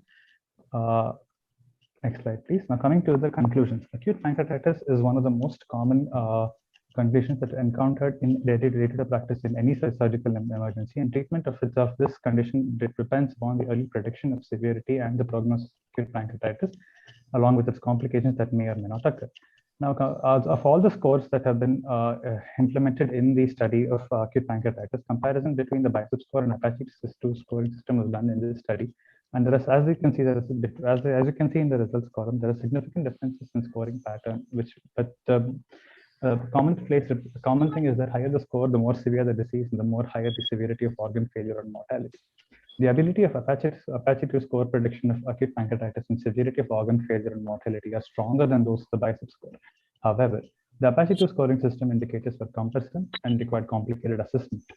BICEP score, in contrast, the BICEP 2 scoring system is economical, rapid, and reliable, and it can effectively predict the severity and mortality of acute pancreatitis and can be used as a preliminary screening method in accurate risk stratification and initiation of management accordingly at community healthcare levels, secondary healthcare levels, and tertiary care hospitals. And these are my references. Next slide, please. Yeah, please, judges, please proceed.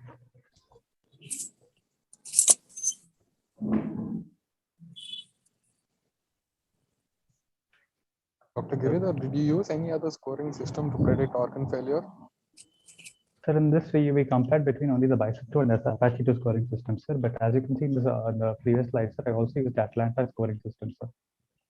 So for organ failure specifically? No, sir. In this study, no, sir. Okay. What was the time or the duration they presented first to your center, or most of the patients on average? The mean age of the patients are between 31 to 40. No, time, like onset and the presentation to you. Yes, sir. Out of the 50 patients that had come to the casualty, sir, almost 30 of them had come with symptoms of more than 10 days, sir, pain, abdomen, and vomiting since 10 days. And the remaining 20 of them had come with about 3 to 5 days of symptoms. But most of them had a history of recurrent episodes of pain, abdomen, and vomiting since at least 5 years, sir. Which will be the ideal time, like to predict the organ failure, the severity of pancreatitis? What will be the ideal time to predict, to get a best result?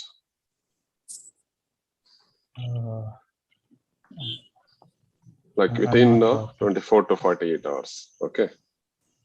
Okay. Crisp questions, please, judges. Dr. Giridhar, after your study, in an acutely ill patient requiring intensive care admission, which one would you advise, an Apache 2 score or a BICEP personally after your study?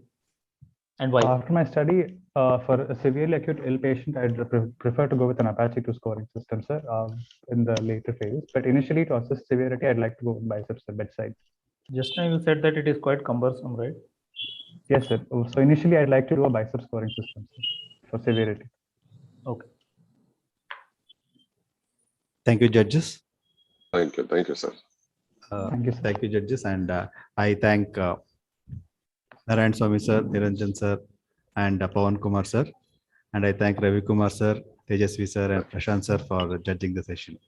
Thank you, sir. Thank you, sir. Thank you, sir. We will conclude this session and move on to the next session. Next is a lecture by Dr. Pawan on collagen in wound dressing. Pawan sir.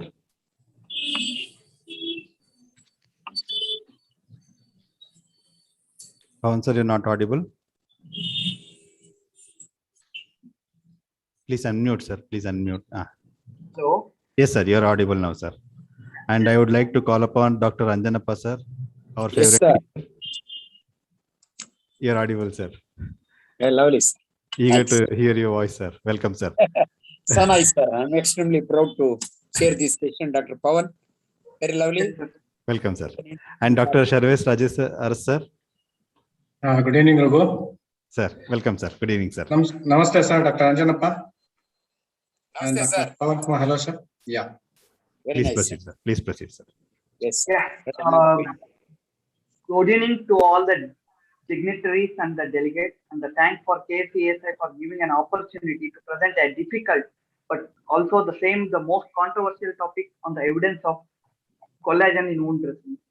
There are many advances in the wound dressing, in the field of dressing, but right now today I'm going to speak only on the evidence for the collagen in the wound dressing, and not going in detail about the other type of dressing. At the end of the presentation, if the time permits, I try to give the evidence for other type of dressings also. What is collagen? Collagen is nothing but a triple helix protein forming a major part of extracellular dermal matrix with other components.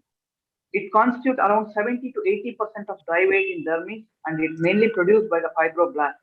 And there are 21 genetically distinct collagen, of which 6 are present in the skin. Most commonly are the type 1 and the type 3. There are around type 4, type 5, type 6, and type 7 are very traceless. I'm not going in detail about the phases of the wound healing, which most of you might know. This is the presentation. Why I'm included is because this was the first presentation which I have done in entire my medical career. The first stage is the hemostasis and inflammation. Next slide, please. You can go on continuously. You can go on. You can move on.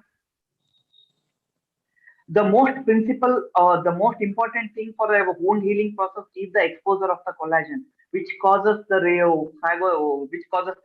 platelet aggregation, release of chemotactic factors, and also the phagocytosis, and also there will be a release of the granulocytes. I'm not going in detail about all those things, but the most important thing is the role of collagen in the wound healing, which I will be dealing here. For the next slide, please.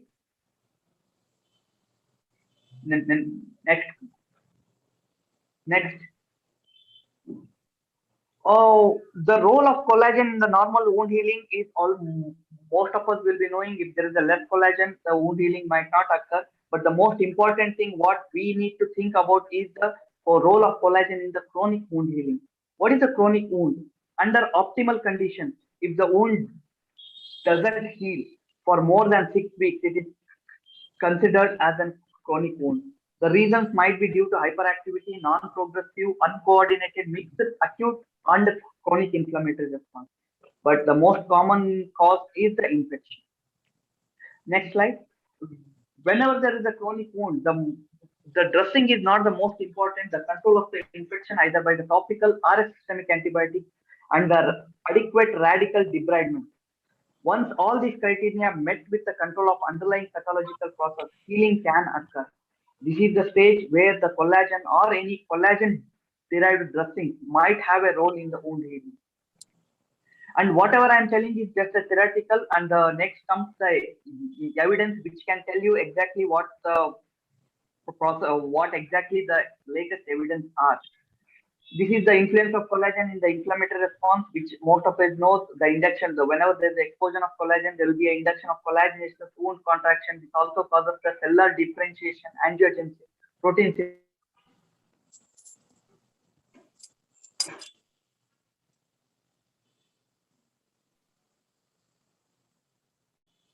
Hello? Hello? Voice is not You're heard. audible now. Hello, hello, hello. You are audible Yeah. now. Continue, please. Pavan, you can. Hello? You are audible, Pavan. You are Yes, audible sir, now, yes, sir. Yes, sir. The factors affecting the collagen synthesis, that's the hyperglycemia. You can go to next slide, please. Hyperglycemia, variation of oxygen tension, age, and smoking. These are the other roles of the collagen, which I am not going to in detail. Next slide. The role in, because of the time constraint, I'm not going in detail about that collagen actually. Next slide, please. The main thing is the role in the angiogenesis. The collagen 1 is the most important thing, which recruits the endothelial cells, triggering the angiogenesis. And we should also know the collagen 4 and the 13, which shows an anti-angiogenic property. Next slide, please. Collagen formats and application, most of them chronic wound, there will be a persistent inflammation, increased destruction of ECM components due to elevated MMPs, and collagen plays major role in most of the above process. Why collagen-based biomaterials have been used in chronic wounds? Then because of the biocompatibility, low immunogenicity, ability to recruit wound healing responsive cells, and ease of application. Next slide. The sources: bovine, equine, avian, porcine, natural, engineered, and the main function. If you see the overall function, it looks very fascinating. But these are all things are just a theoretical role. But all the data whichever has been presented till now are mainly from the experimental and a non-comparative case report. Next slide, please. These are the different sources which you can get a collagen, and the different formats like the gel, powder, cream, foam, fleece, matrix. There are variety, and now the bioengineering causing the 3D ink, ingestible substances. All these things are experimental, but the actual results are not yet being concluded. Next slide, please. This is I'm going now the actual study of actual presentation of my presentation, that the clinical trials. Clinicaltrial.gov has identified a total 45 studies, and they have grouped under various formats of collagen dressings like a matrix, dietary supplement, sponge, etc. Next slide, please. But approximately 11 studies among them has been terminated or been withdrawn because of the funding limitation, change in the study prioritization, and some undisclosed reasons.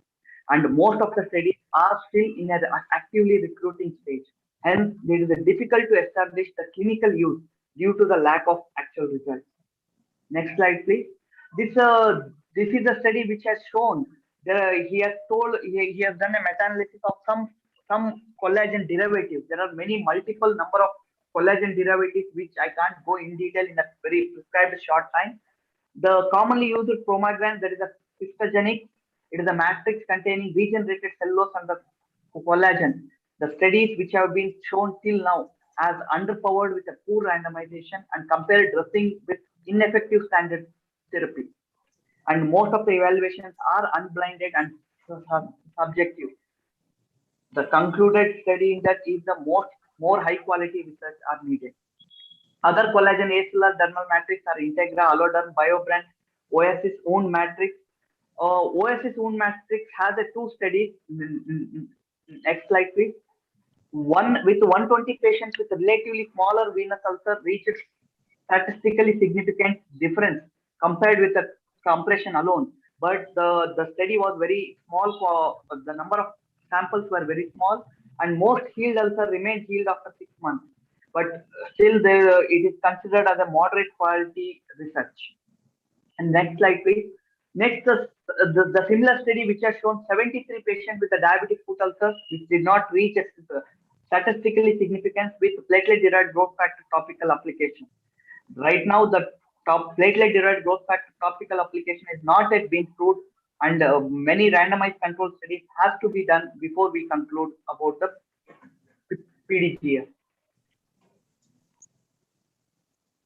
Functionally, the collagen has a pivotal role by means of its wide-ranging functions, which has been explained, planning the spectrum of process involved in a healing wound. However, the collagen dressing has been proven scientifically effective exogenously as a substrate or a viable biomaterial, but endogenous, the studies have not yet been proven it. Next slide, please. These are the some of the quotes from an meta-analysis and the research publications which have been, which are the latest, which meta-analysis done by Ranganathan has given, showed as a considerable pressure from the need for, though it might look like a boring, but these are the actual quotations from the paper which can give you the actual meaning. There is a considerable pressure from the need for evidence-based medicine to prove the value of the drugs and device. The Cochrane systematic review has proven to be unhelpful in the field of wound care, with each foray into different aspects coming up with a conclusion that more research is needed. Majorly, most of the studies, whatever has been given till now, the concluded is more research is needed. Next slide, please. And this is another study, Fuyat and Liek et al. In 2005, who has shown that some collagen products have been widely exposed in symposia or special issues of journals presented throughout this review, without becoming integrated into the wound management in general, may follow the fate of the wide range of growth factor and cellular or skin substitutes that are hardly enjoying widespread use. Next slide. This is the same thing which he has mentioned in another Paulsian skin substitute in the burn care. Here he has mentioned that it can be used, but at an expensive price for the introduction into wide clinical practice, and it could be argued that much more extensive evidence is needed for their adaptation. But he has also mentioned that there is no replacement for the autograft. To conclude, more studies are required to show the proven benefits of the different types of collagen dressings. Yes, the skin substitute like the Integra and Apligraft, all those things are used as a skin substitute with a collagen base, which are helpful for the extensive burn wound. But the cost effectiveness of the dressing need to be evaluated before considering the dressing for the clinical practice.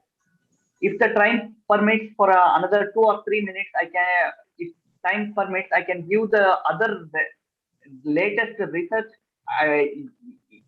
evidence about the other types of dressing. Yeah, you are left with another 2 minutes. Please yes, sir.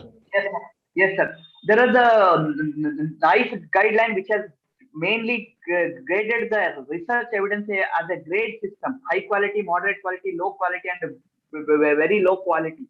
He has mentioned he has taken as a diabetic foot as a primary wound, as a chronic wound, which he has mentioned as in 2015 NICE guideline.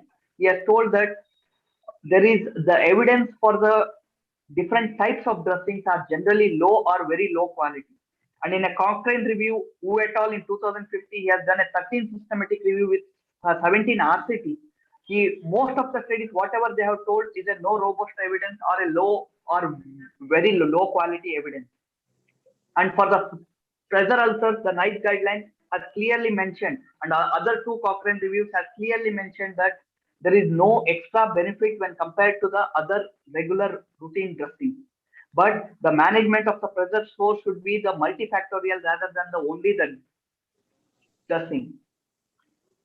And the venous ulcer, the signed Cochrane review, O'Mara et al. And the O'Mara Matrin St. James has been shown that there is no difference between any foam dressing or any other contact dressing. And also the arterial leg ulcer, till now there is no Cochrane review to show that whether the wound dressings have been helpful for the arterial leg ulcers.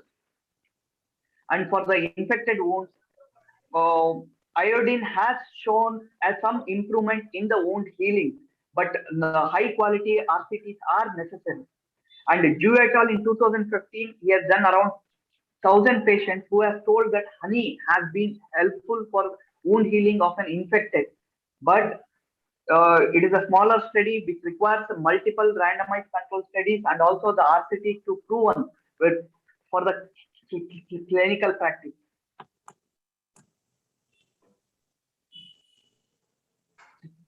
Thank you, sir. Congratulations, Dr. Pawan, if I am audible.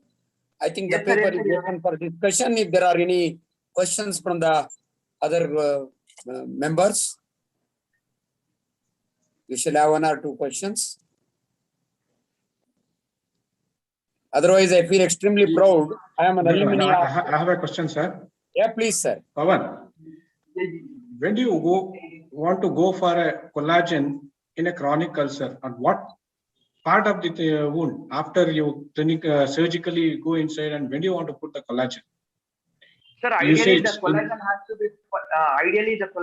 to be put once the optimal environment of the wound has been created. Like if there is any infection, the infection has to be controlled either by a surgical debridement, IV antibiotic, and also you need to control the hyperglycemia. The other comorbidities has to be controlled. If at all, if I want to use a collagen, I will be using at that time. But till now, I have not used it, sir. Commercially available? Is there any bank like Skin Bank? Collagen is available commercially? Respected seniors, time restriction. Sure. Otherwise, yeah.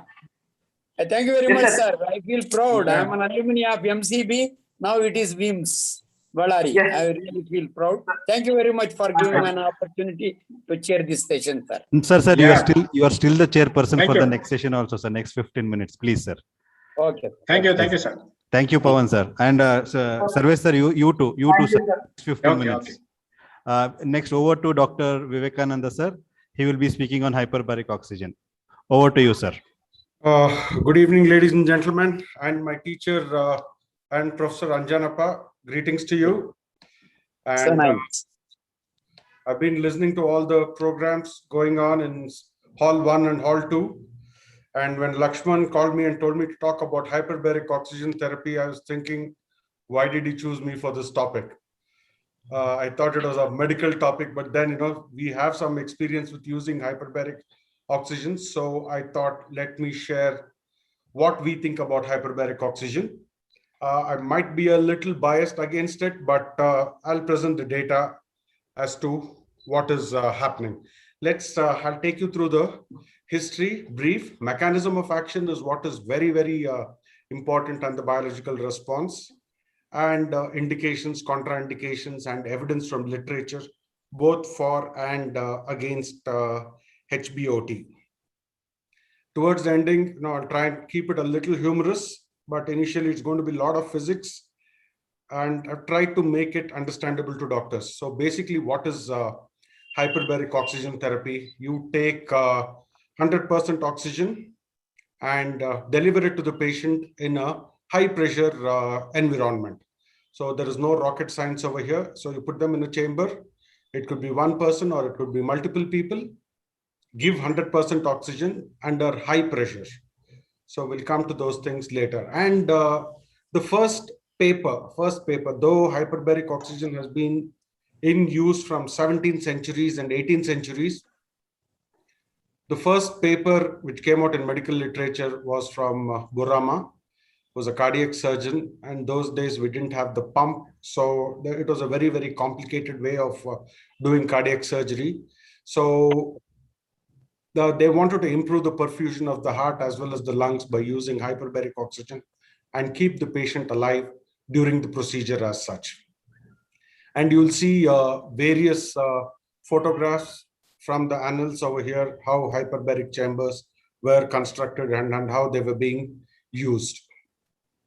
The landmark academic events with respect to HBOT, the Undersea Medical Society added the term hyperbaric in 1986.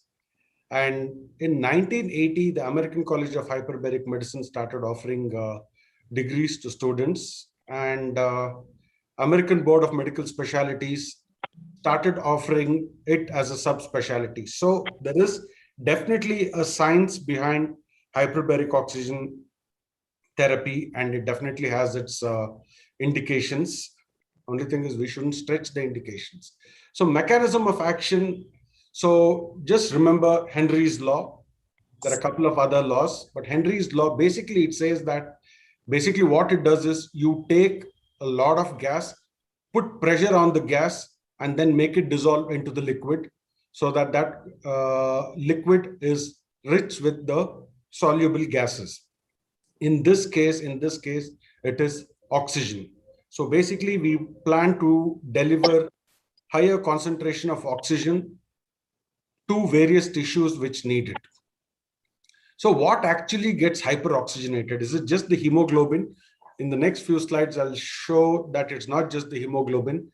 The blood plasma, which normally doesn't carry oxygen, starts carrying oxygen, and when you're subjected to HBOT, the CSF starts carrying oxygen, and the lymph fluid also starts carrying oxygen.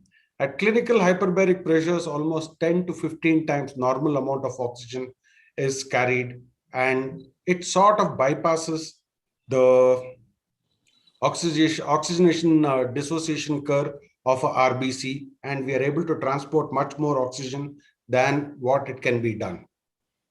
So let's not get confused with various things. For the students over there, we have Boyle's law, we have Dalton's law, we have the Graham's law, and we have the Henry's law. All these things put together, basically it says that, take oxygen, high concentrations of oxygen, almost 100% FiO2, and then subject it to pressure and make it get into the liquid in a very, very concentrated form. So I'll tell you how it works. Now this slide, I'll take a little extra when I need to explain how this damn HBOT acts. Here, if you take in,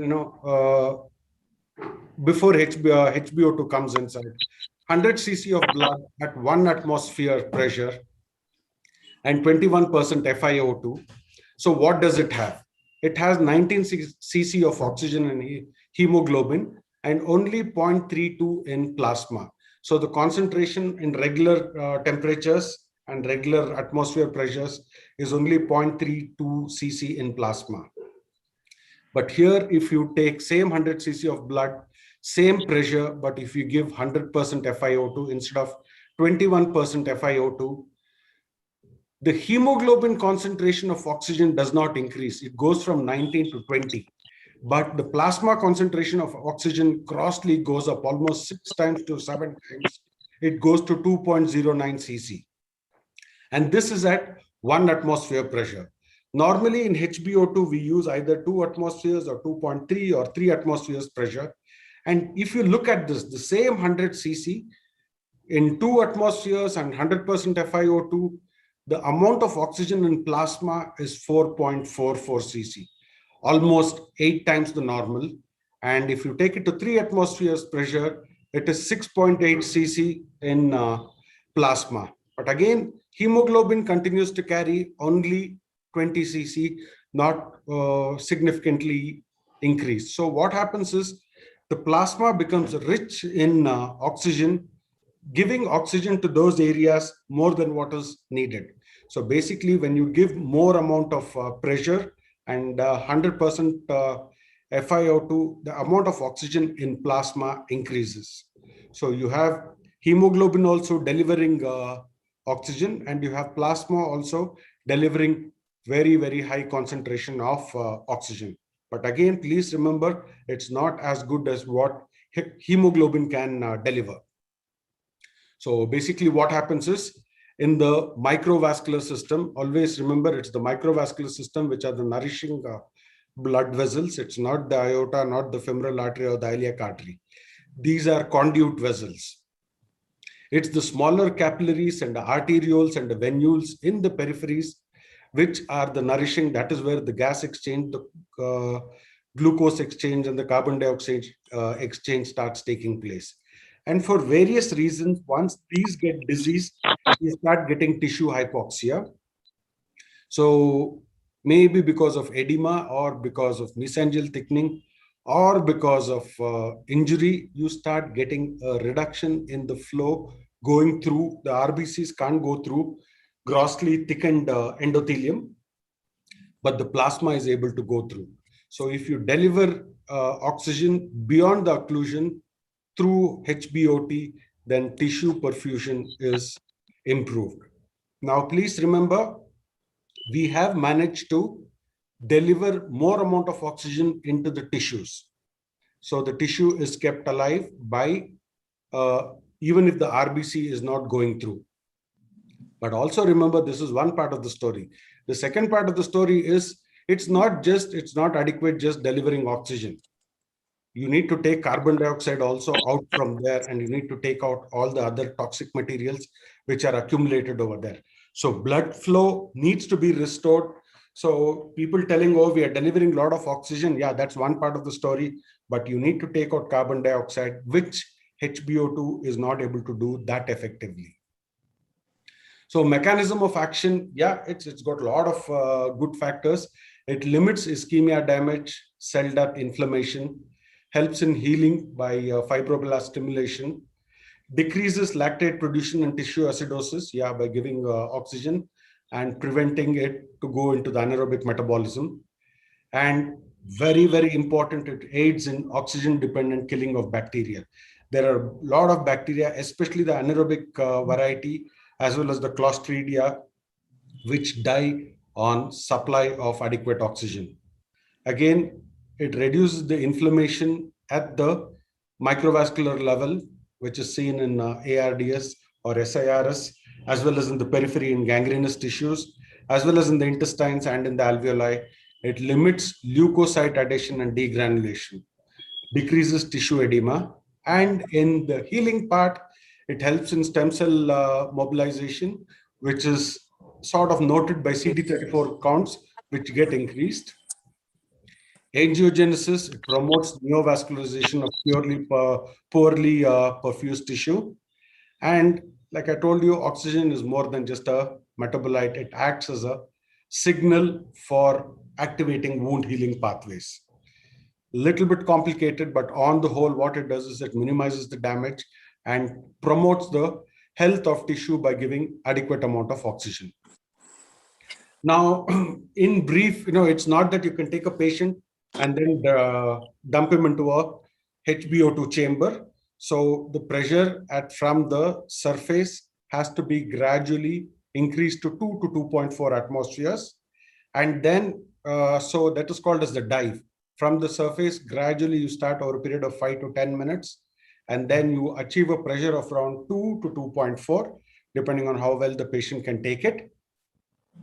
And then subject it for 30 minutes of higher pressure and with 100% FiO2, and then reduce the pressure a little, reduce the oxygen also, completely stop the oxygen, bring it down to 20-21%, wait for 10 minutes, and then do the process again for 30 minutes. So each dive can go on for 60 minutes, 90 minutes, or 2 hours, with gaps of 10 minutes so as to prevent oxygen toxicity from happening. And it has to be a gradual process. You cannot immediately increase the pressure, nor can you immediately decrease the pressure. So you have different types of chambers. Now this is slowly becoming, HbO2 is becoming like a spa now. So you have multi-place chamber where you can have multiple people sitting. And if you look at this advertisement over here, none of them look really sick per se as such. Looks like they're all enjoying their oxygen therapy. And this is a monoplace chamber, which is what we have in our hospital. And invariably it's one person or one patient who can get into each chamber per se as such. These are the FDA approved indications for hyperbaric oxygen therapy. Remember, there's a very, very fluid science and a recent science. We are evolving. So let's not condemn this therapy, nor can we absorb whatever they tell us. Air or gas embolism is where whenever gas submarine kind of, if they have to rapidly resurface. So they have a lot of gas bubble production in their lungs and in the blood, resulting in air embolism or gas embolism. This works really, really well. Carbon monoxide poisoning, yes, it does work, but not that very good. Cyanide poisoning, it has been taken, but okay results. gas gangrene, phenomenal results, fantastic. The first treatment of choice in addition to antibiotics as such. Decompression sickness, like I've already told you. Enhancement of healing in selected problem wounds, especially diabetic foot wounds. Necrotizing soft tissue infections where there is a lot of anaerobic component, there also it does tend to help. Thermal burns and radiation injury, it has been proven to be helpful. Additional indications, slowly the indications are going up. So again, in oncology, surgery and implants in irradiated tissue, if you have to do it. Sudden deafness, also they've started using this. Neuroblastoma stage 4, post-anoxic encephalopathy, vascular reperfusion syndrome, that is myonephropathic syndrome. It is definitely proven to be helpful, including limb reimplantation and pneumatosis cystoides intestinalis. So this is what I'm reading out because these are the things which are slowly gaining acceptance in various parts of the world.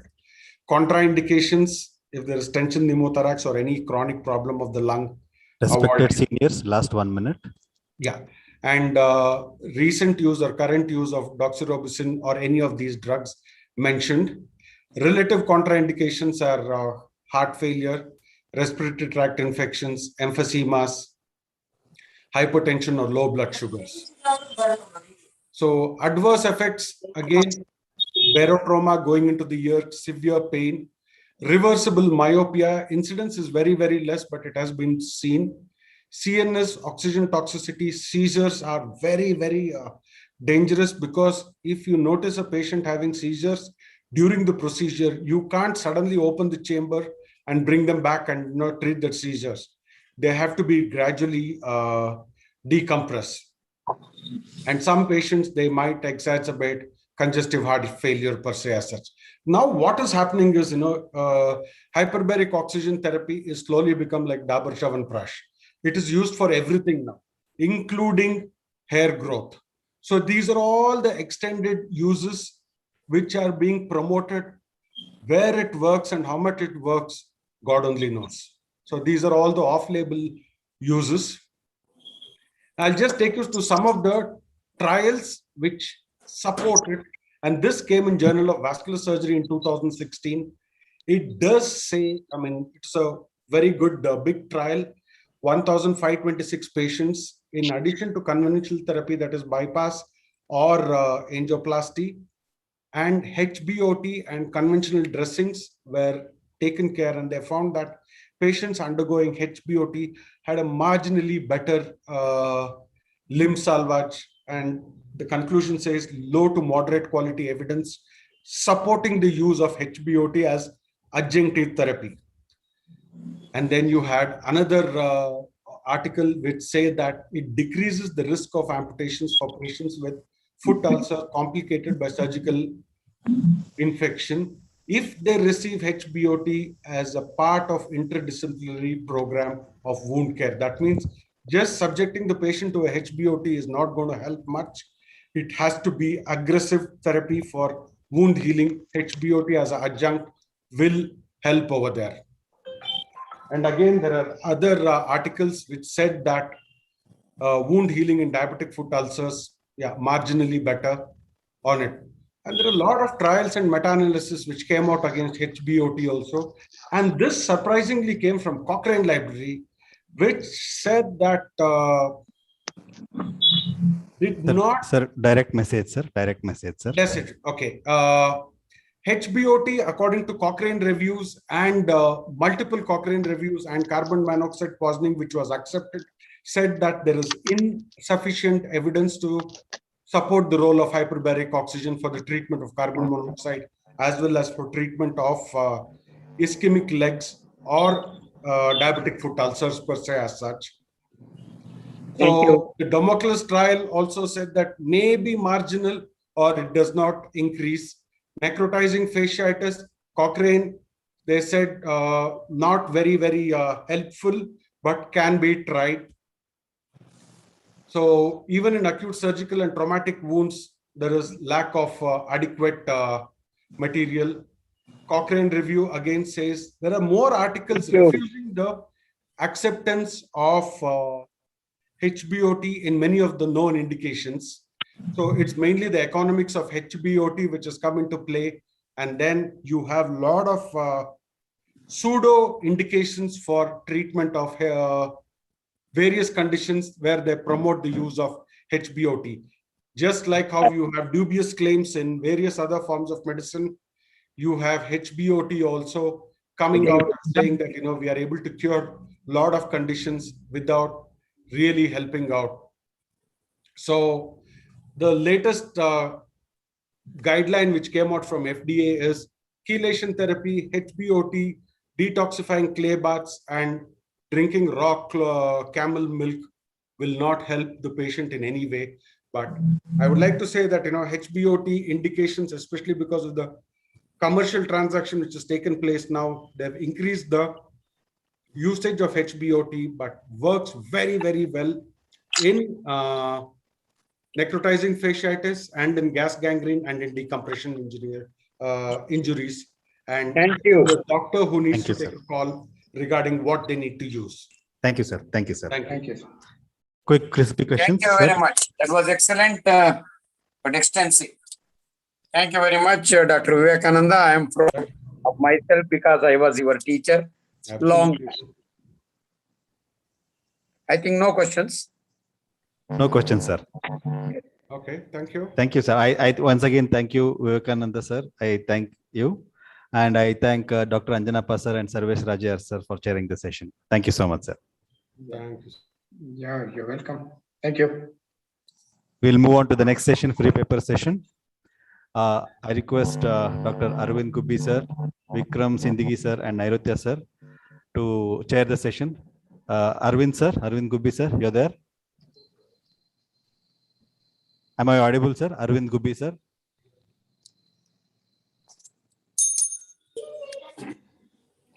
Dr. Arvind Gubbi, sir. Dr. Vikram Sindigi, sir. Yes, sir. I am there. You're audible. You're audible. Yes, sir. Yes, sir. Nairotya, sir. Yeah. Hi. I can hear you, sir. Yes. I call upon Dr. Venkatesh KL. I'm here, sir. You're audible, sir. Dr. Yeah, Suresh thank BP. you. Dr. Suresh BP. Dr. Suresh, sir. And Dr. Mulki Patil, sir. Mulki Patil, sir. Are you there, sir? Dr. Mulki Patil, sir. Yeah, I'm there, sir. Hello. Yes, sir. You're audible, sir. We'll start with the paper session, sir. First speaker, Dr. Praveen S. You're there, Praveen? Yes, sir. Yes, sir. Okay, here is your slide. Please proceed. Good evening to all. Myself, Praveen. I'm third-year junior resident in General Surgery Department in ESA Hospital. My topic is quilting versus conventional closure of in MRM, whether it reduces seroma or not. Coming to introduction, my guide is Dr. Lakana. Coming to introduction, breast cancer is the most common cancer worldwide among the female. It accounts for 25% of all the cancers in female in India. And the treatment options include surgery, chemotherapy, and radiotherapy. And MRM is the standard treatment option for most of the patients with breast cancer. And following MRM, the postoperative seroma is the most common complication. The postoperative complication, that is seroma, that is post-mastectomy seroma, can be defined as a collection of serous fluid under the skin,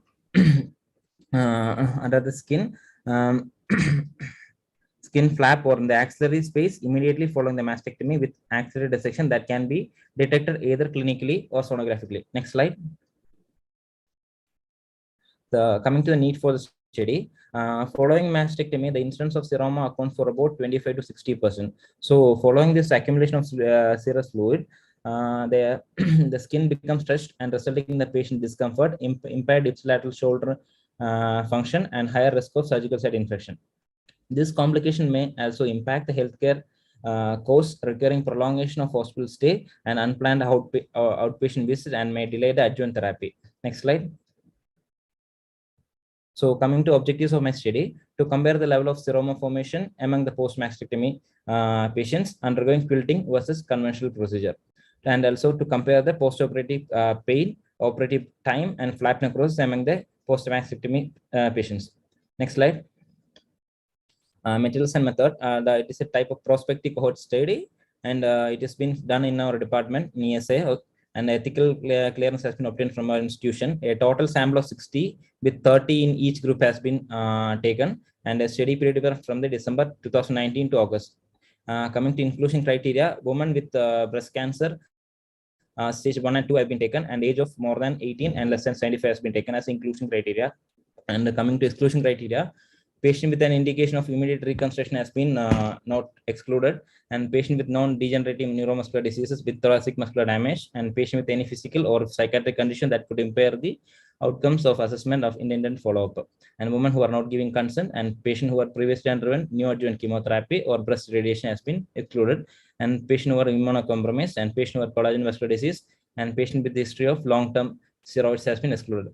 Coming to the method, following in the conventional method, following MRM, the flap anterior and flap is sutured with two drains, one in the axillary and one in the anterior. In quilting suture method, here one drain is kept in the axilla, and the anterior flap, that both upper and lower flap, the skin and subcutaneous flap is taken, and it is sutured to the pectoralis muscle in a 2 rows. Both and upper and lower are sutured in 2 layers, 5 centimeters apart. And 2 groups are group A is quilting and group B is control. Patient has been taken detailed history and evaluation, and following that, detailed pre-op investigation has been done, and on follow-up, patient has been followed up with on 15-day and 30-day look for seroma, and patient had total been followed for 30 days. Next slide. And these are the outcomes which are looked in the study. That is amount of seroma formation, and the pain, operative time in minutes, and total volume of drainage, and total number of aspiration and volume, and look for flap necrosis and statistic analysis using the software SPS2, and p-value of less than 0.05 is considered statistically significant. Okay, group 1 has 30 members, and group 2 has 30 members with 2 drains. Next slide.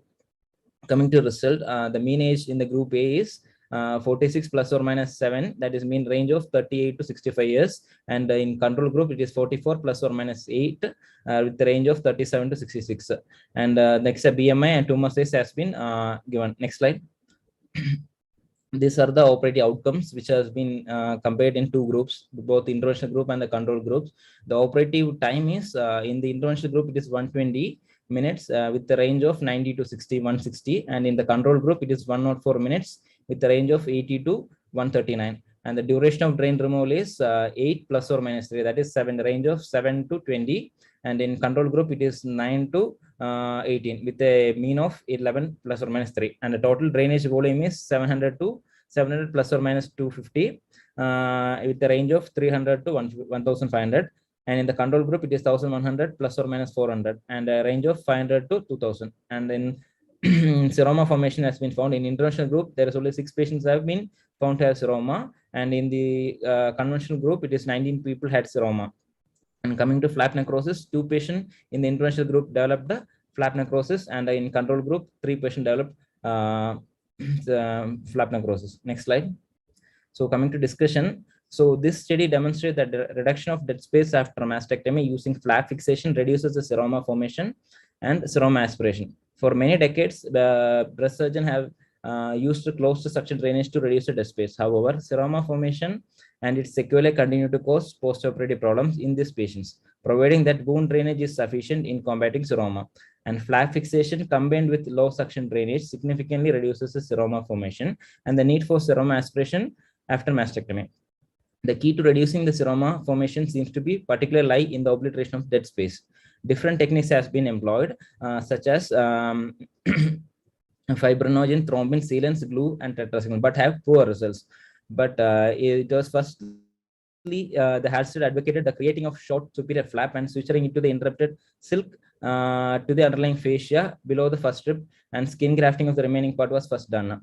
In this study, the incidence of seroma in the quilting group was 20% versus the conventional group, it is 63.6%. Next slide.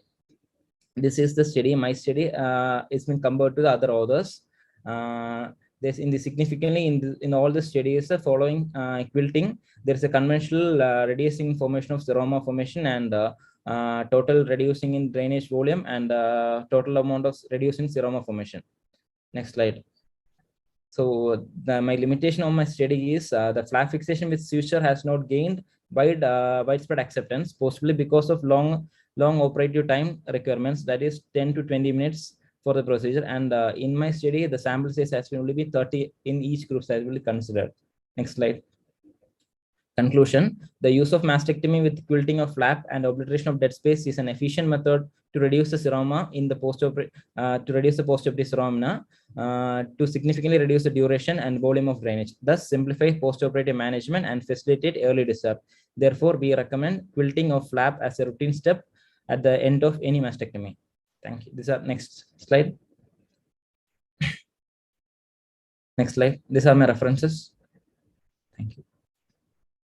Dr. Venkatesh here, Praveen. Nice presentation. Sir, thank you. Sir. Have you graded seroma? Yes, sir. It's graded. Yes, sir. I didn't put in the slide, sir. It's 3 grades, sir. Grade 1 is asymptomatic patients, sir. But normally it is found in USG. And grade 2 is symptomatically that it is intervened in by simple needle aspiration, sir. And in grade 3 patients, that is symptomatically there is seroma formation. In that first USG guide aspiration was done. If at all it's not failed, we have did incision drainage, sir. So all the grades you could do aspirations. As a asymptomatic patient, we only symptomatically manage, sir. Can you just show me a photograph of your quilting? Did you put it in your PPT? Yes, sir. It's in the slide. It was there, sir. It was there. Okay. Sir. Fine. Next judge. Yeah. Thank you. Praveen? Yes, sir. Dr. Mulki Patil here. Yes, sir. So what was the study period? What, sir? I didn't get you. Study period. I didn't get you, sir. Study period.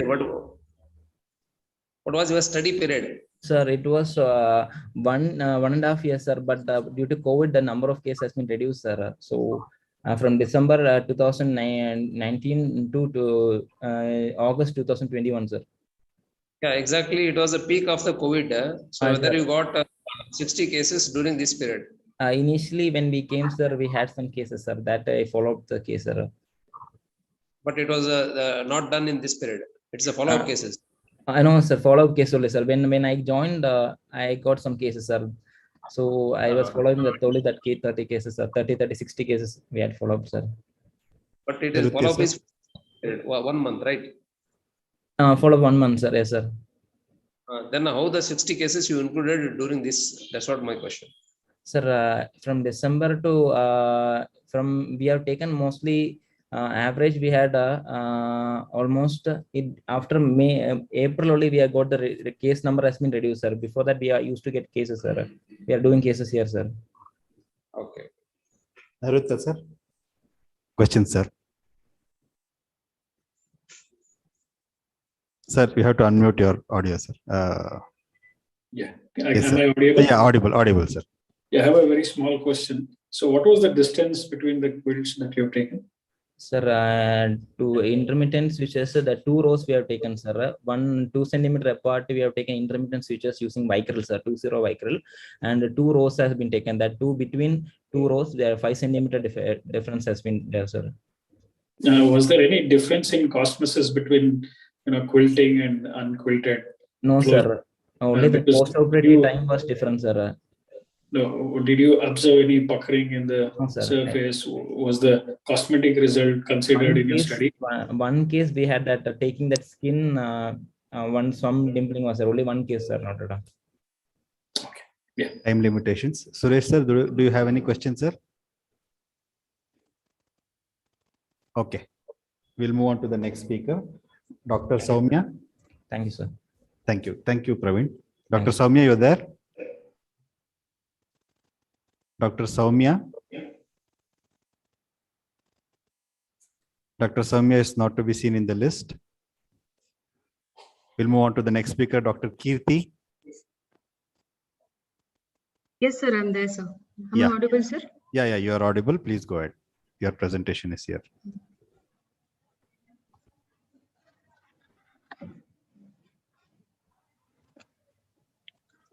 Good evening, everybody. I'm Dr. Kirti, postgraduate from Mysore Medical College. My paper is on emergency surgeries during COVID-19 pandemic, changes in its volume, etiology, and outcome. This COVID-19 pandemic has led to change in surgery services in terms of reduced elective surgery and endoscopic procedures, wherein only emergency surgeries were being conducted. Healthcare system and hospital had to adapt their structures to this new crisis by increasing intensive care capacity in terms of bed capacity and ventilators. Also, medical and nursing staffs were redistributed. Along with this, government-imposed lockdown have impacted on patients' input, severity of the disease, and its outcome. This study aims to compare emergency surgical procedures during COVID-19 pandemic, during lockdown period, and during non-pandemic period.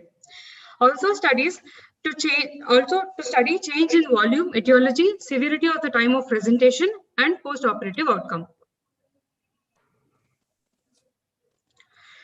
This is a retrospective study of patients who underwent emergency surgical procedures in Care Hospital, Mysore during non-pandemic period and pandemic lockdown period. I have divided the patients into two groups, control and study group. Control group including non-pandemic period wherein the patients have undergone emergency surgical procedures between 4th February 2021 to 20th of March 2021. Study group including pandemic lockdown period, that is from April 21st to 5th of July of this year.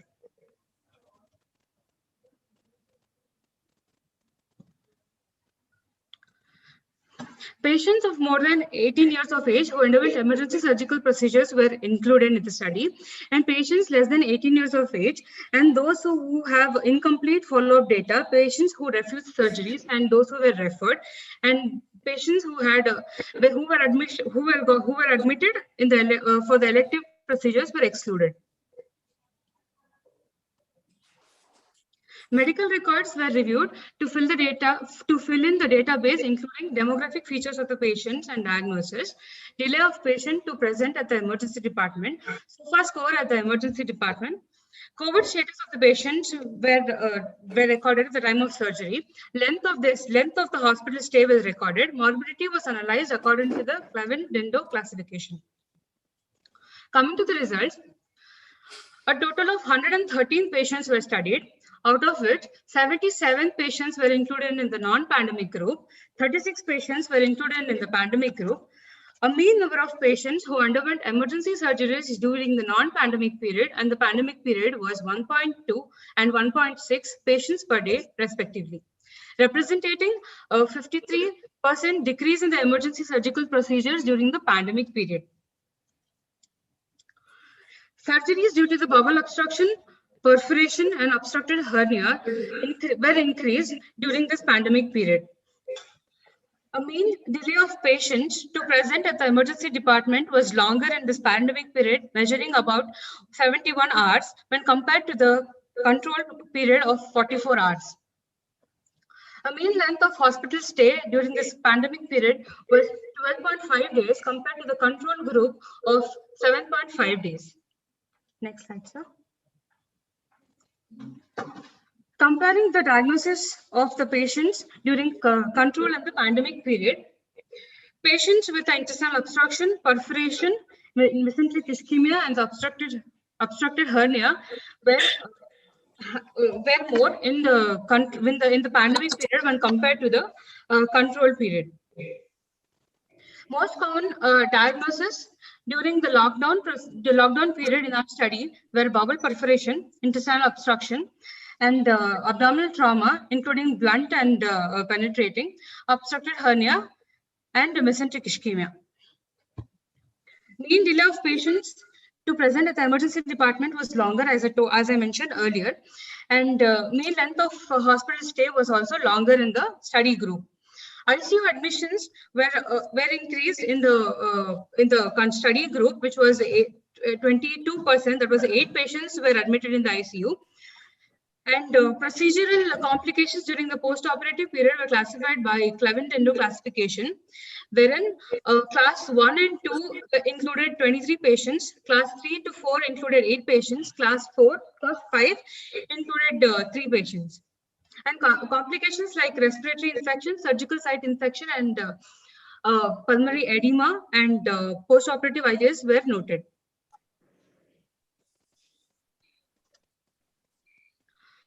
Come to discussion. With the development of the COVID-19 pandemic, few studies have published their surgical experiences during the pandemic or have reported their protocol to treat the surgical patients with a COVID-19 infection. The reduction of emergency surgical procedures observed during this pandemic should be carefully taken into account with if new outbreaks takes place. Several factors could explain the reduction in the surgical procedures, with which is being fear of infection among the patients, and them choosing conservative therapy in order to avoid hospitalization, and also reduce access to the primary and secondary care center.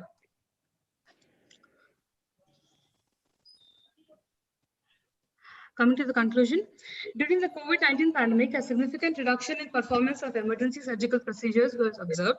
However, early diagnosis, resuscitation, and intervention with surgery is critical during COVID-19 pandemic, especially for patients with the GI obstruction or perforation.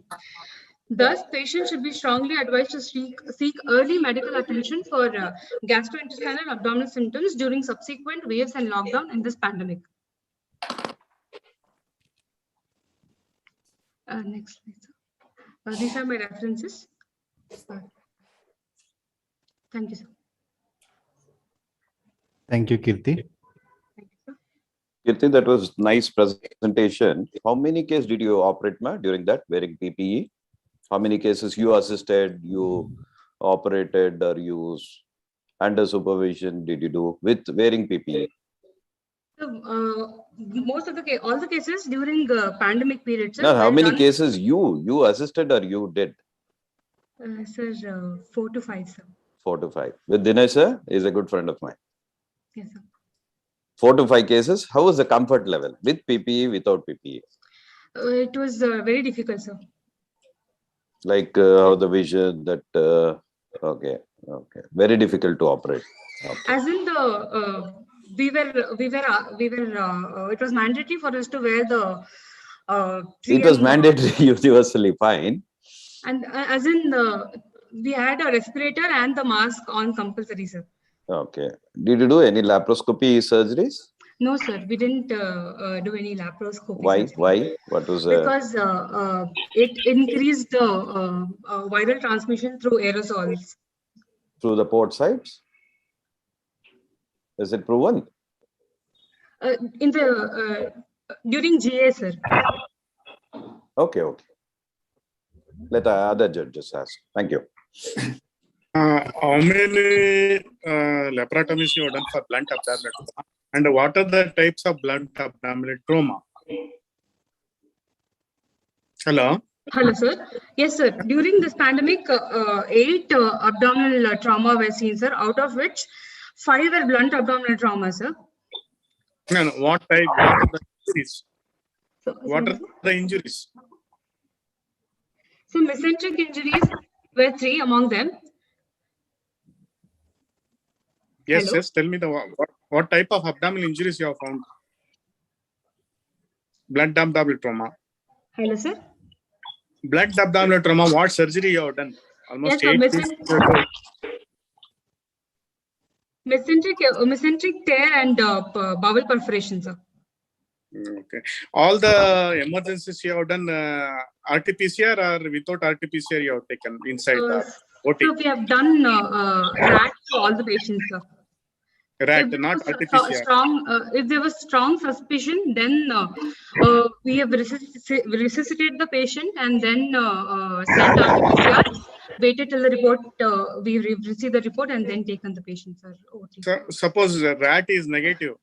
Yes, sir. You have done any CT test before taking to OT? So only if the symptoms were present, sir. Like if the patient had any breathlessness or fever in the past 2-3 weeks, then we have done so. Any test CT was positive in this stage?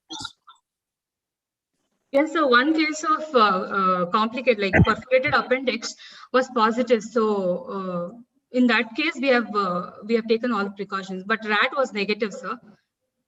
So what was the morbidity? What was the morbidity in both cases, all these cases, emergency cases?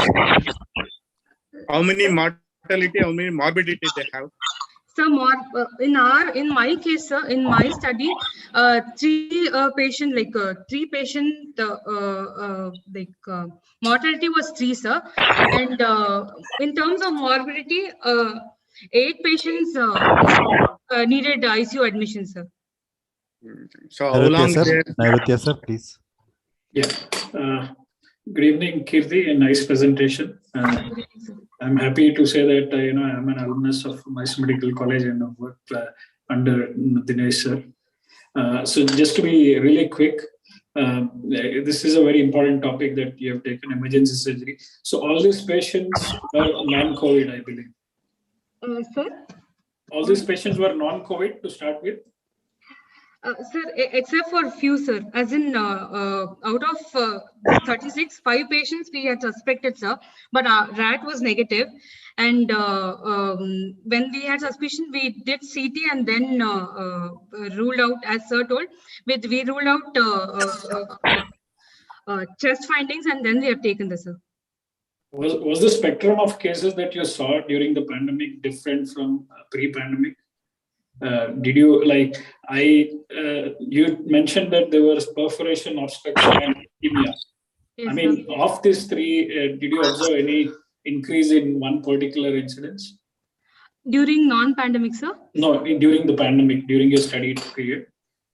Sir, mesenteric ischemia was more, sir, What could be the possible reason? Because of the increased coagulopathy in the Respected seniors, time factor, please. Sure. Thank you. We'll move on to the next speaker, Dr. Sahana. Yes, sir. Hello. I'm here, sir. Hello. Am I audible, sir? Just a minute. Just a comment, a question to Dr. Kirti. Yes, sir. Yeah. So your topic is change in the volume and outcome, right? Yes, sir. Yeah. What was the type of study it is? Retrospective study, sir. Retrospective. It is not retrospective because you have done cases in pandemic also. It will be prospective. As in you have used both non-pandemic and pandemic. Yes, sir. So non-pandemic it will be we don't know whether it's prospective or retrospective, but pandemic it will be prospective only. What type it is actually? That's what I wanted to know. Cohort. Huh? What type of cohort? Retrospective cohort. Huh? Retrospective cohort. No, I think that she has, taken the data now after yes, sir. Yes, sir. both the period. So they would still call it a case control retrospective study.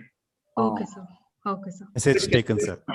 Yes, sir. Kirti, last age. Anyway, we are not maintaining the timings. Kirti, yes, sir, never do retrospective. If you want to get more marks, always randomized. Okay? Okay. Next time, you are still a young student.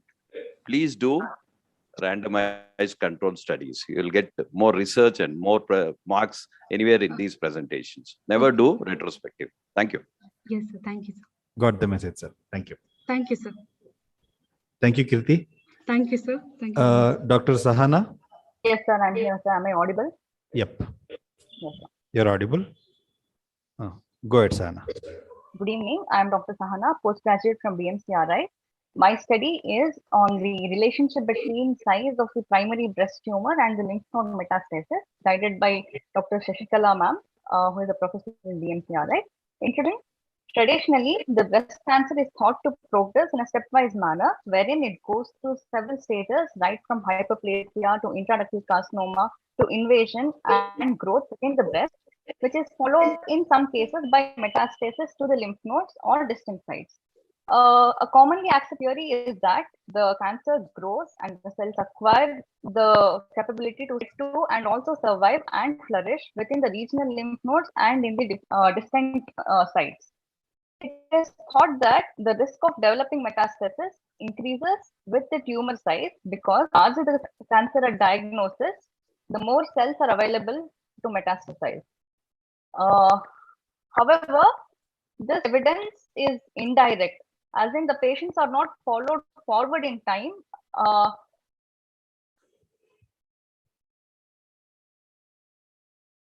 State. So whatever we have is the cross-sectional study, which is the representation of sample of different patients at the point of diagnosis.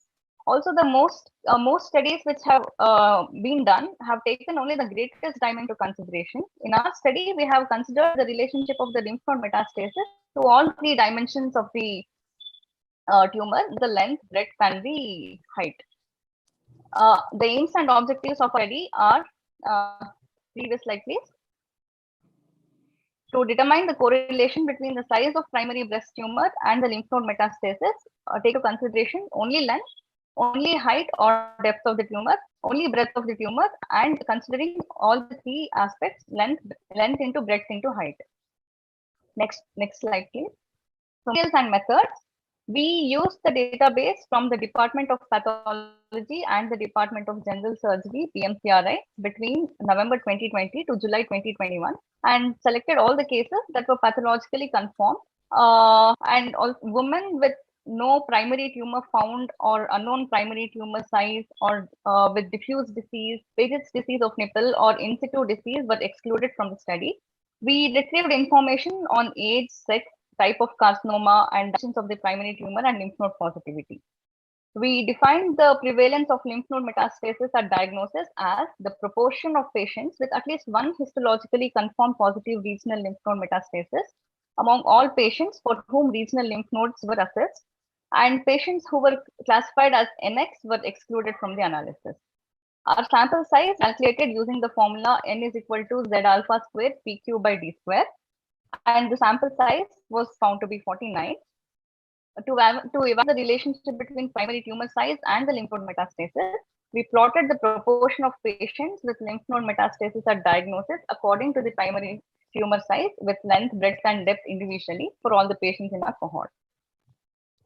Result: the study sample size contained 43 females and 1 male, and the females belonged to the age group of 45 to 70 years, and the male was 53 years.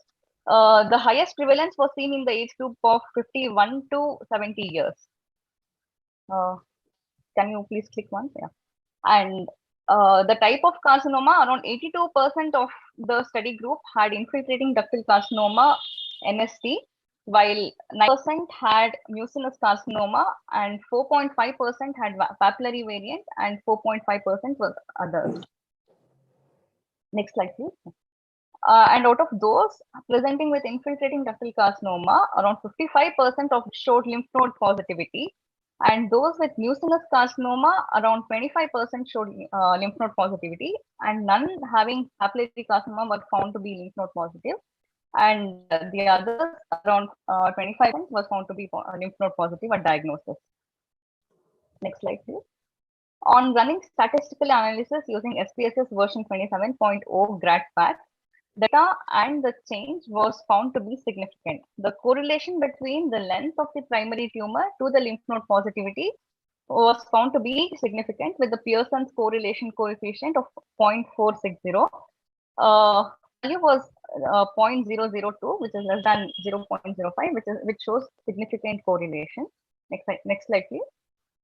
There was also significant correlation between the height of primary tumor and the lymph node positivity. The p-value here was 0.014, again less than 0.05 significant. Please. Can you click once, sir? Also, when length into breadth into height of the tumor was considered, the significant correlation was seen, with the p-value being 0.03, again less than 0.05, which shows significant correlation. Next slide, please. Next slide. However, when we considered the breadth of the primary tumor and lymph nodal metastasis, the p-value was found to be 0.247. Which shows that there is no significant correlation between the breadth of the tumor and the lymph nodal metastasis. Next slide, please. So to conclude, the relationship between the tumor size, mainly taking length and height into consideration, and lymph node metastasis in patients with carcinoma breast is statistically significant. Next slide, please. Limitations of my study is that this is a cross-sectional study, and the sample size is very small to give any conclusion. Also, while taking the grade of the tumor was not taken into consideration, and also the duration of the tumor was also not considered. Next slide, please. These are my references. Thank you, sir. Thank you, Sahana. Can I ask questions, sir? Yes, sir. Please go ahead. Sahana, you are not only audible, you are visible also. I have seen you only with the mask all these days. And congratulations to Shashikala ma'am. She got retired now. Congratulations to you and her. Yes. Okay. Conventionally, we say as the size increases, the tumor size increases, the metastasis is also increases. What do you understand by linear relationship? Have you come across Linear this word? means, yes, sir. Yes, sir. It means that as the size increases, the risk of the lymph nodes being positive also increases. Like it is in a directly proportional to the size of the tumor. What's your? You concluded only little. Is there any other conclusions? Actually, It's I okay. just wanted to. It's okay. It's okay. I'll leave it to that. Just thank you. Yeah. Thank you, sir. It is only one question. Yes, sir.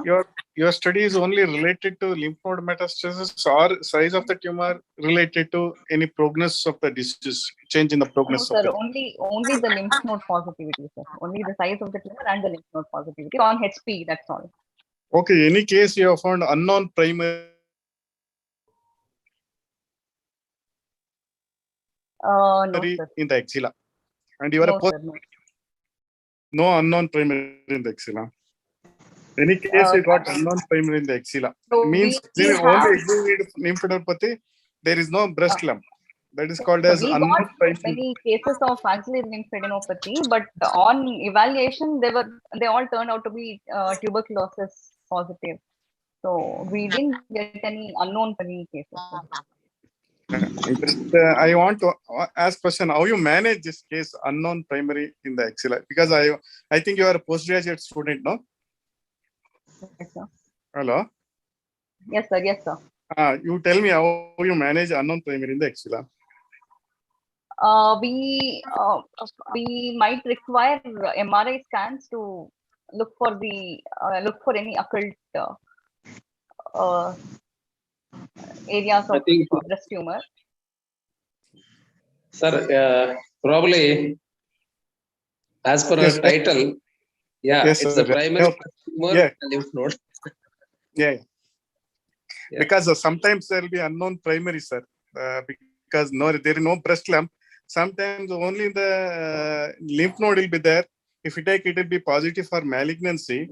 So that's why, because we have found some cases unknown primary in the axilla.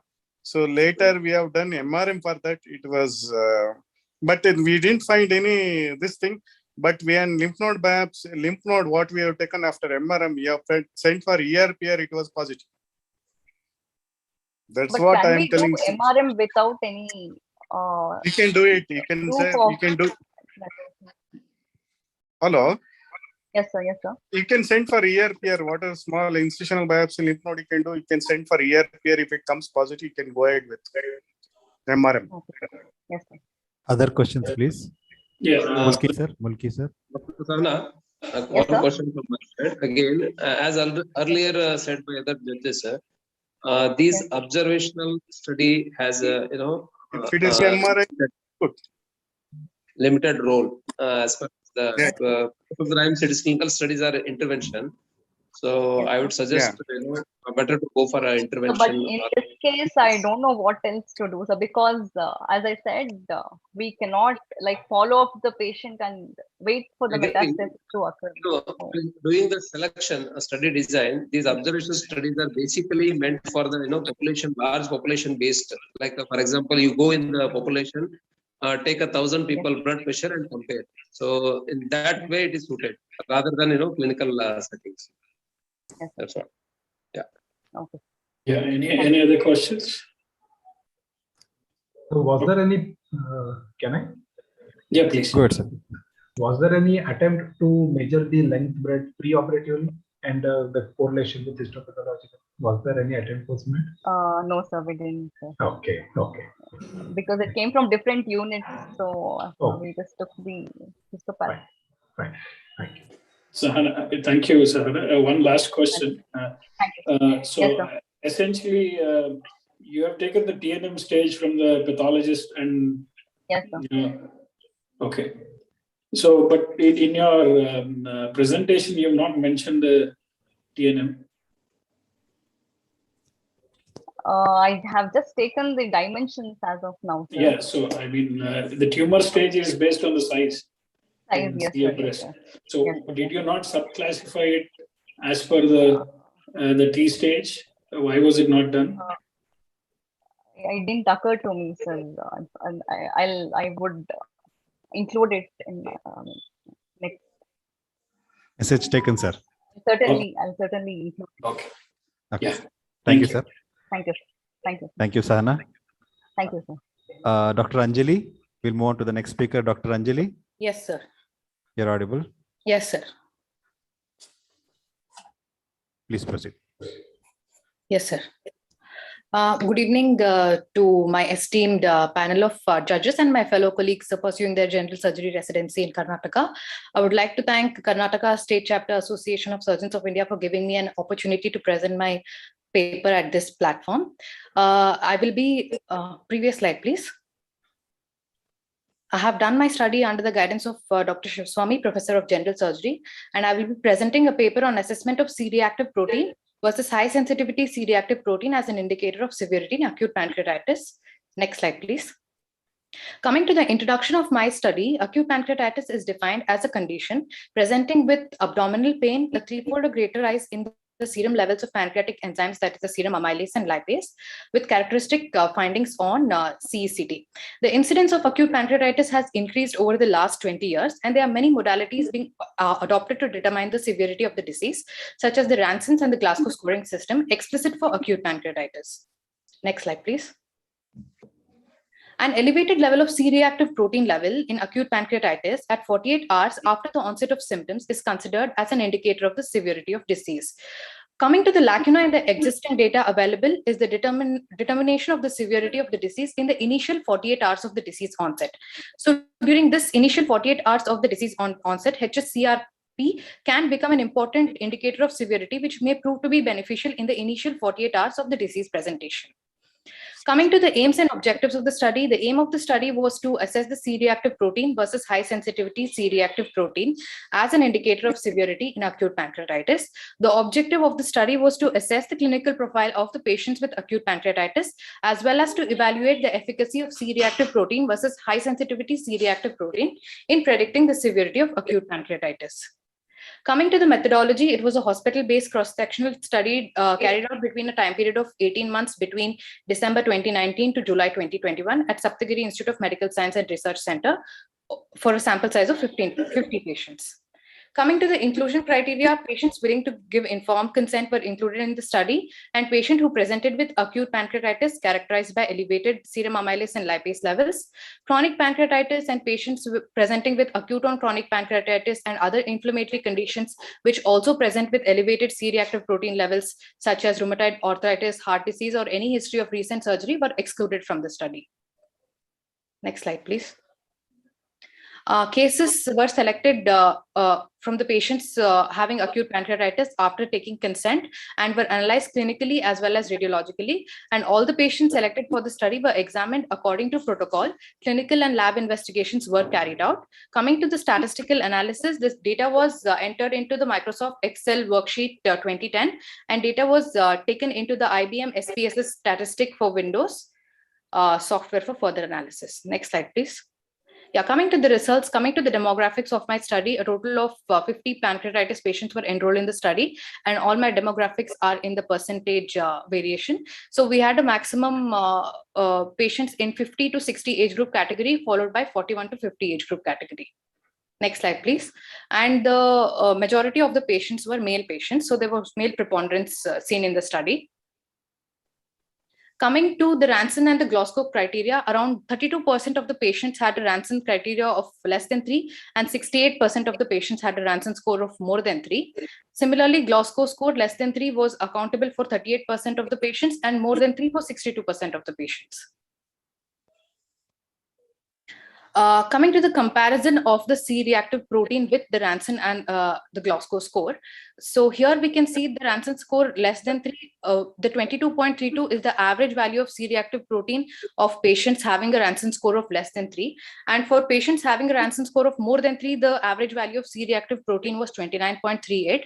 Likewise, for Glasgow score less than 3, it was 21.41, and more than 3, it was 29.43. And here we can see in the previous slide, the p-value was 0.01, which is considered significant. Anything less than 0.05 is considered significant. But coming to the next slide, where we have compared HSCRP levels with the Ranson and the Glasgow criteria, we can see that in the Ranson's criteria less than 3, the average value was 17.3541. This is in nanogram per deciliter, and more than 3 was 24.35450. Similarly, for Glasgow, less than 3, 17.5328, and more than 3, 24.5172. Here, the p-value is 0.0001, which is considered more significant compared to HSCRP. The p-values are significant for both C-reactive protein and HSCRP, but HSCRP is more significant than CRP. Next slide. Yeah, this is a correlation between C-reactive and Ranson score. So here we can see a Pearson linear line representing the correlation between C-reactive protein and Ranson's criteria. So we can see that the C-reactive proteins are represented by the dots, which are not so close to the linear Pearson linear coefficient line, signifying that it is not so significant. Coming to the next slide. Even with the Glasgow scoring system, the C-reactive protein levels were not so significant. Next slide, please. Whereas HSCRP levels showed a very close correlation with the Pearson linear coefficient line, as well as the Glasgow criteria, which is shown in the next slide. Next slide, please. Coming to the discussion, this study observed a strong correlation between Ranson's criteria and Glasgow criteria. So higher levels of HSCRP levels were observed with Ranson and Glasgow score of more than 3. This study observed a weak correlation between C-reactive protein and Ranson's and Glasgow scoring systems. It was observed that with Ranson and Glasgow score of even more than 3, patients still observed almost the same level of C-reactive protein without any significant elevation. But in cases of HSCRP, for scores more than 3, the values were significantly elevated. Coming to the conclusion of the study, I would like to conclude that the measurement of HSCRP level is a quick method which gives an accurate and reliable result which can be incorporated in the initial 48 hours of onset of the disease, which helps us in deciding for the aggressive management of the patient. And HSCRP levels were found to significantly increase in the early phase, suggesting that it can serve as an early indicator of progression of acute pancreatitis into a serious state. Next slide, please. These are my references. Next slide.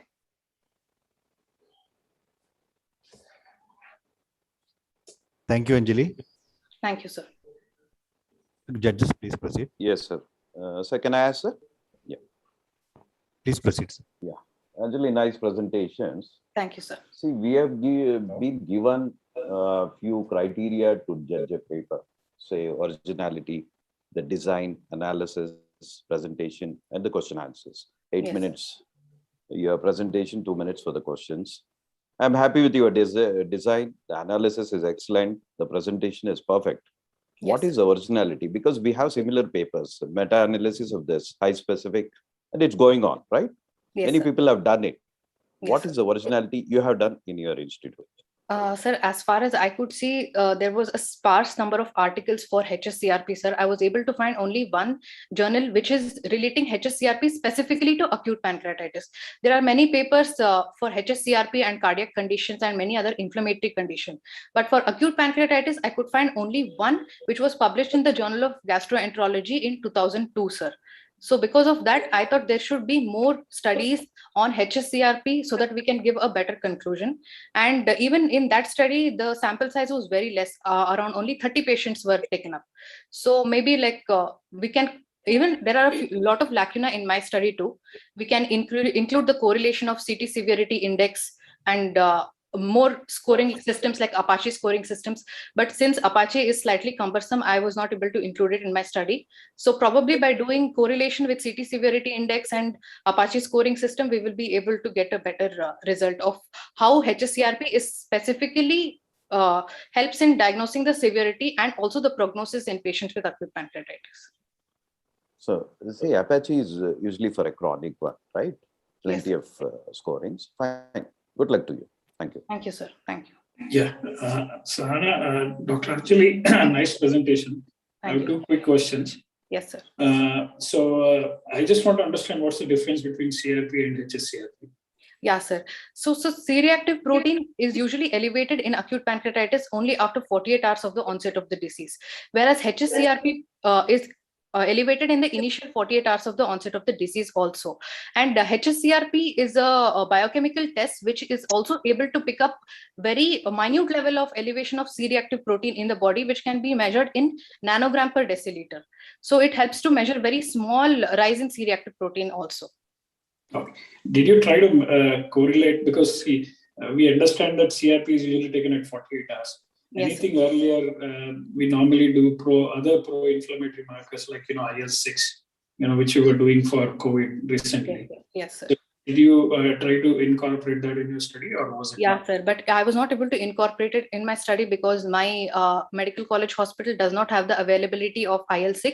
Also, it has to be outsourced to other hospital, and it is a slightly expensive investigations. So since we are coming across with the patients who are slightly below the poverty line or somewhere around the economical condition where they can't afford such investigations, I was not able to carry. Did you find any correlation between the value of the level of HSCRP and necrosis, pancreatic necrosis? Yes, sir. When we had done CT scan for a few patients where Ranson and Glasgow score was exceeding over 6, sir, around 4 to 5. More than that, we had subjected the patient to CT, sir, and most of these patients underwent ICU admission and prolonged hospital stay. So in those kind of patients, HSCRP was very much highly elevated, more than 20,000, between 20 to 25,000. So maybe you should include this in your conclusion that it could be a marker for necrosis. Yes, sir. Other judges? Mulki Patil, sir. Suresh BP, sir. No more questions. We'll move on to the next presenter. Yes, sir. Thank you, sir. Thank you, Anjali. Thank you, sir. Dr. Deepika. Hello, sir. Am I audible, sir? Yeah, you are audible. Please proceed.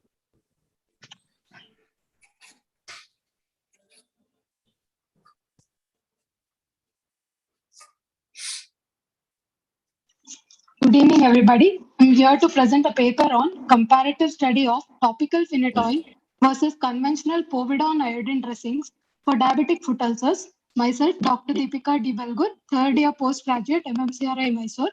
My guide, Dr. M.L. Ramachandra, Associate Professor, Department of General Surgery, MMCRI Mysore. The study was conducted in KR Hospital, Mysore. Like we all know, diabetic foot ulcer pose a global public health challenge as well as morbidity to the patients worldwide. Prevalence of diabetes has been increasing due to changing lifestyles and is expected to exponentially increase to about 500 million people in next 10 to 15 years. All patients with diabetes have 25% increased risk for developing foot ulcers. The primary goal of treatment of diabetic foot ulcers is to debride all the necrotic and the fibrous callus and to obtain a healthy granulation tissue with healing edges to achieve a wound closure. Next slide, please.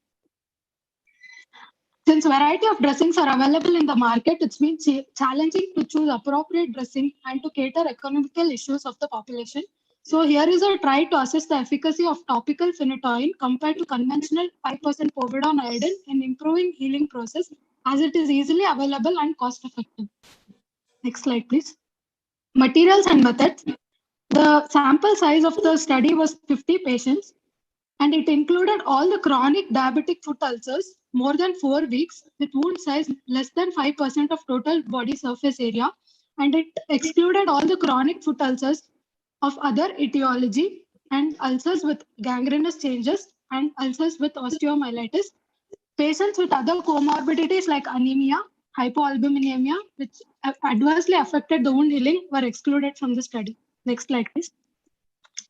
The study was a prospective RCT wherein 50 patients with diabetic foot ulcers admitted in KR hospital were selected considering the inclusion and exclusion criteria from 16 September 2019 to 15th August 2021.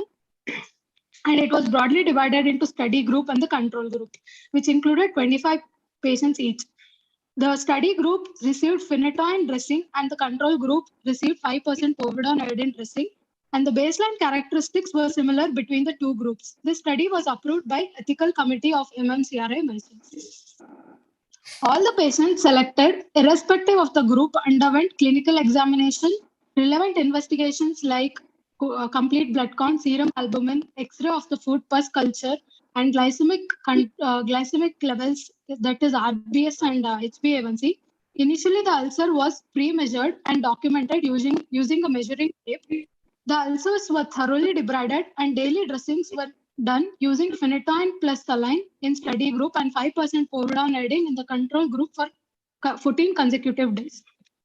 In the process, strict glycemic control was done using injection plain insulin or oral hypoglycemic agents with diabetic diet was advised. Initially, empirical antibiotics, that is injection Ciplox and Metrogyl, was started and was changed to sensitive antibiotics according to the culture sensitivity report after 3 days in both the groups. On day 14, the dimension of the ulcers were remeasured and documented.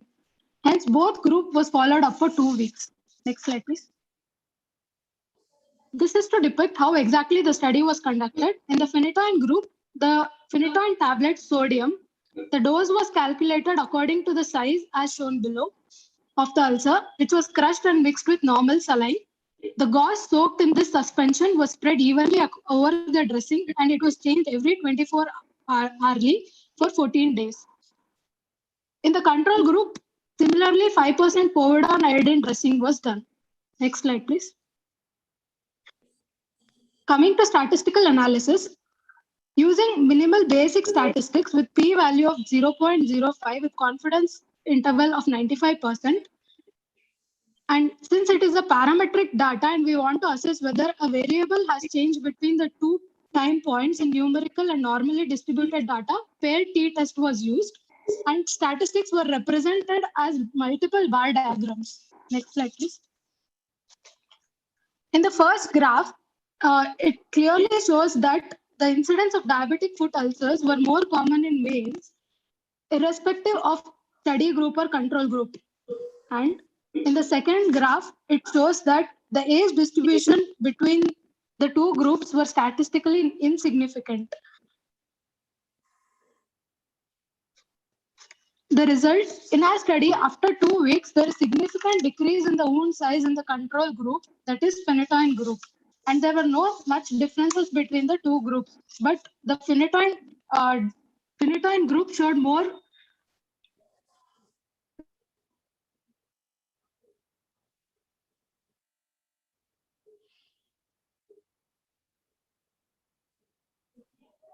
Deepika?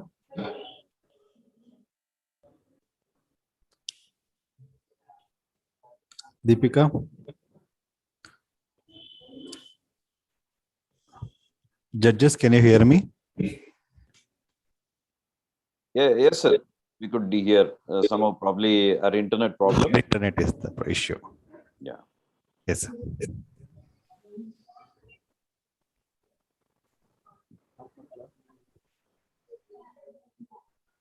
She has to switch off her video, probably.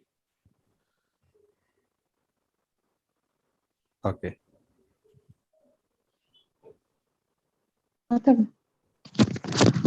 Deepika, you're there? Hello, sir. Deepika, you're there? Yes, sir. Am Please I audible? proceed. Yeah, audible. Proceed. Deepika, Next slide, if your net is slow, you can switch off your video.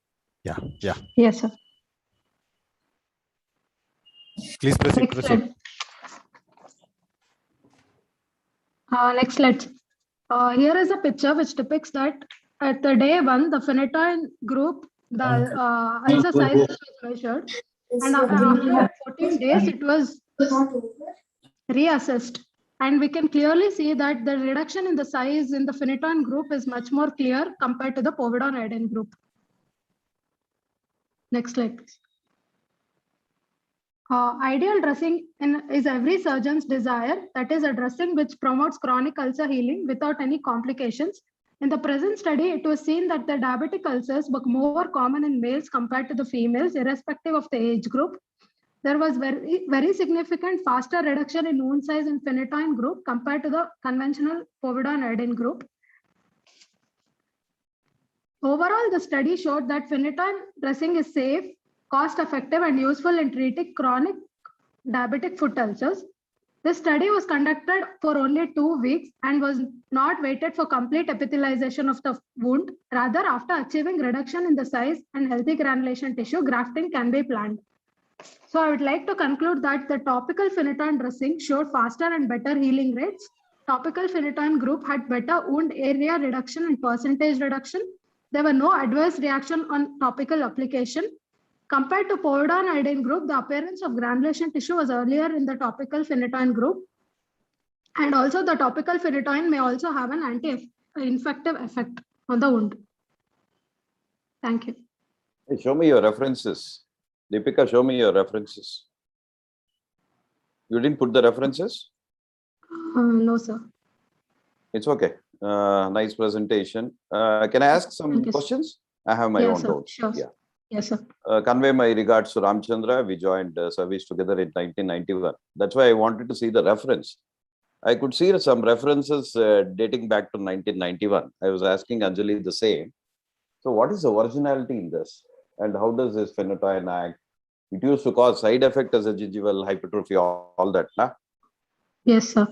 But topical application, since we applied it on 25 patients, sir, we did not face any adverse reactions systemically since it was a topical application, sir.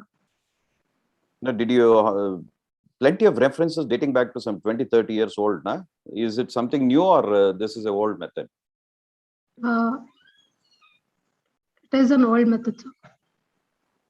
It's okay. Please go through the references. Huh? Oh, yeah. Yes. I was just asking you again the originality. Why did you take up this study? That's all. Since it is not routinely used everywhere, sir, and it is cost effective, and so I thought it will be helpful, sir. It's okay. Thank you. Other judges? Venkatesh sir, Mulki sir. I have a question in the chat box. Is it granulation that improves or reduces reduction in size with phenytoin? Both, sir. The healthy granulation tissue also is developed, and also the reduction in size of the ulcer was noted, sir. Okay. They say it is multifactorial. What are those factors? Healing of the ulcer, sir. Yeah. No, the phenytoin action.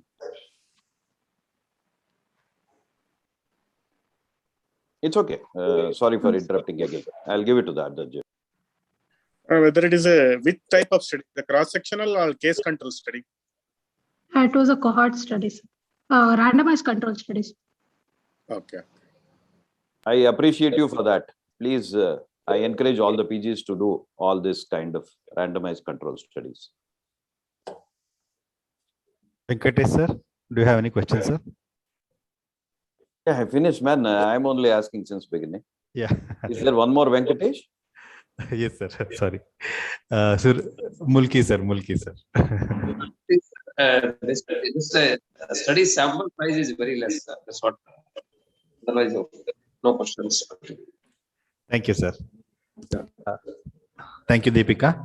Thank you, sir.